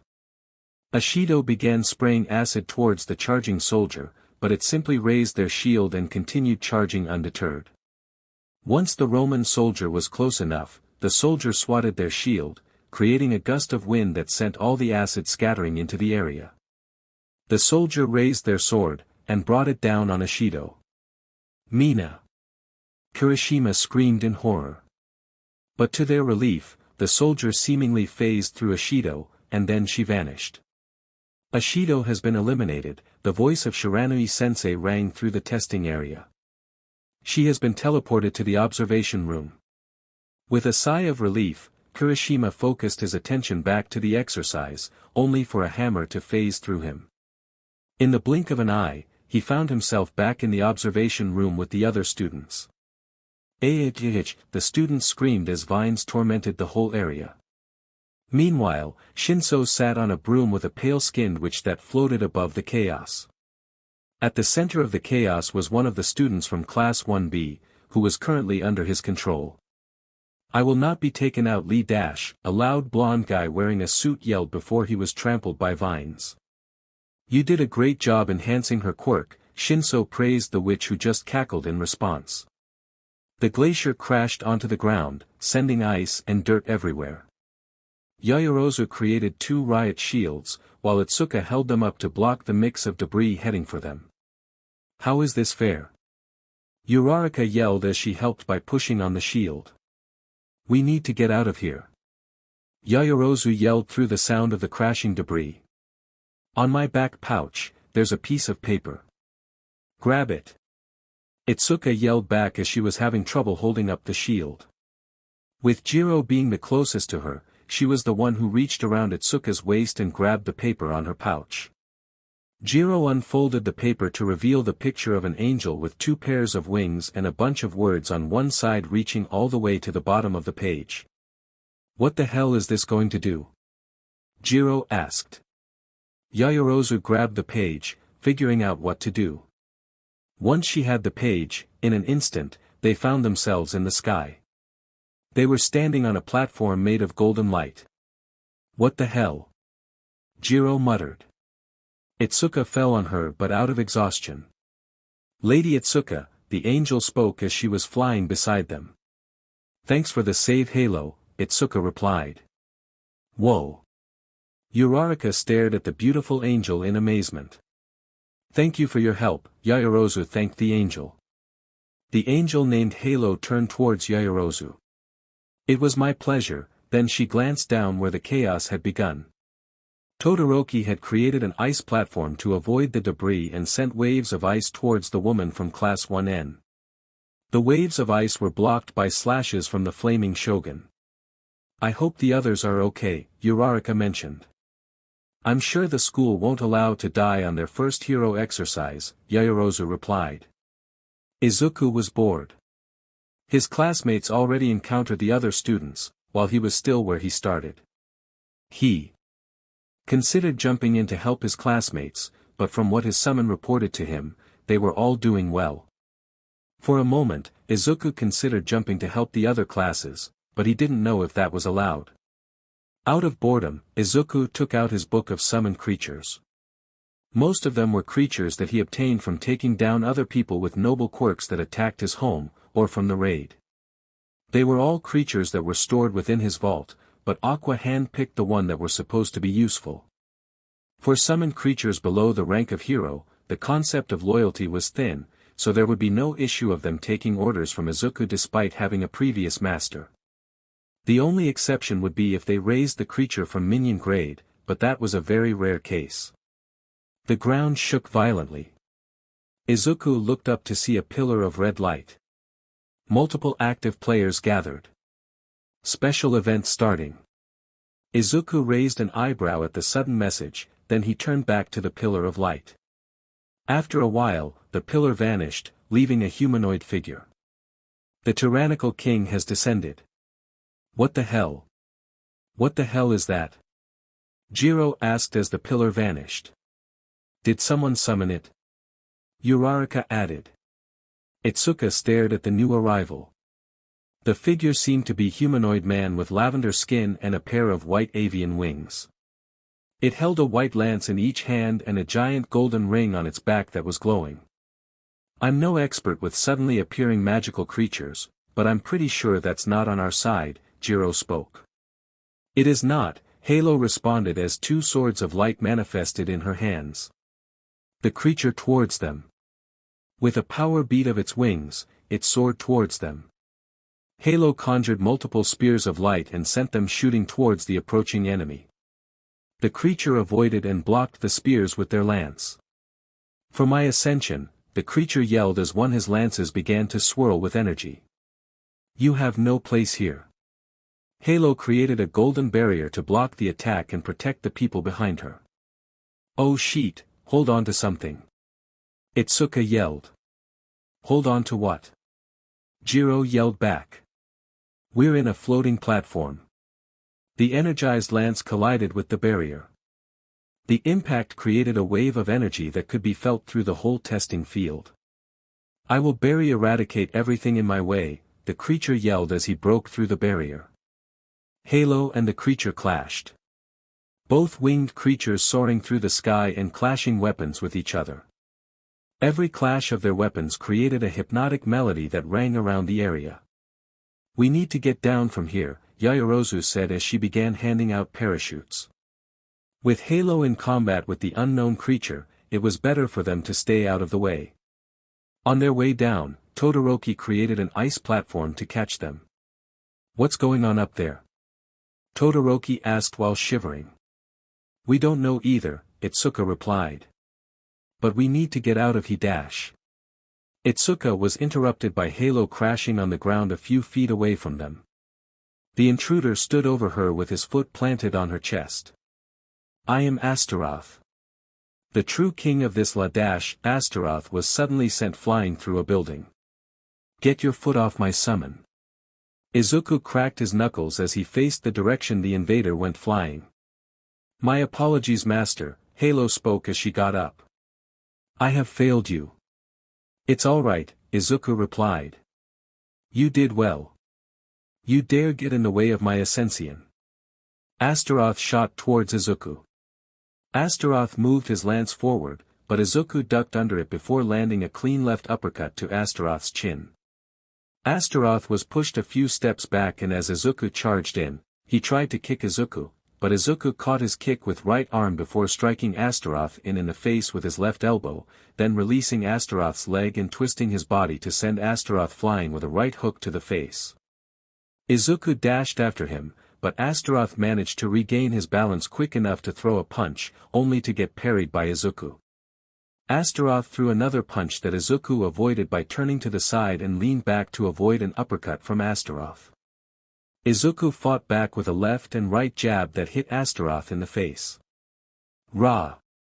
Astaroth threw a wild right hook, but Izuku easily avoided it by leaning back and countered with a left-right-left punch to Astaroth's gut, and then used the momentum to spin and land a powerful backhand to the intruder's head. Astaroth took several steps back before falling to his knees. Izuku began walking towards him, and as he got close enough, a lance appeared in Astaroth's hand. Die! Astaroth yelled as he tried to stab Izuku, only for him to catch the lance with his right hand. You're not even close to Ascension, Izuku said before crushing the lance in his hand. Rah! Izuku yelled as he drove his fist through Astaroth's chest. In the background, Mira-sensei arrived just as Astaroth turned to fragments of light and only left a book page in Izuku's hand. How did you all like my special ability? Mira-sensei said as the students gathered once again the observation room. Fatal recall. It allows me to mark someone and if they receive a fatal injury within 24 hours, they will return to where they received the mark. I thought I was going to die, a blonde with a black streak on his hair yelled. Technically, you did, Mira-sensei replied.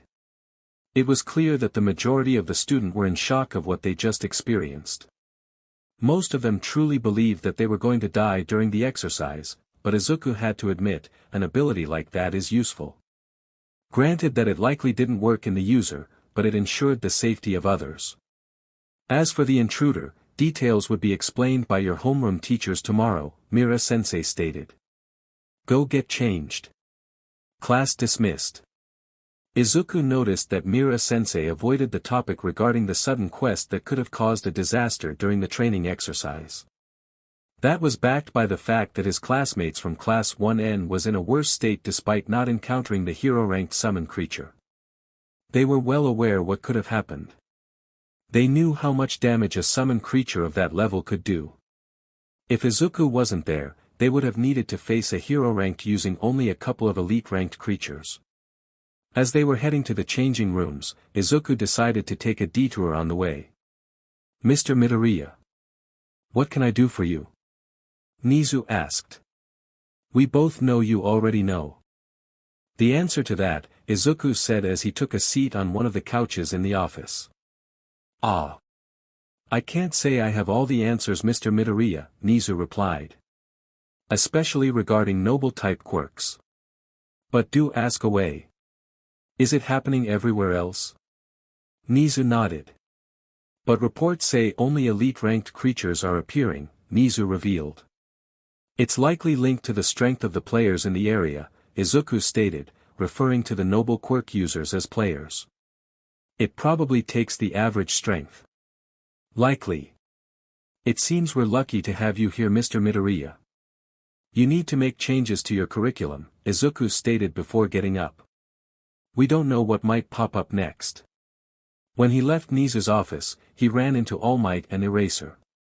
They didn't seem to recognize him as they walked past each other.